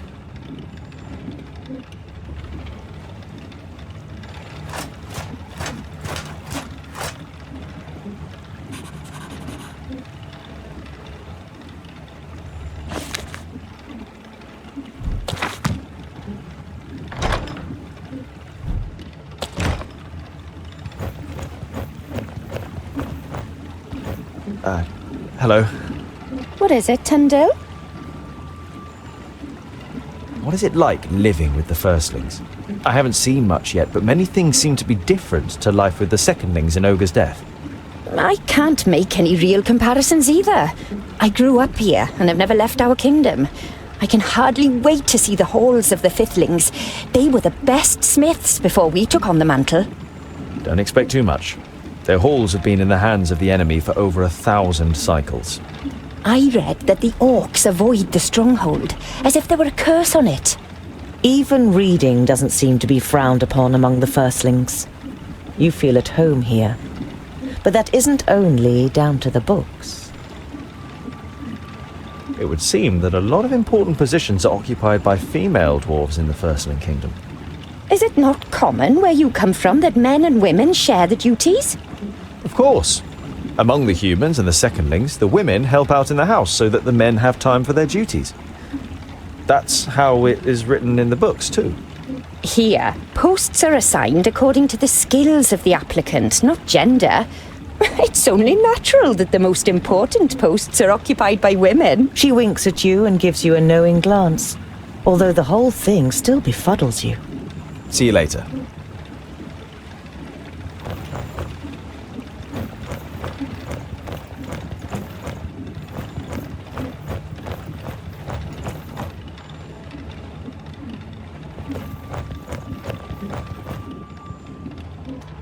Ah, Tungdil. I was wondering when you would pay me a visit. I thank you, and Jeroen, you appeared at the right moment. May I, ask why? It was down to you. Your speech about the responsibility I owe to my realm. Lot Yonan was a good teacher. Her face darkens when she thinks of her old companion. There are 100 reasons that Nodon deserves to die. That is why I went back to the secondlings and took another look through the books. I discovered a passage that said Keenfire can only take its effect against evil when it is wielded by a foe of the Undergrounders. A foe of the Undergrounders? It's going to be difficult to persuade Nork to help us.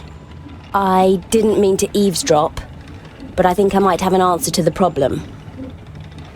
The Alpha are also your foes, aren't they? What the? Half human, half elf. My mother bequeathed me her gifts and her weapons. I got very little from my father, but his eyes are an advantage. And you're sure that only a foe of the Undergrounders can use Keenfire? Anyone can use it like a normal axe, but only a foe of the Undergrounders can command its magical powers. I don't know much about her, but a half-elf should pass as a foe of all dwarves. We should keep your parentage secret, especially from Geralda. I'm in no doubt that the Alpha did terrible things to her.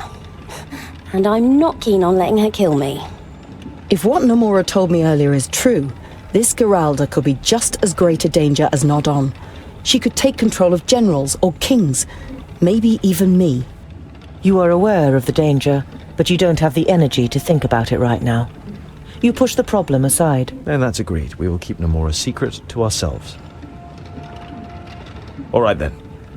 You will wield Keenfire in the battle against Nodon. But we're going to have to make it first. You said it. The actress takes her leave with a little nod.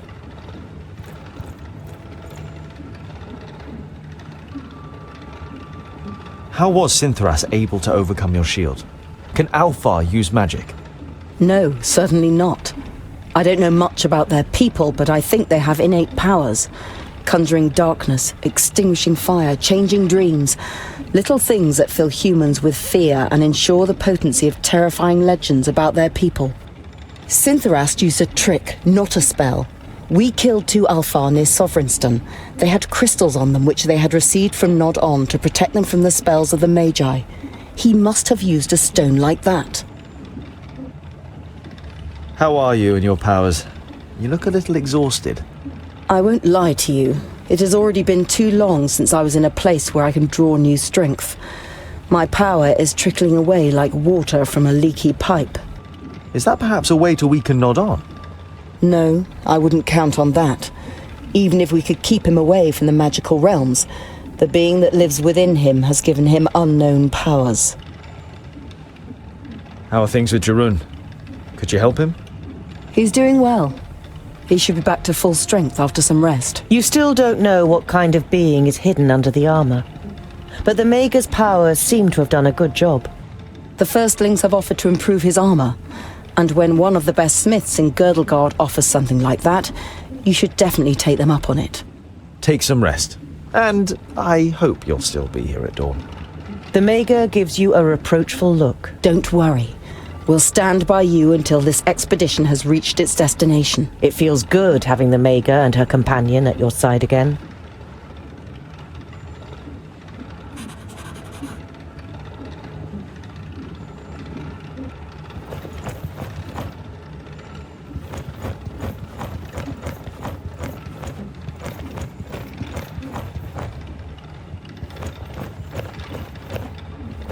The second dwarf stronghold you have ever seen also impresses you greatly. The firstling stronghold is very different to Ogre's Death, but you'd rather not say which you prefer.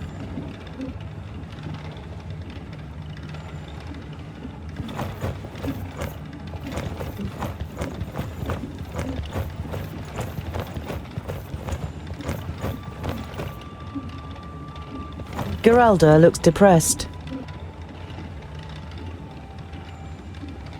You look like something's bothering you. It's just... they avoid me. You're the only one who talks to me. Yeah, well, you did try to kill us when we first met you. Geralda gives a wry smile. Not exactly the best of first impressions, right? You're not a bad person, Geralda. Just give them some time. You said you wanted to join the Free Folk. What do you know about them? To be honest, I don't know very much at all. It is said they are like a kingdom, just without a kingdom. No clans, no obligations and traditions, no repressive expectations. Just dwarves living together. And where do I find them? Everywhere. And nowhere. They hide. I think I almost found one of their cities. I don't know anymore. See you later.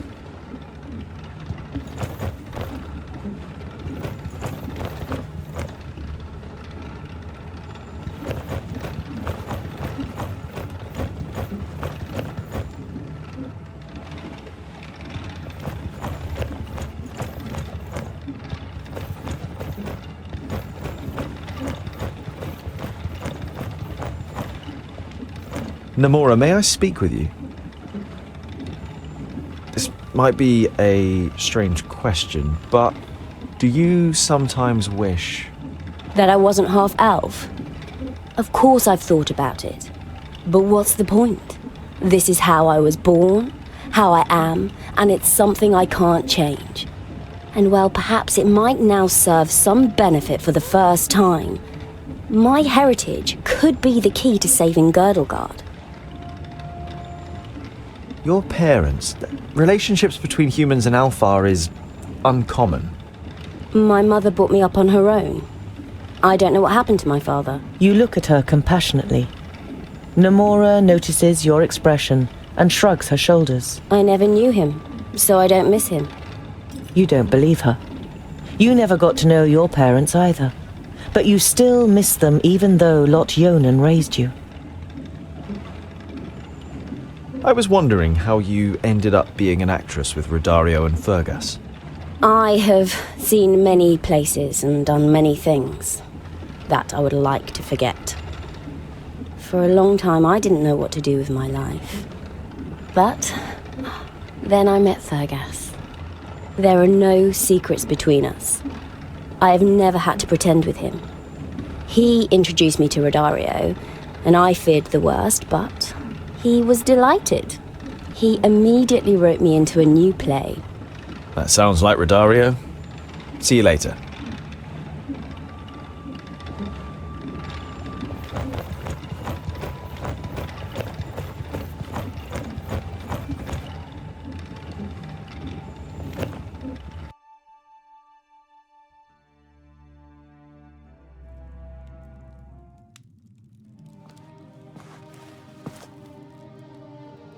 Tungdil.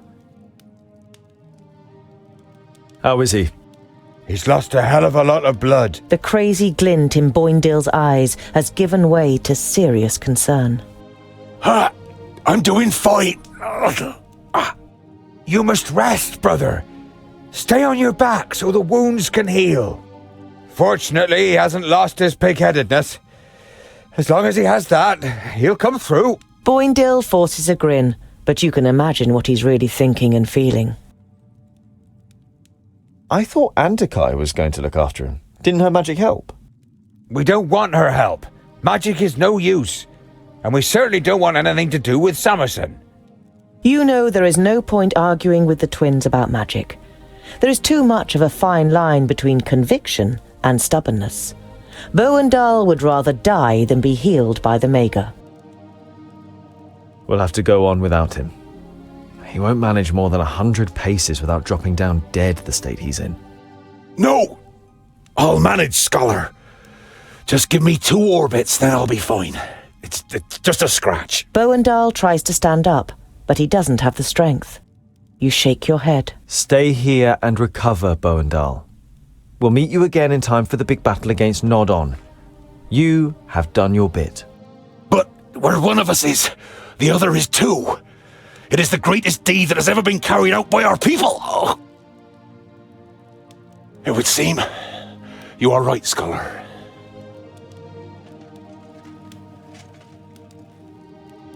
We'll be separated for the first time in our lives. I will miss you by my side in battle. The first 100 runts will be for you. You will have to protect him and the others on your own now, brother. Don't take on too much, and rein in your frenzy. You must control your anger better than you usually do. Promise me. I promise. Tears run down the bearded cheeks of the two twins. They have never had to part like this before.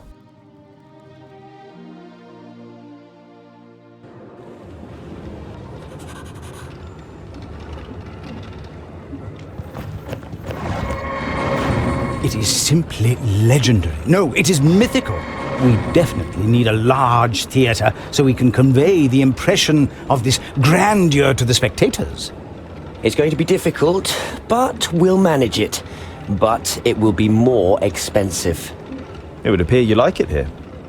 Ha! Like it? It is fabulous! I almost feel like giving up. Not even the best of illusions could possibly imitate this. But say, what brings you to us, Tungdil?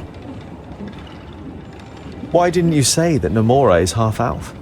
If our spectators knew, they would run away screaming. So I'm sure you'll understand that we couldn't tell a group of armed dwarves either. You have to admit that you don't know how you would have reacted if Nomura had revealed herself in Mifadania. Fear and hatred of the Alpha is deeply rooted. You already know her, Tungdil. She has skills, but her lineage does not determine how she thinks and acts.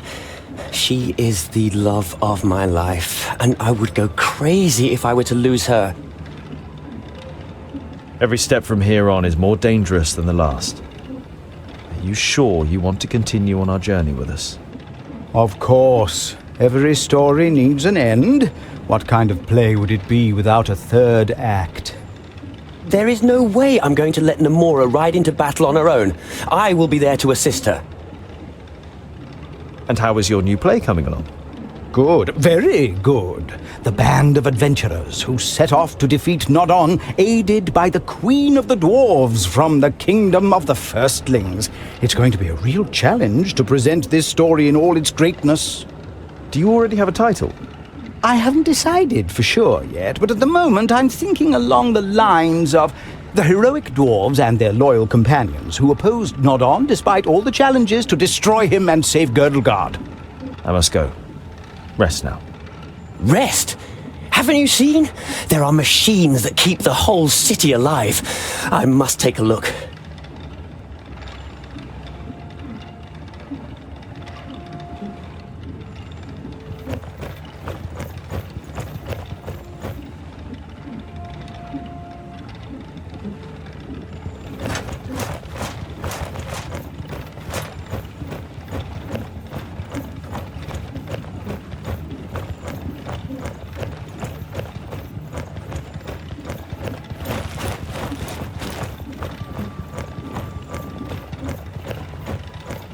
I've gathered all of the metal we need for Keenfire. I'm ready to depart. You nod and then look her solemnly in the eyes. Once we set off, stay in the background, keep out of fights, and avoid all danger. The female dwarf's expression darkens. Shall we engage in a trial fight, Mr. Dwarf? No, by Vracus. No, I know that female dwarves can fight. It's because of the axe. You're the only one who can forge it. If something happens to you, we won't be able to stop Nodon. The face of the smith relaxes, and then a smile appears on her lips. I can look after myself.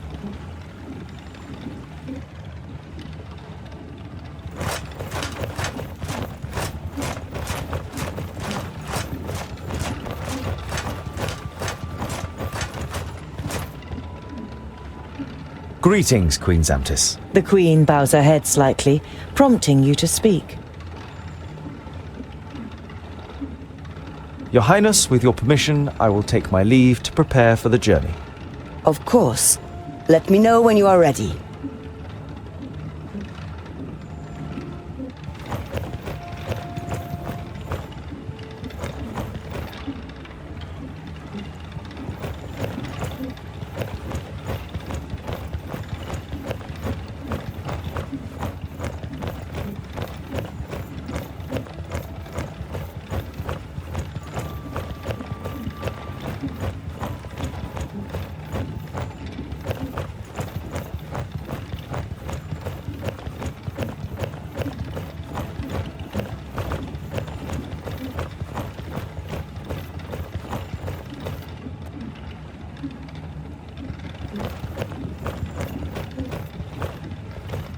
Greetings, Queen Zamtis. Is everything ready for our journey to the Kingdom of the Fifthlings? We have provided wagons for you and your companions. Are your preparations complete? Yes, we are ready. The Queen nods slowly. Rally your companions. I will march east with my host, but don't be misled. The fate of the perished land is in your hands, not mine. May you succeed and return unhurt. Vracus be with you.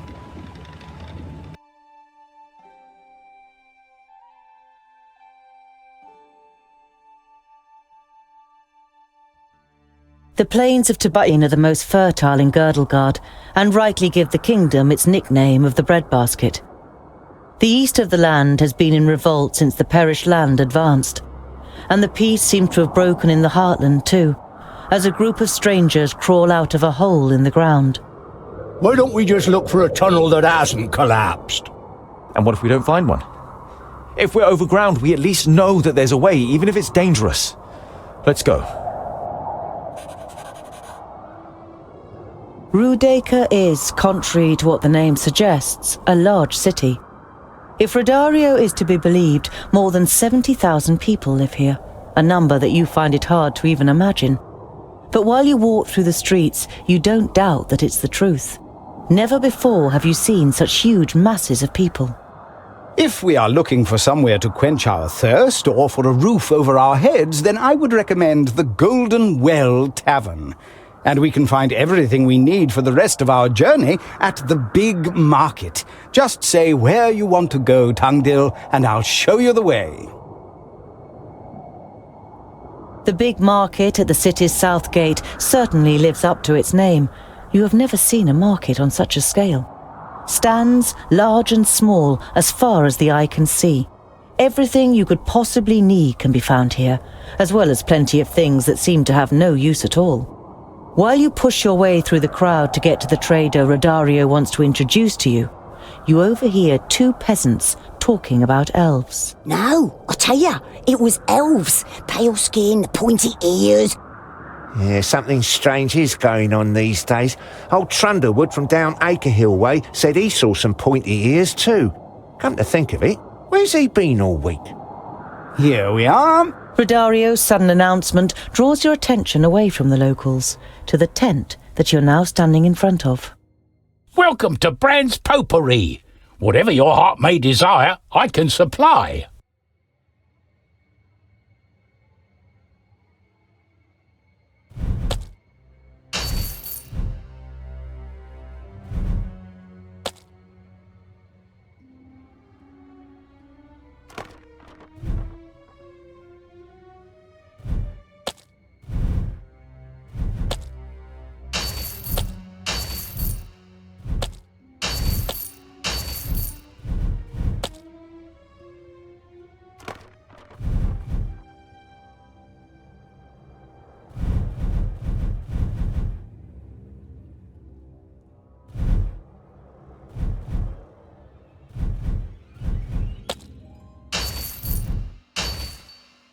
You follow Rodario through the lively streets until he reaches a run-down 2-story building. You hope that this dump isn't the tavern that Rodario recommends. You prepare yourself for the worst, but the inside of the tavern surprises you all. The walls are clad with dark, finely ornamented wood. The floor is clean, the tables are weighed down with good food, and a hot fire is burning in the fireplace. One should never judge a book by its cover. The guests look you over full of curiosity, and many nod a greeting. The haggard woman behind the bar greets you loudly. Rodario, you old rogue! What are you doing here? And you've got dwarves with you! I don't see one my whole life and then several come along in the same month. We are on an important mission, Madame Flori, and could do with a place to stay the night. Rodario introduces you and negotiates a good price for a few beds and a night's lodgings. Sorry for asking, but you said you'd seen some other dwarves recently. You're thinking of Gandagar's group and wonder whether they might have reached the kingdom of the Fifthlings already. Yes, a nice bloke from the west. Paid for his room for a month in advance and then disappeared. Travelling light. The landlady's expression darkens. That was 3 weeks ago. If he doesn't come back soon, I'll have to release the room. You give Namora a sign and sneak onto the first floor. The half-elf appears moments later. To your surprise, she has Balandis with her, who must have caught something of what was said. I want to know who the dwarf who is sneaking around here is. Perhaps he belongs to Gandagar's group. After apologizing to various guests for intruding, you are left with just one untried door. Namora picks the lock and you enter the room unseen. The room is bigger than all the rooms in the tavern you have seen so far, and all just for one guest. There are maps, various pieces of notepaper, and 3 notebooks on the table. The notes are partly written in Dwarvish and partly in the language of humans.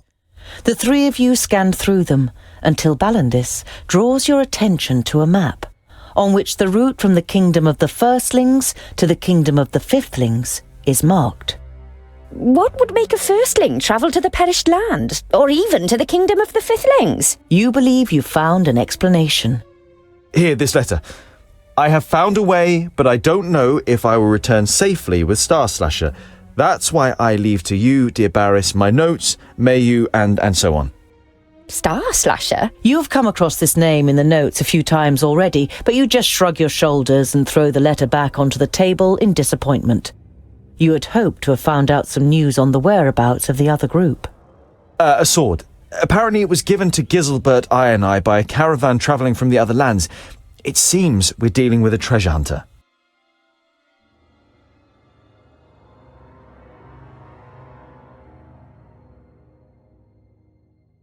You are woken with a jolt in the middle of the night by a blood-curdling scream. You look around in panic and see that the others have been woken too, but only Geralda has beads of sweat on her brow. She's breathing heavily. Concerned, you go over to her. I can remember. The Alfar. They are doing experiments on the children of the Smith. We have to save them. Alpha? Experiments? What are you talking about? I can remember everything. Or at least some of it. I know that I was taken prisoner by the Alfar, along with other dwarfs. They experimented on us, and I somehow escaped. Where was this exactly? They are here, nearby. It was a village, I think. An Alfar village in Tabain? Doesn't sound very likely. By Rakus, if the Alpha are experimenting on dwarves, we can't just ignore it. We have to free the prisoners. We can't save the world if we ignore the suffering right in front of our eyes. We will help Geralda. Boandal and the others accept your decision. Geralda nods at you gratefully.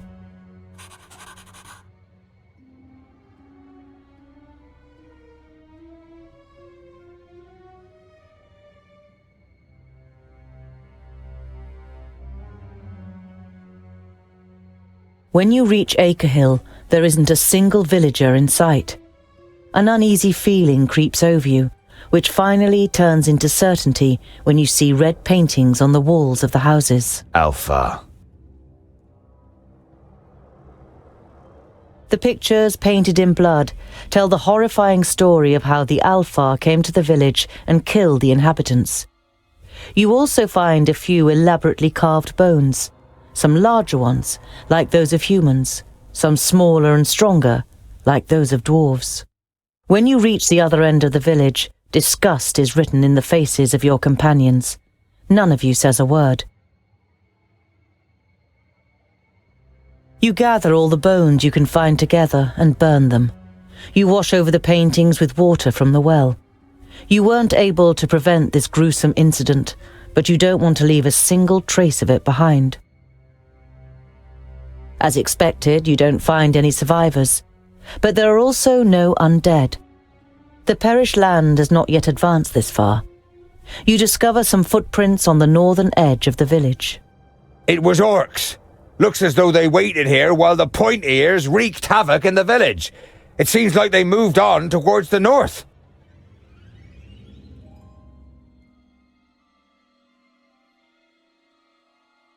You walk through the villages that once blossomed, but are now deserted due to the advance of the perished land. The colour has drained away from the wood of many of the houses, just as it has from the countryside itself. A carpet of withered plants rustles and crackles under your feet. You don't know if the perished land can ever be driven away again, and even if it can, it is questionable whether people will ever live here again. You sigh, and try to drive these dark thoughts away from your mind.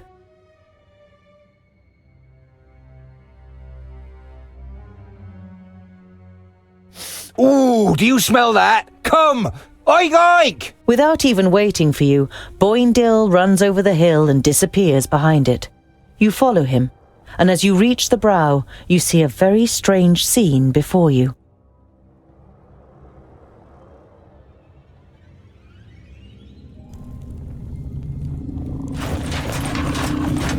I told you shouldn't touch them. But I was hungry.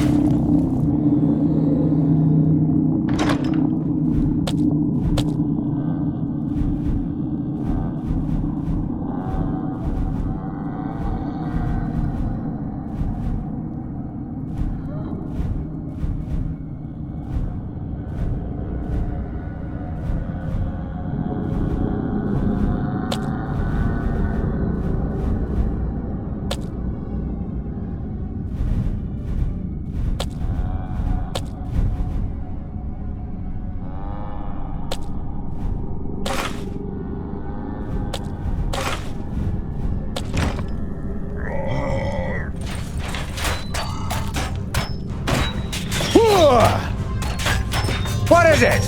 Oink, oink, little piggies! Yeah?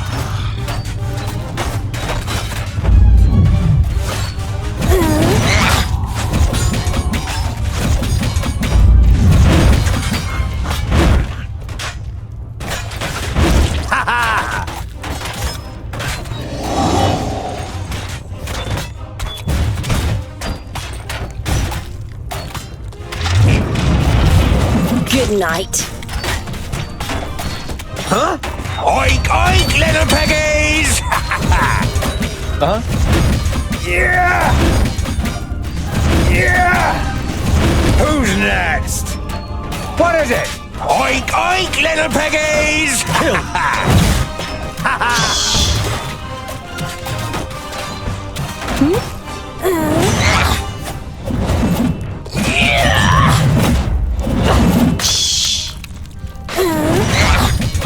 I'm on it. Swift and quiet. He hardly put up a fight! Already done it. Kill! Good night. And what now?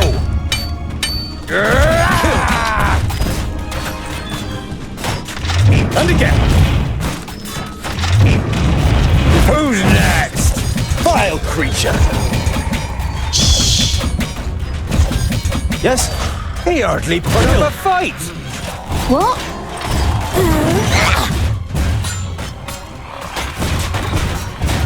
And again! Yeah? Good night. What is it? Understood. Of course!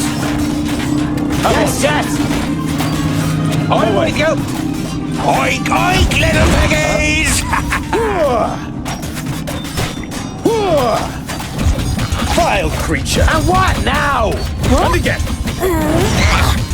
Vile creature! I'm on it. Already done it. Yeah? In a moment.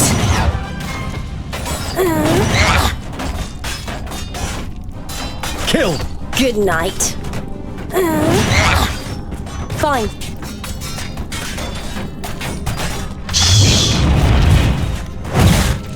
He hardly put up a fight! And again!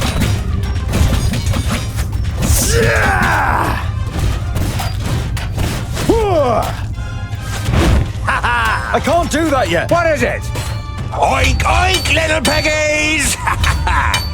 Good night. On my way. I'm on it. Who's next? At once. Vile creature! On my way. At once. Kill! At once. Fine. Vile creature! Yeah?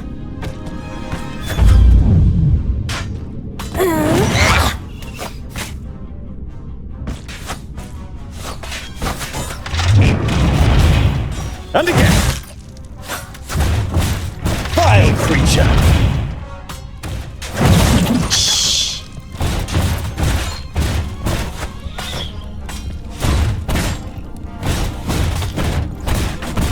Kill! Swift and quiet. And again! Huh? Yes, yes! I'm with you! Oink, oink, little piggies! Already done it. At once. Who's next? The chaotic battle between the orcs, the undead, and you comes to the best possible conclusion. No one else is standing but you. You decide to have a little look around.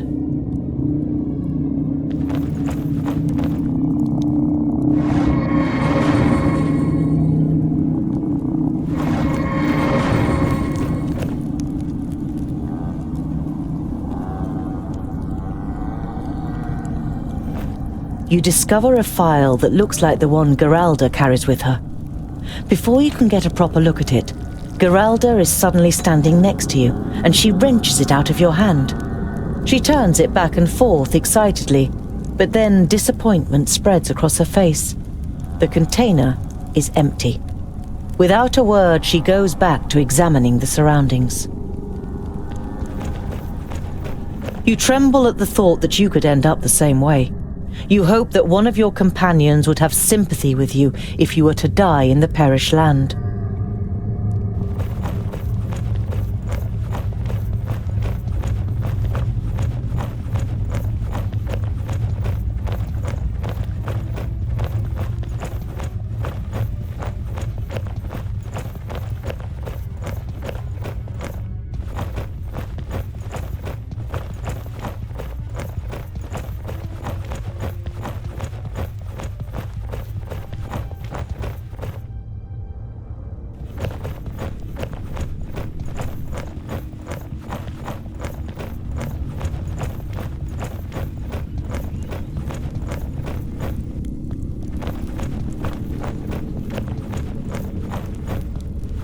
It's a map of the surroundings. Not far from your current position is a place clearly marked with a red cross. Is it another orc camp, or even the Alfar camp? You mark the place on your own map.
The closer you get to the murky pool, the worse it stinks of decay and death.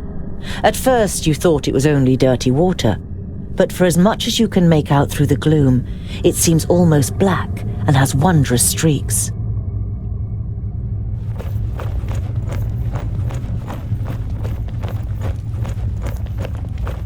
With the probable location of another camp up your sleeve, you continue on your way.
Geralda struggles to keep pace all day, and when you see her struggling, you give the order to set up camp for the night earlier than usual. Are you all right?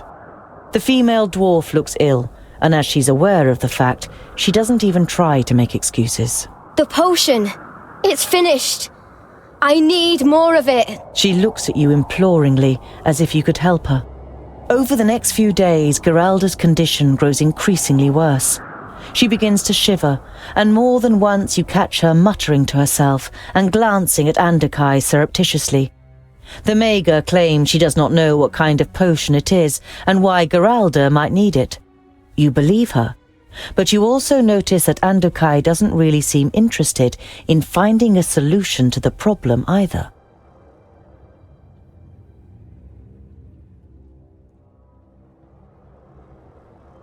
You reach the place that was marked on the Orc's map, and judging by the site you are presented with, there is no doubt.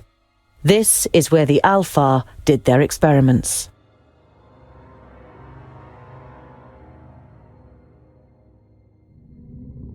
Dwarves!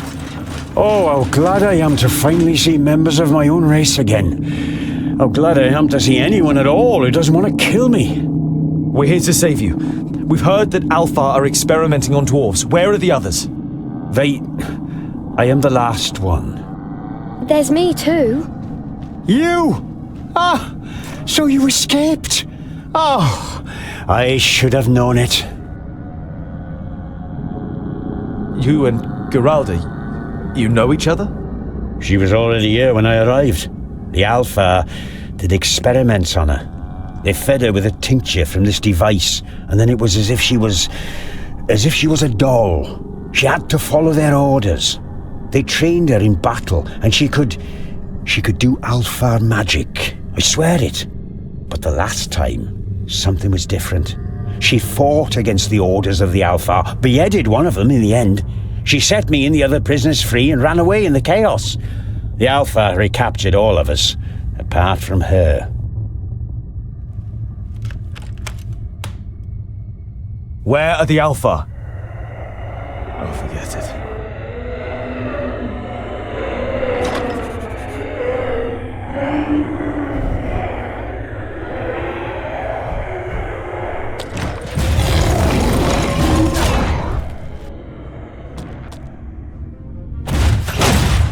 Huh?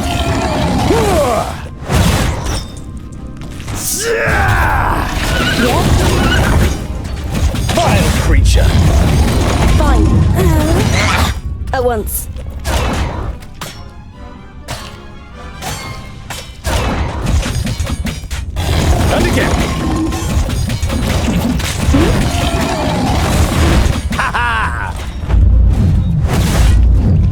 on it.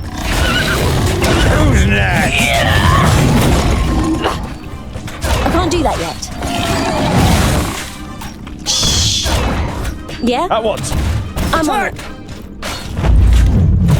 They hardly put up a fight. Huh?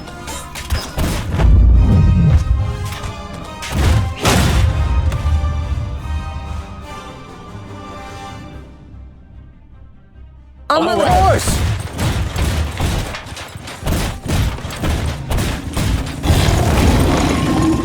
I'm on. Oink, oink, little piggies!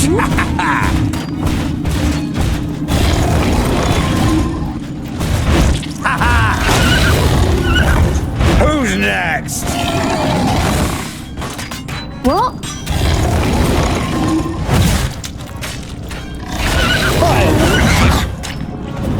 Swift and quiet. Good night. Huh? Oink, oink, little piggies! Yeah! Understood. Yeah! Swift and quiet. Good They night. hardly put up a fight. Come here, you!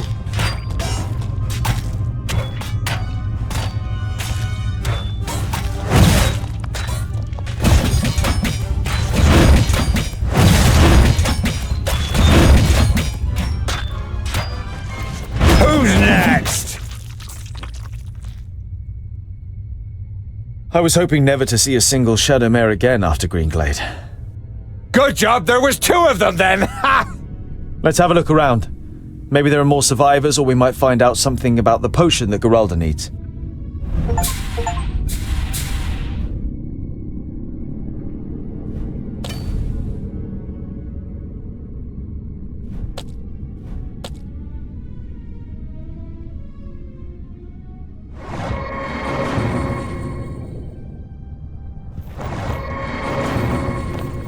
The danger is over. Once and for all.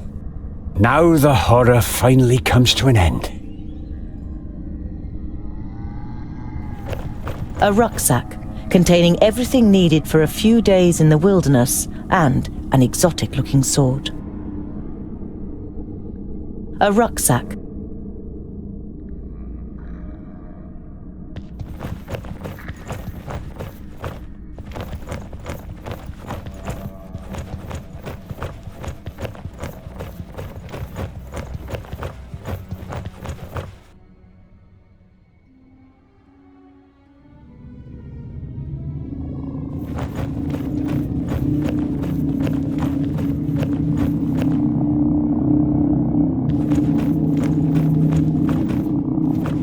The elf has been beheaded.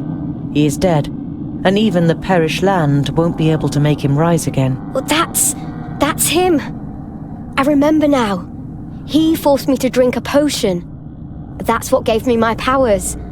I killed him and ran away. On closer inspection, you see a small rolled-up note in the elf's hand.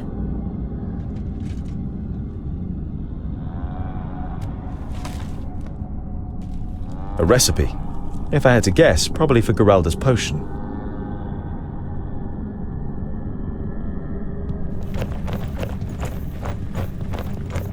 The containers are filled with blood, but it seems thinner and smells sweeter than it should. Presumably, the Alfar have done something with it, either for their potions or to use it as paint. You have no idea what to do with the various devices and ingredients, but it should be easy for Andakai, as an experienced mager and alchemist, to brew Geralda's potion.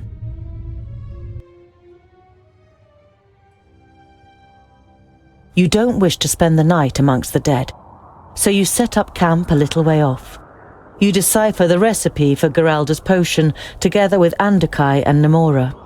All in all, the equipment and the process is not hard to understand, despite being a little strange. And the ingredients take some getting used to, even for me. This black water and elf blood, for example. Is this what gives Geralda her powers? Andakai nods. It gives her powers and makes her dangerous.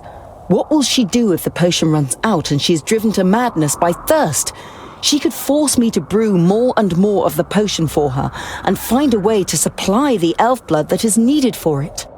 Andakai's gaze pierces you. I can mix a poison that looks just like her potion.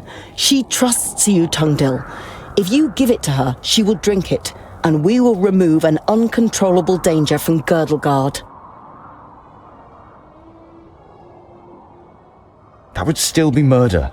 No matter how great a danger she may present, she didn't choose her powers and deserves to live. Andakai shakes her head in disappointment, but to your surprise, gets to work without another word. After 2 hours, Andakai comes to you and holds out 2 files that look exactly like Geralda's. I stick by my opinion, Tungdil. You must recognize how great the danger is. The file on the left is the potion. In the other is the poison. Andakai gives you the 2 files. Decide wisely. Before you can say anything, she has already turned away and is marching at a swift pace towards Jeroen. Tungdil, is the potion ready? You only just managed to hide the files from Geralda. Yes, here is the potion. You give Geralda the real potion, and she takes several large swigs. Thank you, Tungdil. What would I do without... Ugh. What is that? It's burning. You've poisoned me. You stare at the second file in your hand, and then at the face of the dwarf, contorted in pain. With a final pain-stricken scream, Geralda collapses in front of you. As the others rush over, you are still standing there, frozen in shock. She's dead. Take her away. Without worrying about the objections of the others, Jeroen follows her order. Andakai grabs your shoulder and pulls you aside. So you gave her the potion? I thought you would. You swapped them, how could you? You feel deceived, and anger boils inside you. Be aware of who you're talking to, Tungdil Goldhand. We may be travelling together, but I am still one of the 6. I have ruled over my realm for many years and made many difficult decisions. This was not one of them. She was a product of Alpha experiments and could have become as great a danger to Girdlegard as not on. But perhaps we could have... You think you can see a hint of sympathy in the Mager's face, but without another word she leaves you where you're standing. For the first time in a long while, you feel just like the stupid, naive Smith who left the cosy vaults in Yonandar so long ago.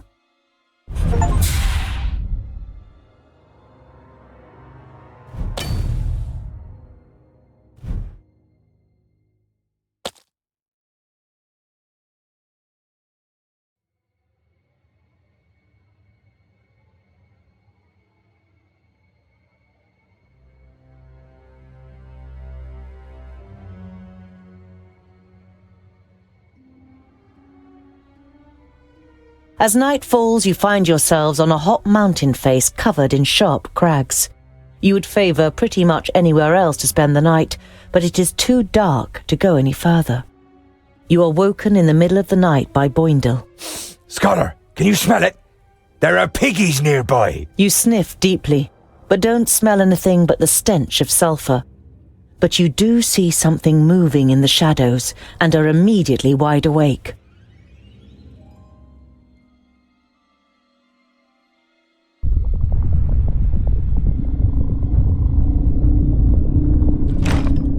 Yes? Huh? Oink, oink, little piggies!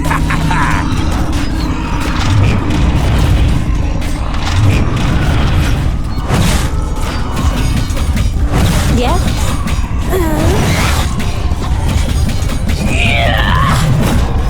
And what now? Oink, oink, little piggies! On my way. Swift and quiet. Attack! And again. End it. Yeah! On my way. Vile creature. Yeah! Who's next? Good night. Understood.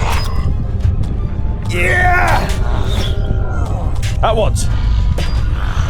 For Vracus! And again! On my way. Yeah! Vile creature! What is it?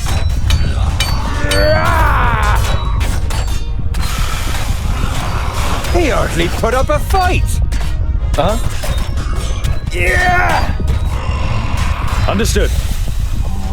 On my way. End it! Vile creature! On my way. Swift and quiet. For Vracus! Yeah! Understood. On my way. I have bow and dog! Give me a hand! And what now? Already done it.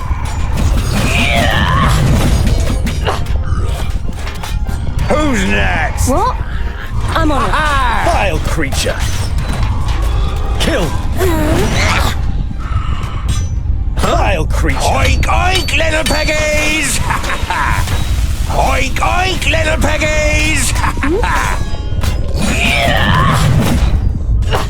Already done it. Killed! And what now?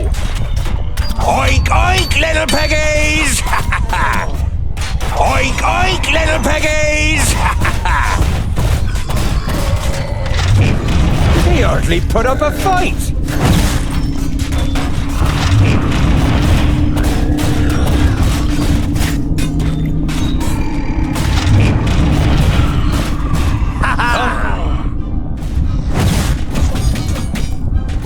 At once. What is it? Huh? Good. Of course!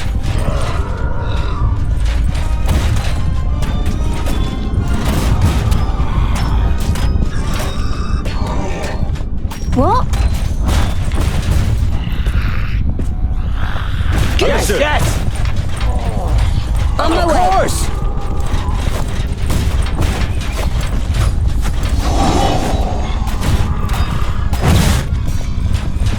Yeah? At once.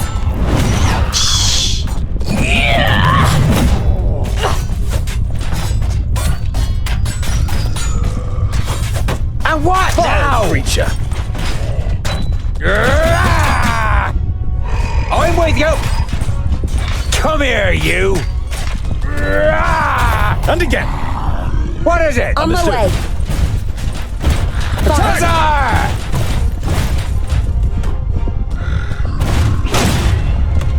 Of course!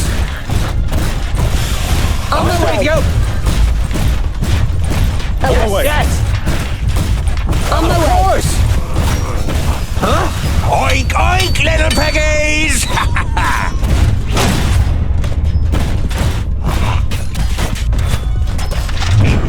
Killed!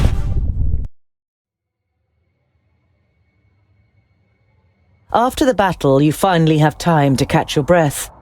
You check the others one by one to see how they are. Bavragor seems out of it and is staggering with every step he takes. Bavragor, are you all right? Agonizingly slowly, he turns to face you. Blood is flowing from his mouth and through his beard. I made a mistake. All strength slips from his body and he falls forward. An arrow is protruding from his back. Andakai, Bavragor has been hit! You immediately rush towards him. Balandis, next to you, takes his hand. Too late. The arrow was poisoned. I could feel it. I hadn't planned to return to the kingdom of the secondlings, but I did at least want to complete my task to die in glory. You won't die, Bavragor. Andakai, can't you? You turn to the Maga, but one look at her face robs you of all hope. She shakes her head imperceptibly. We are in the perished land, aren't we? Let me die. Then I can at least complete my task. My defiance will be stronger than the urge to do evil. Before you can object, Boindil lays a hand on your shoulder. You know yourself how stubborn we are, Scholar. We should grant him his wish. If he turns on us, then I will take care of him myself. You've heard about dead dwarves on expeditions in the Perish Land defying the bloodlust for many days. But you want to find a better way. Bavragor's breathing is becoming shallower, until it finally stops completely. While Ballandis is still sobbing next to you, the stonemason rises suddenly. His face is pale and his eyes seem empty. Even death can't stop me. I told you. My defiance is stronger. None of you really know what to say, and finally Bavragor compels you to continue your journey. You can see the inner conflict in the stonemason's face, and you don't know how long he can resist it. You continue on your way with an uneasy feeling.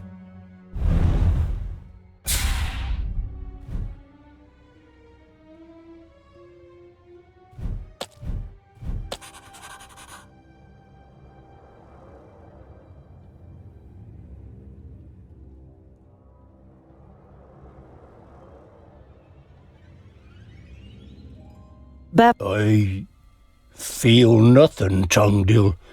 I don't feel my body anymore, and my head is strangely empty.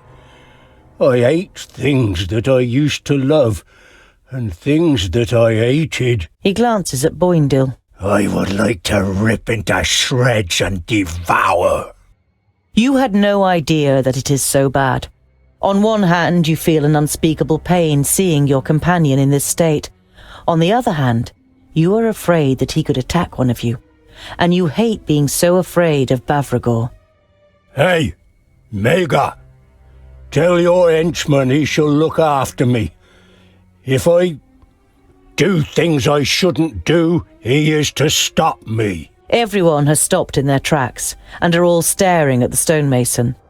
Andakai is the first to free herself from the tense torpor, and with a nod, Jeroen follows the orders, and from that point he doesn't leave Bavragor's side.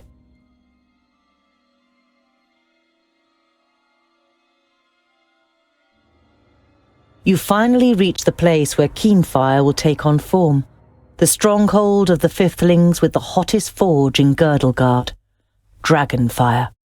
This is where evil first entered Girdlegard, a disgrace for the dwarves, who were given the task of protecting it by Vrachus. Since then, the Perish Land has spread. Alfar and Orcs have invaded, and the elves almost eradicated. But you have decided to face up to the evil. You will forge Keenfire and stop Nodon, or die trying. You enter the old stronghold with determination.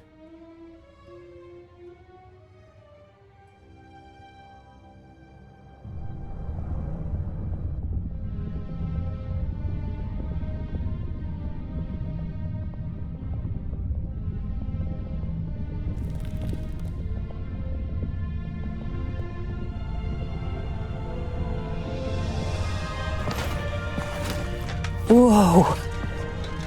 The Fifthlings really knew how to build a stronghold! And we're probably the first dwarves in 1,000 cycles to enter these halls.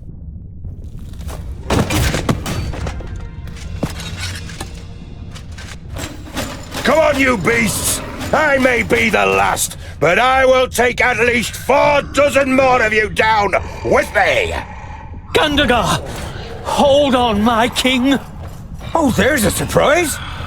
Is there some courage hidden inside the little gem cutter after all? Come on, let's help Gandagar.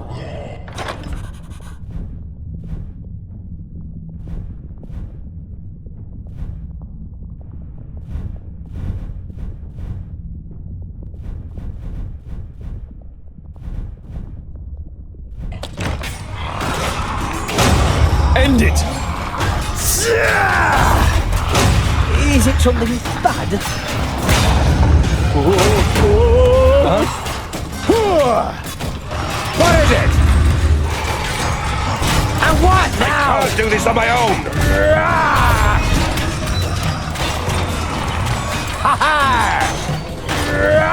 God is out next! Meet What do your you doom! want me to do? Hey! What is it?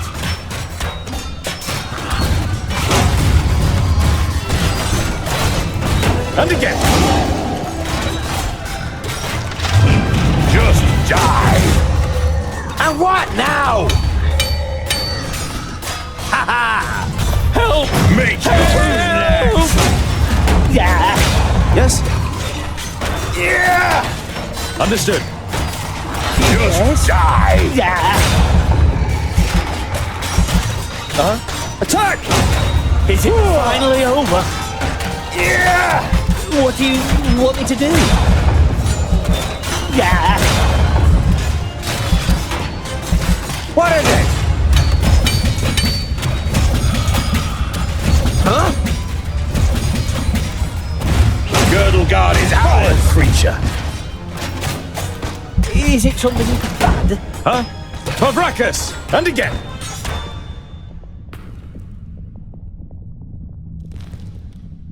My king! You're alive! Oh. Tungdil! I would have never have thought I'd be so happy to see you again. You seem to have fared better than we. In a few short words, you give account of everything that has happened to you on your way to the kingdom of the Fifthlings. Gandagar listens silently and nods now and then. You have done well. You appear to be a better leader than I expected, Tungdil Goldhand.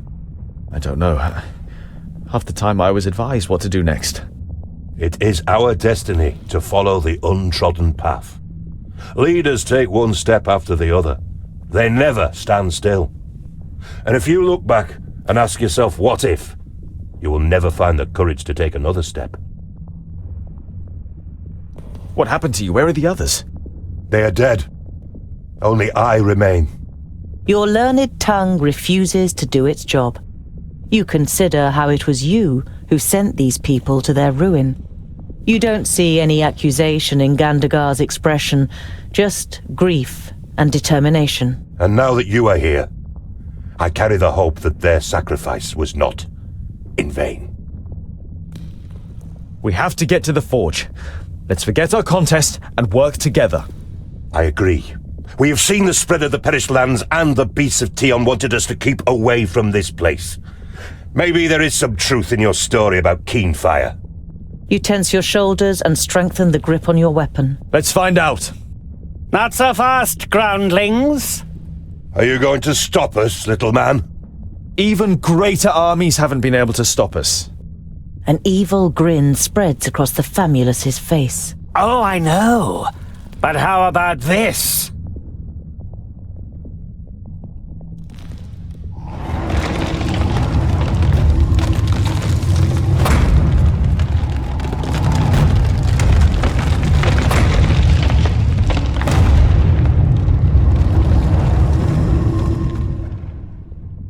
Finally, a real challenge! Everyone else keep your hands off it! Understood?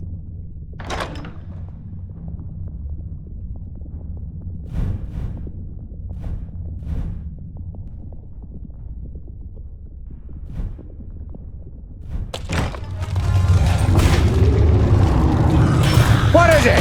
Oink, oink, little piggies! Yeah! What is it? Not a bad idea. If I have to. Put up a fight! Chance. Feel my power!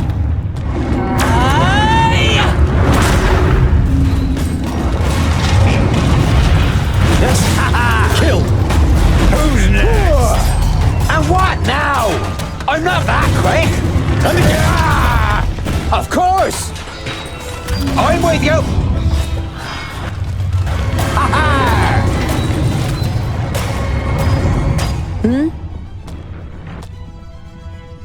Not a bad idea. If I have to. All right then. If I have to. All right then. Vile creature! With pleasure. What is it? And again!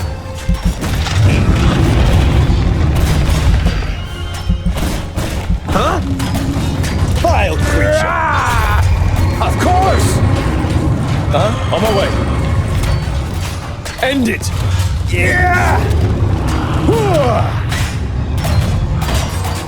Now you've got me interested. Not a bad idea. Feel my power! If I have to, and I didn't even take off my gloves.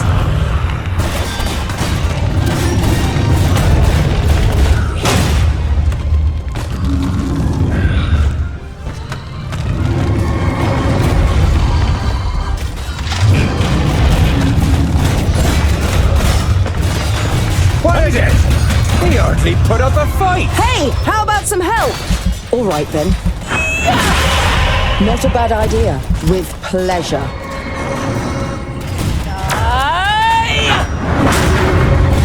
Huh? Ha ha! He hardly put up a fight.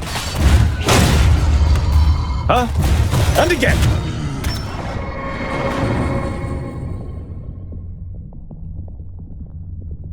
Tungdil, let's hope that was the last obstacle on the path to your victory.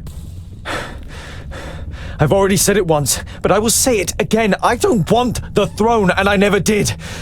All I care about is saving Girdlegard. If I don't manage, make sure that Keenfire is forged, and promise me that you will work with Namora and Keenfire against Nodon.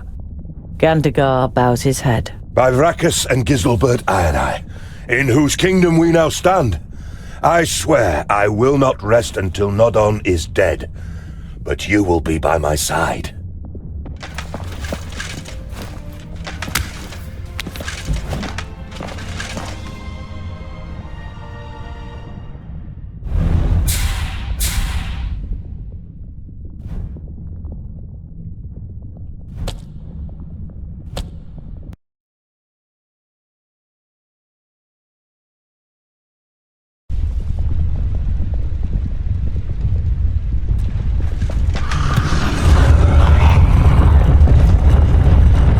Can't be serious.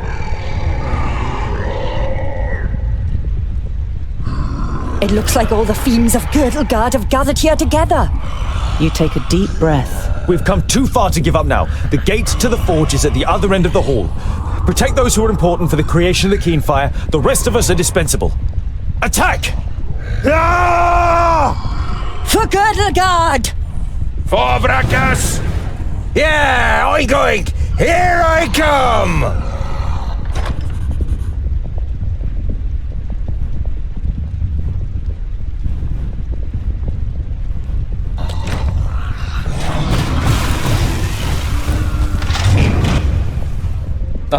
Attack!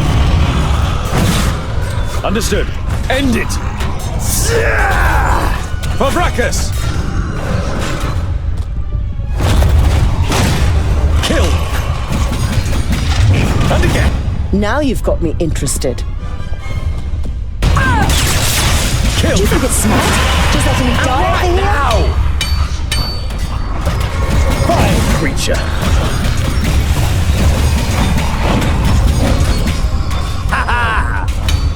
No chance.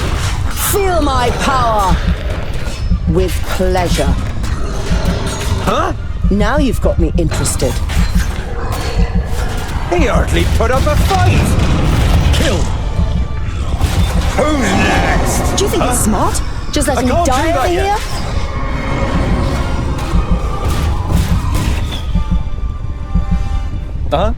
And what now? Yes, yes! What is it? Feel my power! All right then. No chance. I have order! Give me a hand! Bad idea. Oink, oink, little piggies! If I have to. All I'm right with then. you! He hardly put up a fight! And what now? Vile creature! Now you've got me interested.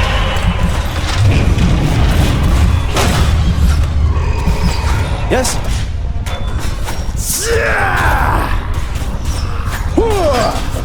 I have Wait a moment! order! Give me a hand! Come here, you! Yes, yes! So! Huh? On my way. No chance. Fabracus! Ow! And again. Hey! I have bow and dart. Hey, Give me a how about hand. some help? Ow! Hey! And what now? Oink, oink, little peggies! Do you think it's smart? Wild. Just letting me die over here? What is Ow! it? And again. Hey! Not a bad idea. If I have to. Now you're interested. Understood. If I have to. At Not once. a bad idea. All On my right, way. then. Huh? At once. Understood. Yeah! At once.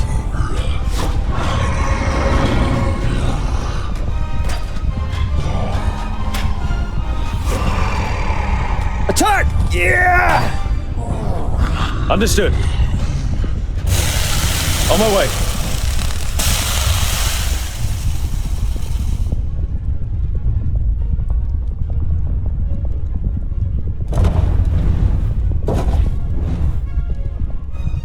At once.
Yes? I'm with you. I I understand. Huh? At once. On my way.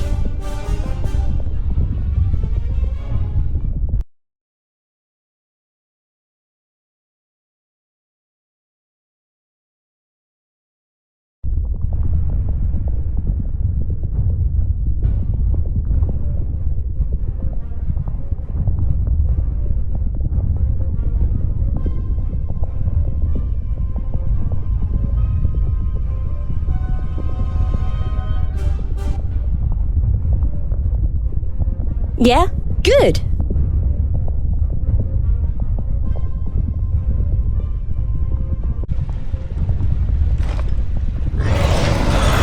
What is it?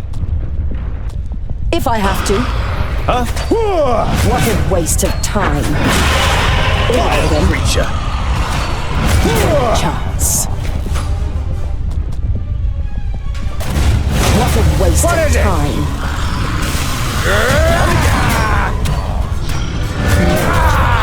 He hardly put up a fight. He hardly put up a fight. Of course. And what Yes. now? Fabracus! Yeah! End it! Hey, how about some help? What a waste of time. Huh? Vile creature. Do you think it's smart? Just letting me die over here?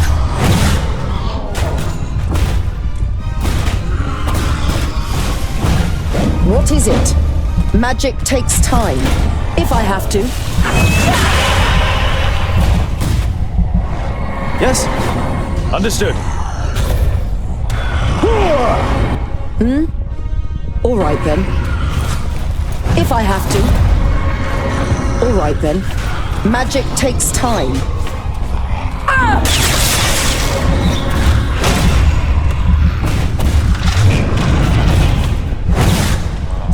Now you've got me interested. What is it? And again. Vile creature. Huh? I'm with you. Come here, you. What a waste of time. And I didn't even take off my gloves. At once. On my way. What a waste of time. Understood. At once. End it. And what now? Kill. Yes, yes! And I didn't even take off my gloves. I'm with you! Feel my power! And what now? Not a bad idea. All right then.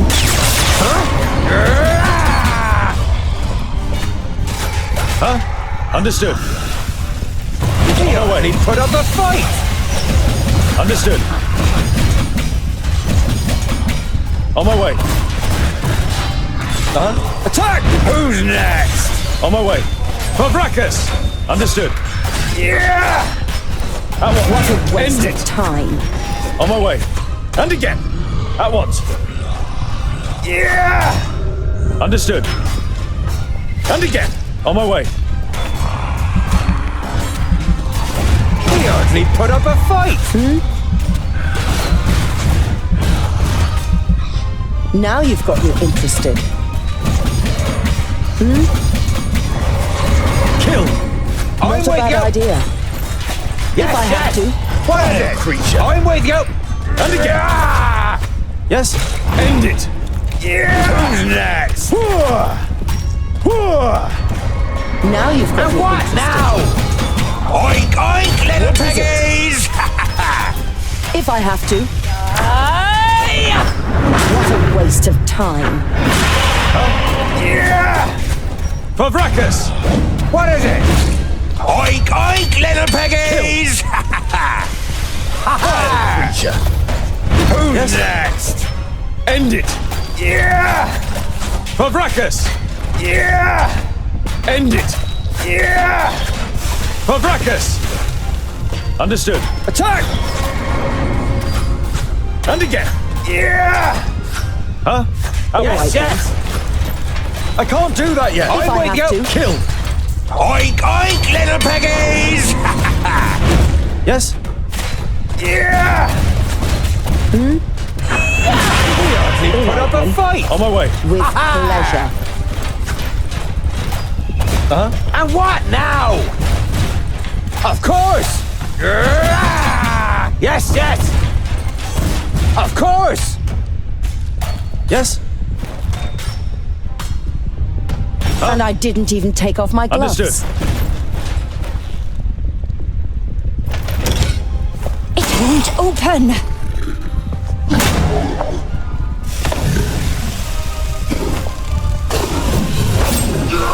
No!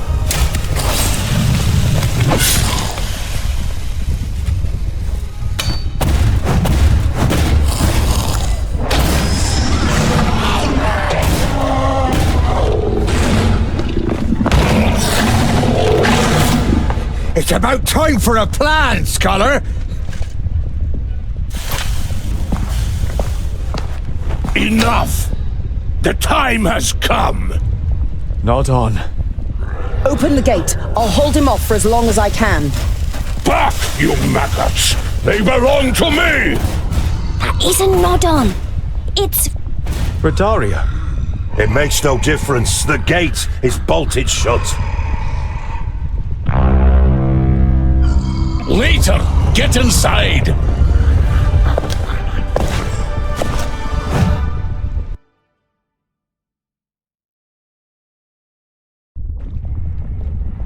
You recognize the dwarf standing in front of you in shimmering armor, because you have seen his features more than once, wrought in gold and vercassium and flaunted on the walls on your way through the kingdom of the Fifthlings. Giselbert Ionai, the progenitor of the Fifthlings. Welcome, whoever you may be. I hope your coming is a good omen. You look at the 10 dwarves with their pale faces and eyes that seem slightly vacant, as if they were in a trance. They are wearing wonderfully crafted armor, and the resolve that Vracus gave his people can be read in each and every face. It really is you, isn't it? We are the last of the Fifthling clan. We have defied the hordes of evil since the downfall of my realm. We fell against the Elfar and were brought back to life by the perished land, but instead of serving it, we fought against it. We are rather hard to defeat, and each of my men has slain more monsters than any other dwarf before them. But such victories are a meager consolation after such a loss. And you don't feel any hate towards other dwarves or all things living? You are thankful for the old king and his men, but you experience firsthand what power the perished land exerts over those it has in its grasp. We have learned 1,100 cycles have been enough to silence the hate inside us. You look at the legendary king's face and see no signs of lying, but also no joy, no hope, no life. Just sadness and the irrepressible defiance of the dwarves. I thank you for your help. Without you, we would have been finished.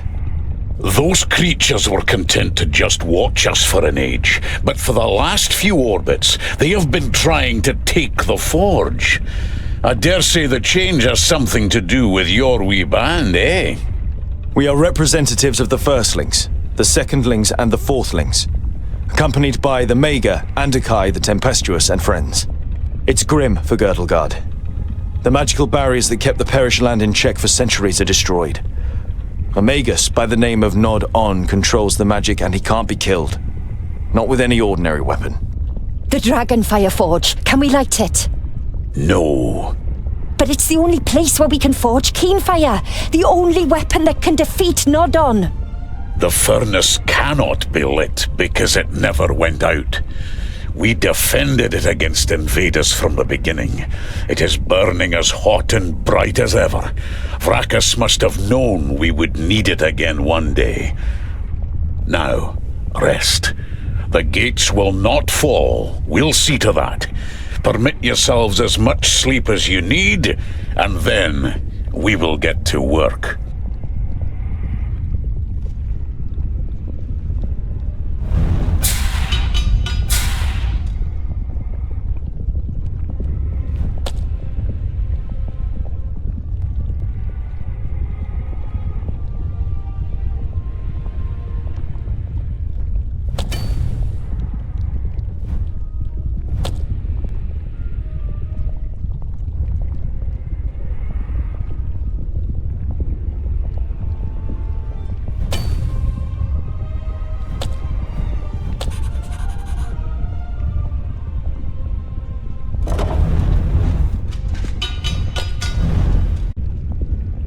On the other side of the gate, the hordes of Tion are slowly drawing themselves together into an organized army. You must hurry, so that all the orcs find when they attack is an empty forge.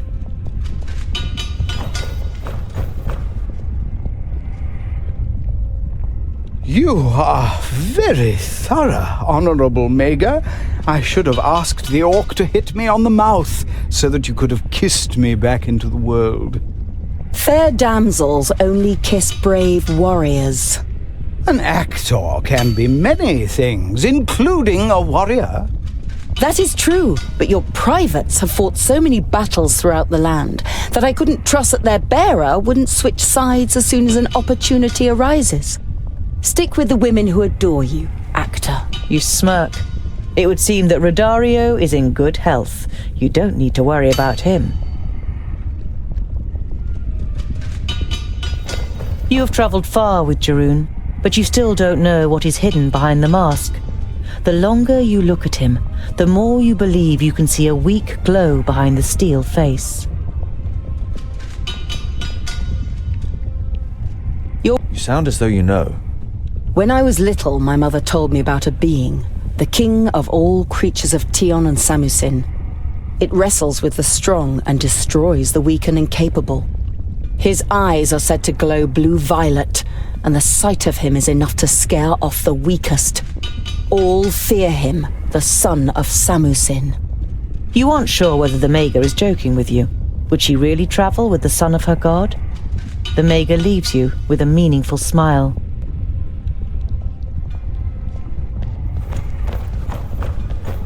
You seem depressed. Should we let a couple of orcs through the gate? You expect a quick retort, but Boindale says nothing for quite a while. I have been thinking about what Vracus's vision might have been when he brought together so many different people. Each has contributed towards the forging of Keenfire. We would never have set off without you. We couldn't make it without the craftsmen. We wouldn't have made it through all the orcs without the actors. And finally, the Pointy Ear will wield Keenfire against evil. We're the best group for this expedition. The only group who can do it. You have forgotten yourself and your brother. You forged a way through row upon row of our foes where others would have given up. Boindale gives you a nod, already half lost in his thoughts again.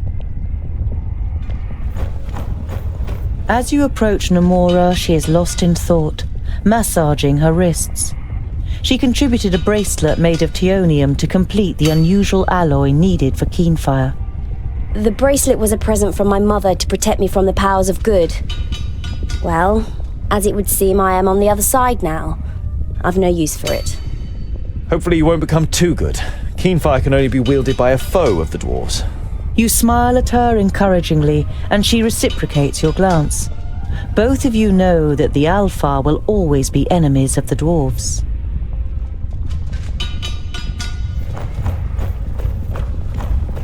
The Magister Technicus looks up from his work. Ah, Tungdil, look what I found. Here. There are narrow steps on the walls of the chimney, and if you look right up to the top, you can see the blue of the sky. Very good. That could be our way out once Keenfire is finished. King Giselbert I still can't believe that I've met you in person. My time passed long ago. Do people still talk about me? You think for a moment about how to answer. Many blame the Fifthlings, and thus their progenitor, for the extent the Perish land has advanced. Your name is not forgotten.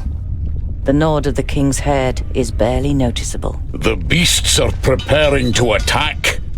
You look at the solid iron doors and their fittings, which are protected by the runes of Vracus. Didn't you say the furnace is safe? Long enough.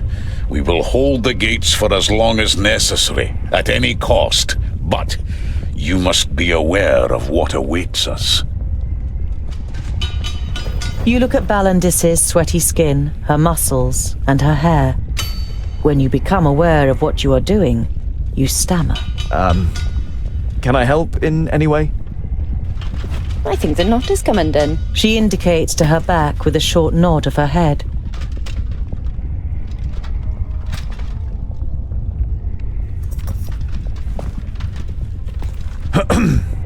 She smiles at you radiantly. Thank you for your help. You feel you're melting in her smile like steel in the forge. Of course, you're welcome.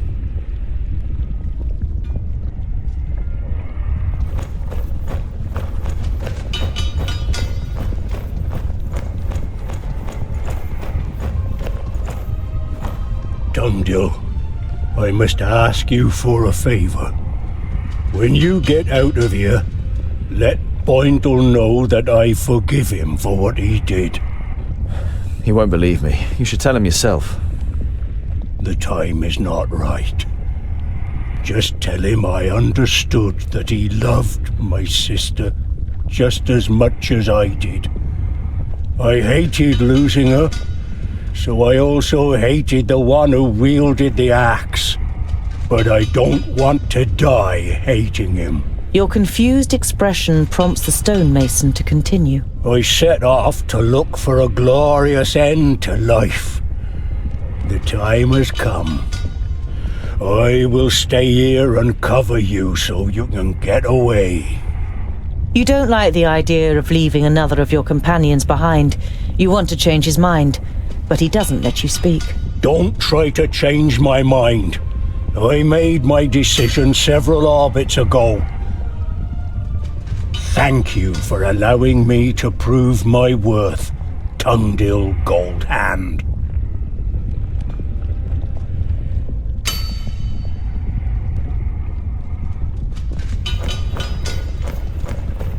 He stood against the orc without hesitation, even though he knew he was no match for it. I was happy when you chose Goemgar, because I thought I knew how much of an artist and how little of a dwarf he was. But he proved that he was more of a dwarf than I reckoned. What will you do when this is over? Do you still plan to go to war against the elves? The elves' betrayal is absolute. They are to blame for the destruction of the Fifthlings, and for the death of my father and my brother. I will never be able to forgive them. There was no betrayal by the elves. I am Glandolin Hammerstrike of the Clan of the Striking Hammers, and I, unlike you, was present on that dark day as the stone gateway fell through the betrayal of a dwarf. A dwarf? It was Glandolin Strongarm of the Clan of the Strong Arms who uttered the incantation for the first time and unlocked the gate. He surrendered our land to their hordes. He was the one who showed the Elfar a secret path into our tunnels so they could attack us from behind and poison us. We were struck down with a mysterious fever. I don't understand. He was a thirdling, a dwarf killer, who stole into our clan and masked himself as one of us to bring about our downfall. He died at my hand, but he rose again at the power of the perished land and uttered the secret words a second time.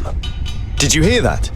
It wasn't the elves, it was a dwarf. How much do you believe in Bislapur and his proof now when there's a dwarf standing here who was witness to it?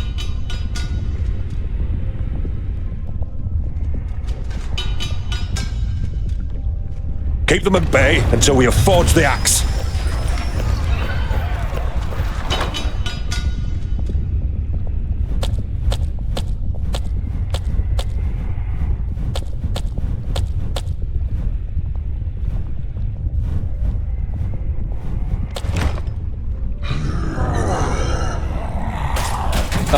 Yes, yes! What?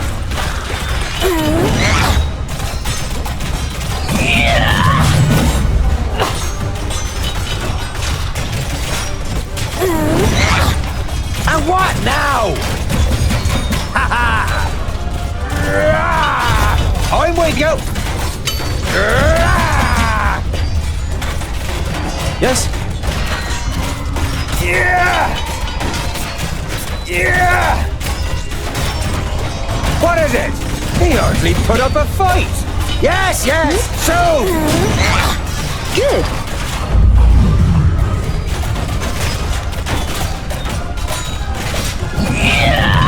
Yes? How many is that now? Too many enemies! What?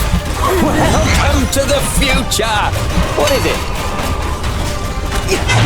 A victory for technology!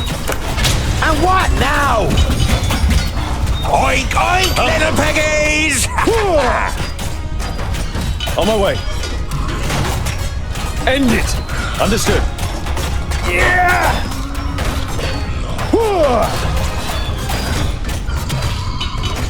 Swift and What is quiet. it? Yes?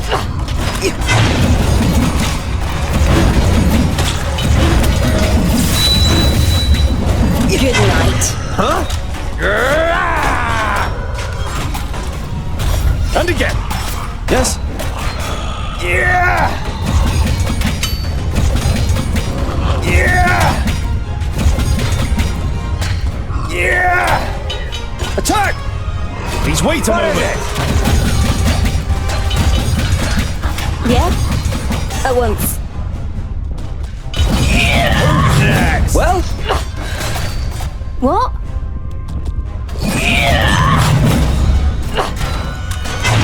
How many is that now? Welcome to the future! He hardly put up a fight! Understood. Yeah? At once.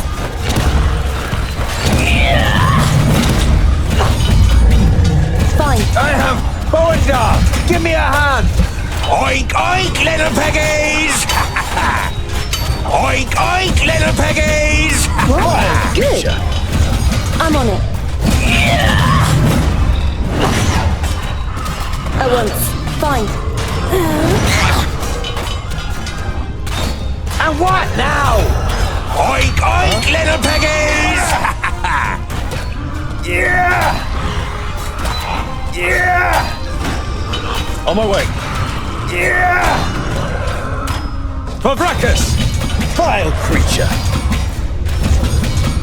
He hardly put up a fight! Yes?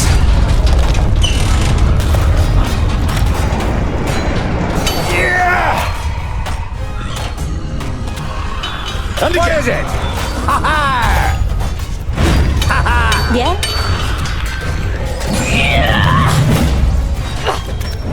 Good night. Yes. Huh? I can't do that yet. Yeah! Yeah! Yeah! End it. Vile creature! Yeah!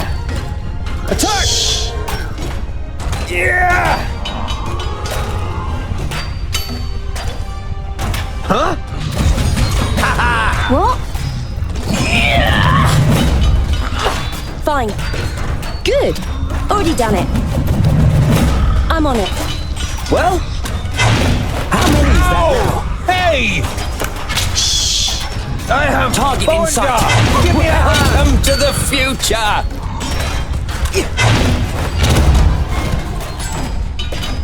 All right then. Who's next? I'm on it. Target in sight. Why not? I'm on it. Good night. He hardly put Yeah? up a At fight! once. Already done it. Who's next? Good. Vile creature! And what now?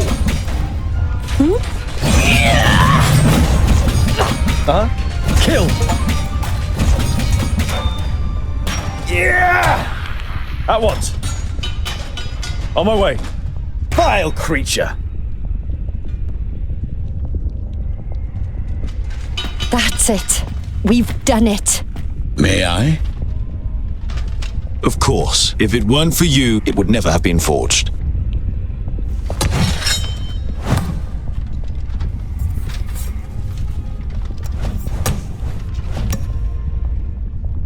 The axe that will banish evil from Girdlegard. Now it all makes sense. All those cycles of perseverance, of fighting, the agony of being undead. Thanks and honor be to Vrachas. Tell the clans that we never gave up. The Fifthlings fought against evil for as long as they could. Here, keep this as a memento. Your gift is too generous. From what I have come to know of you, you deserve it more than any other. Just promise me one thing, Tungdil Goldhand. Rebuild my kingdom once you have freed Girdlegard and driven out the pestilence. Don't leave my kingdom to the creatures of Tion.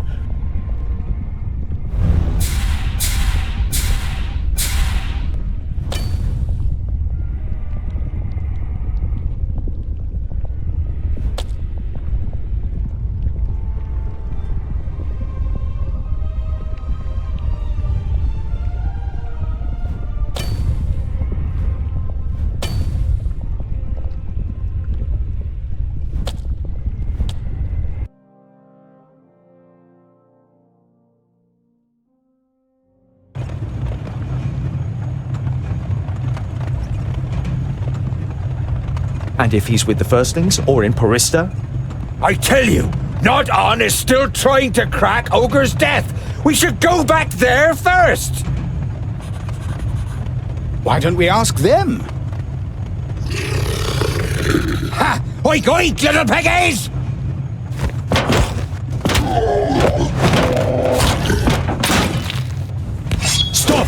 We've got to question one of them. I knew it! Peggy thief! Where is your master, Orc? Where is Nod On? Why should I tell you that, groundling? The choice is yours. Either you discuss it with me, with Jeroen, or with Boindeel. Who's it to be? The master is at Black Saddle. He's going to destroy the groundlings hiding there. The stronghold on Black Saddle? There aren't any dwarves left there. There are. They fled there and the master has surrounded them. It's just a matter of time until... This all sounds very bad indeed, Scholar! We must go to Black Saddle.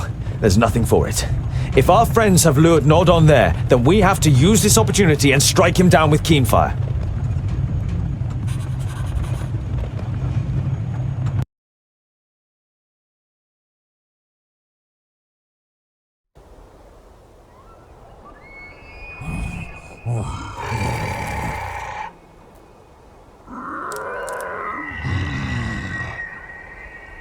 Ah, there he is! Nod On! Come on, let's go. We have to stop him. Namora, stay out of this and defend Keenfire.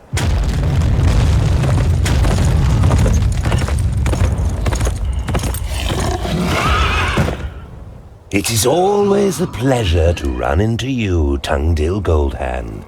I've been waiting for you and your companions for a while now, and it would seem we have caused you a few losses. This ends here, Synthoras. You took the words right out of my mouth. Leave none of them alive.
Understood.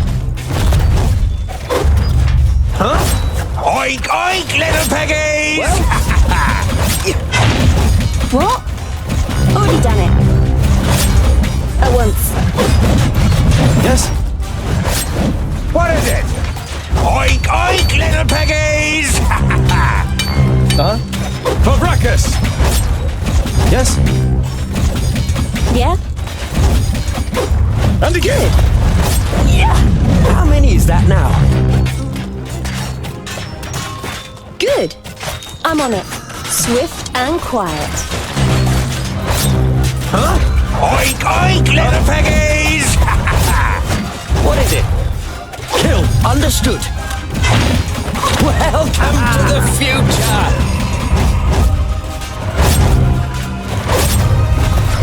Fire! And watch now!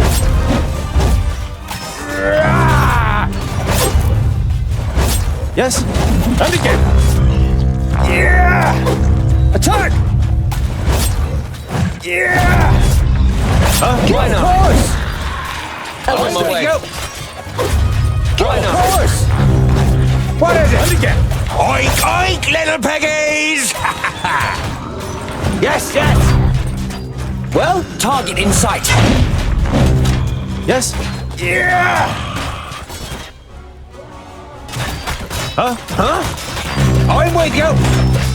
Oink, oink, little piggies! What is it? And what now? He hardly put up a fight. Of course! Come here, you! Huh? Yeah! Well, understood. Huh? Why not? All right then. Huh? Of course! I'm on it.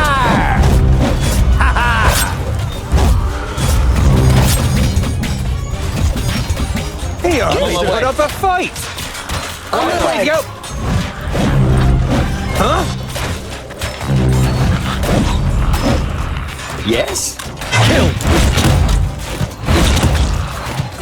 Welcome to the future! Good night. What is it? All right then. Oh, you done it. Ruckus!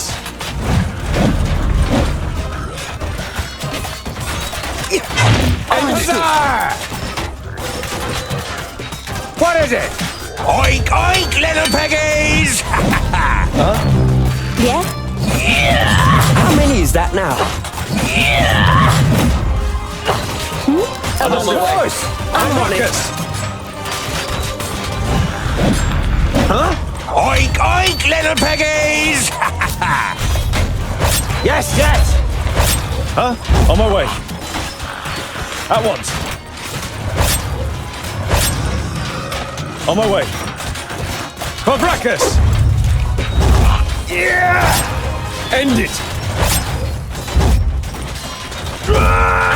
Now! Why not? Vile creature! Kill! Well, What is it? Huzzah! And again! what is it? Kill! Just a second, still charging. Yes? I'm Of on my way. course! Target Come in here, sight. you! Oink, oink, little piggies! Yes? Yeah! Good night. What is it? Victory for At once. technology! End it. Yeah! Yes? How many is that now? What? Vile creature! Fine. Good night. A victory for technology! How many is that now? And again! Good. He hardly put up a fight! On my way. Yeah!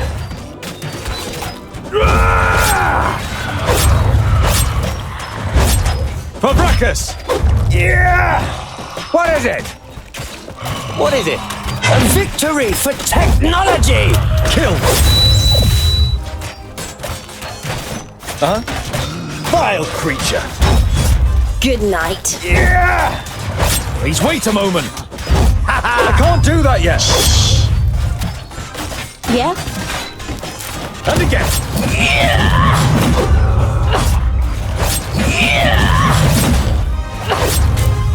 Kill. In a moment. And again. And what now? Vile creature! Yeah! Swift and quiet. And again. Welcome to the future! Vile creature! Kill. Yeah! Good night. Yeah! Who's next? Oink, oink, little piggies! Yes, at once. For Brachus!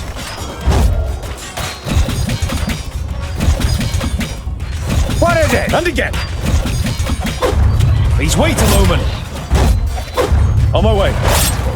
End it. Swift and quiet. What? I can't do that yet. A In a victory moment. for technology! I can't do that yet.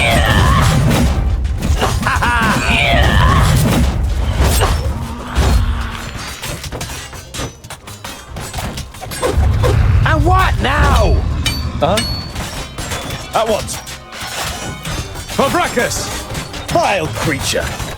Yeah! Understood. Attack! On my way.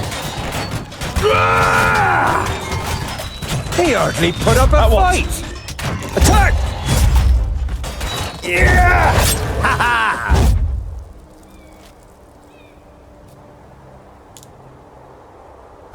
Whew. Keep going. We must reach the tower before more reinforcements arrive. Hold it.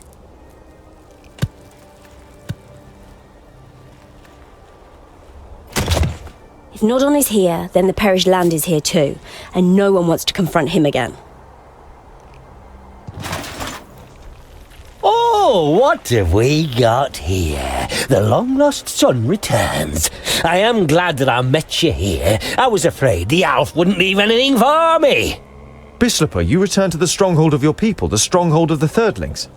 Ah, you really are clever. Gundrabor and Belendalin took a lot longer to realise who I am, but then it was already too late for them. I'll cut you into pieces, Thirdling.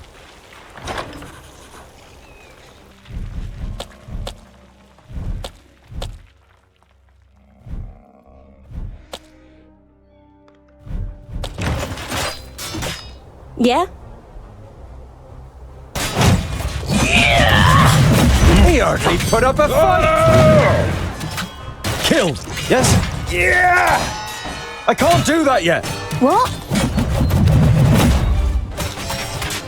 Huh? Please wait a moment!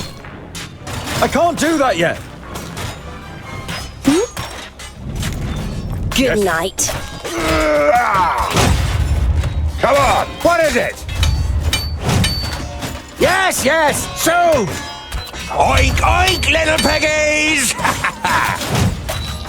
I'm not that quick! Oink, oink, little piggies! Yes? Who's next? Yeah? Huh? Understood. End it! He hardly put up a fight! Swift and quiet. I'm with you! No one can stop me! Huh? I can't do this on my own! Ow! Hey! And what now?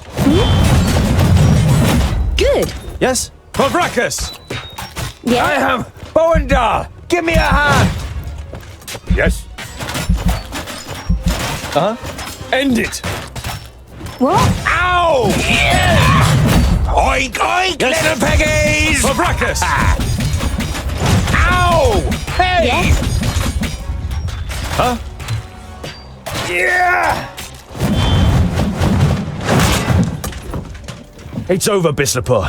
If you submit, Gandagar will... I don't care about Gandagar! I just needed someone on the throne I could steer as I wish. War against the elves was the goal. The kingdoms were to wear themselves out against the elves, then the children of Lorenbo would have had it easy. It was you who murdered Gandagar's father and brother, wasn't it?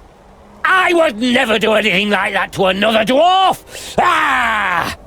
Fool! You have no idea who you really are.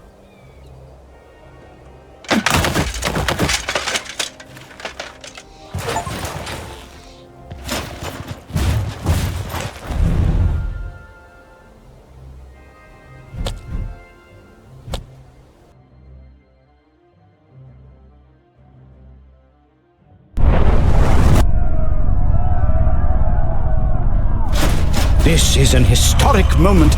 Faced with the ultimate evil, the races of Girdlegard join forces. I must write this down. There's Nodon. We must take Namora up there, clear the way for her, and then end it, Namora.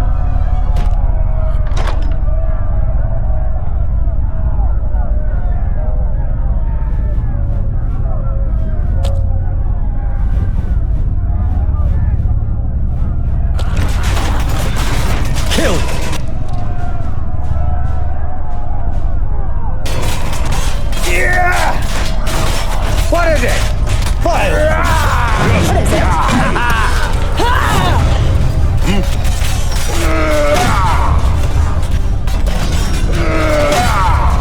Right. No one can stop What me. now? That's good training. Yes. He only put up a fight! Girdlegard is out. Who's next? Oink, oink, little piggies! Huh? Yeah! On my way. Fought well and yet lost. Well, who's next? Brackers! Vile creature! Girdlegard is ours! We hardly put up a fight! Right. Kill! Make your do! Yes? Good plan. Makes sense. Right away. Good plan. Fabracus. Sure. Fabracus. Fought well and yet lost. Girdlegard is ours! And again! For the firstlings! Huh? Swift and quiet. Huh? On my way. And we hardly put up a fight! That was it. That was good trading. And again! Right away. Who's next? For the firstlings! Makes sense. Right away. I was expecting more of a battle. We hardly put up a fight! And again! Kill! Yes? Fought well and yet lost. I was expecting more of a Brackers! battle. Vile creature!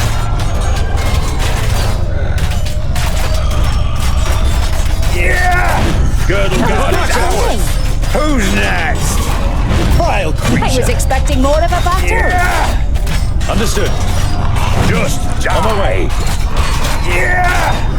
End it! Understood. That was good training. And again! Attack! At once. Understood. On my way. End it! Yes, yes! On my way, go! Girdlegard is ours! On my way. Yes! Come here, you! Yes, yes!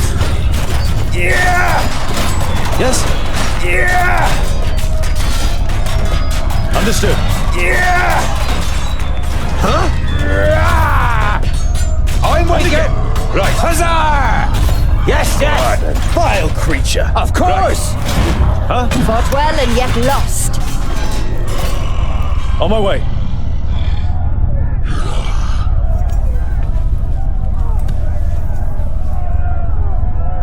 Master, they have destroyed the siege tower and Kai.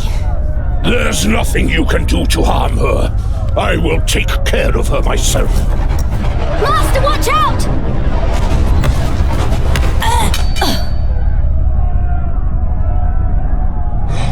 I'll get the axe! Understood. End it! On my way. Do you want this axe? Brother? I am not your brother, traitor.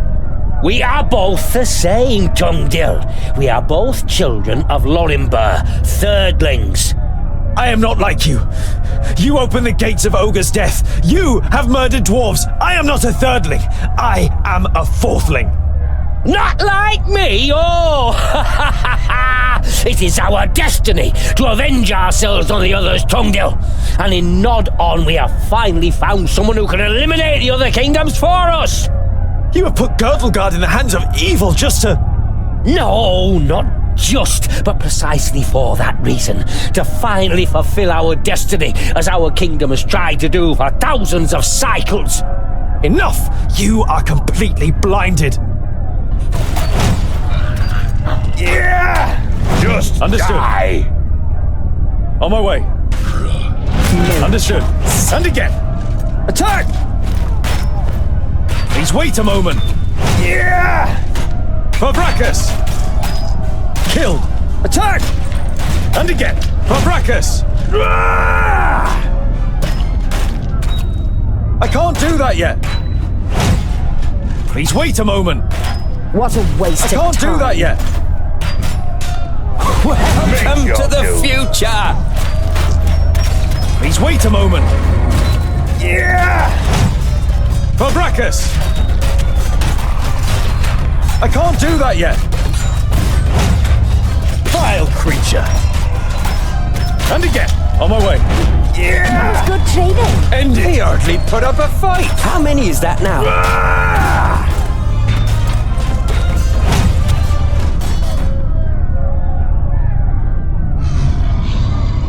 There is no greater goal for either of us than destroying the other kingdoms. When they are gone, all of the ranges belong to us. Don't talk as if it relates to me. I set off to stop Nodon and to save the Dwarven kingdoms in Girdlegard. And that is exactly what I'm gonna do. I can't be a thirdling. Yes, you are one of us. I saw it immediately in the throne room of the Secondlings. How did you learn to fight so well in such a short time if you hadn't inherited it? Listen deep inside yourself and you will recognize the truth.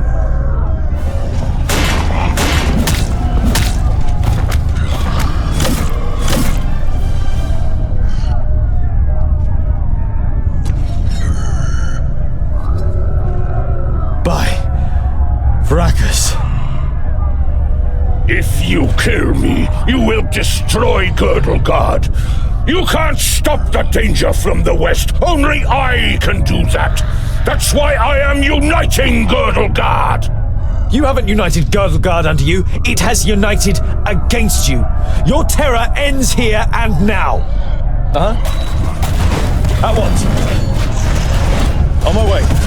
The downfall of Girdlegard will weigh upon your shoulders. You must let me live. No, we will protect Girdlegard ourselves, just like we always have.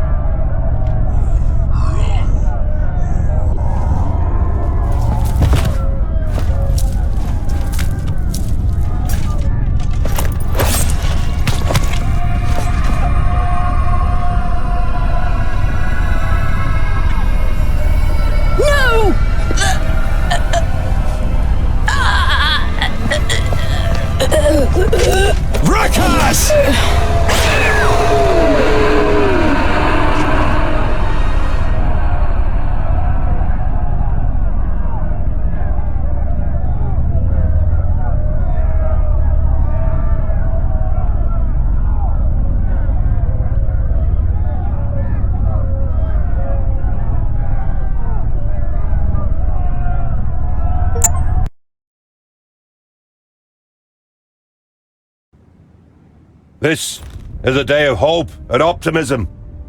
Nodon is destroyed, and thus the power of the perished land is broken.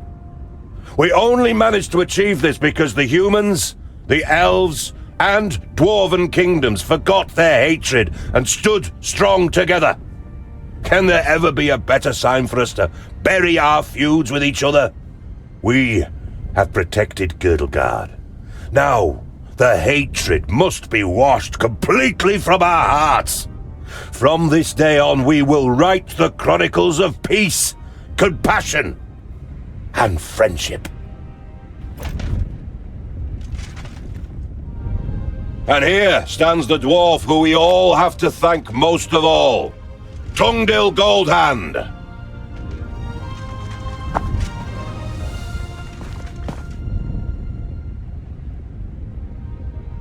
You can be proud of yourself. Proud? That I am a thirdling? You've saved all of us. It doesn't matter who you are. The only thing that counts is what you've done. Do you think there might have been a glimmer of truth in Nodon's words? The danger from the west. With you by my side, I won't shy away from any danger, Valandis.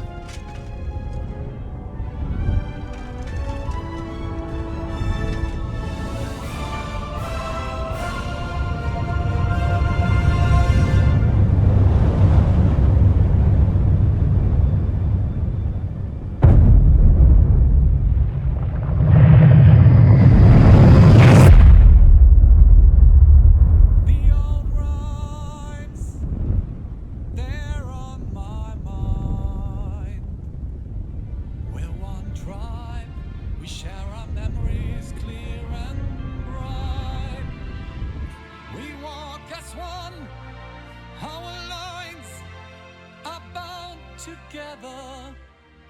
We share fate. We share one fate. We share fate.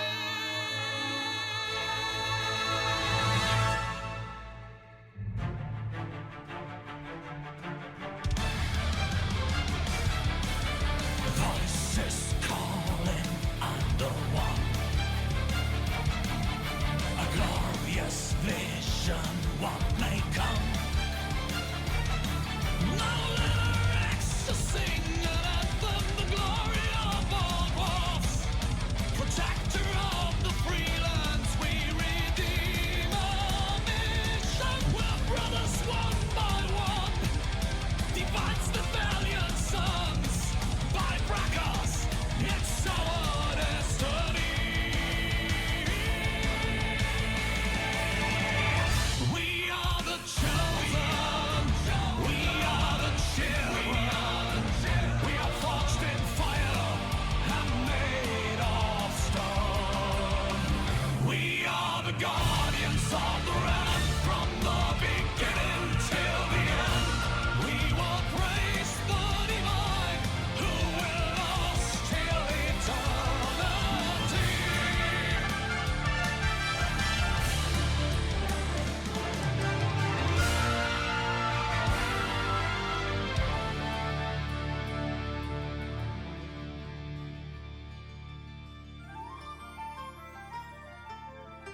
Forged in fire we were born. We're made of stone by our Father's hand, gave life to us and more.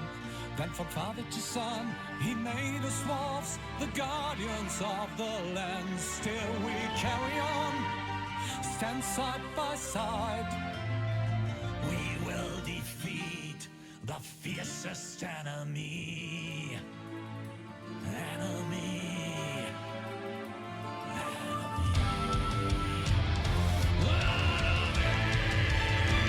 We are the chosen. We are the children. We are forged in fire and made of stone. We are the guardians of the realm from the beginning till the end. We will praise the divine. He will last till eternity.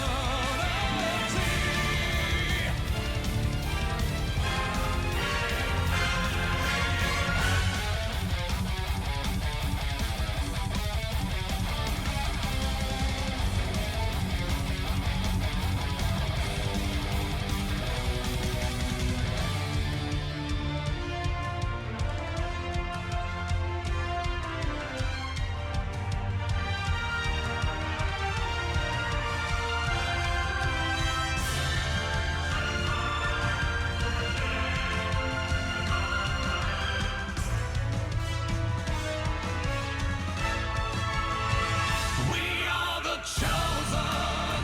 We are the children. We are forged in fire and made of stone.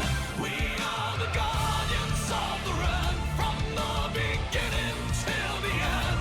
We will praise the divine. The old smith will be thine. We are the chosen. We're the children, we are born to be the guardians of the realm. We're the children, we are born to be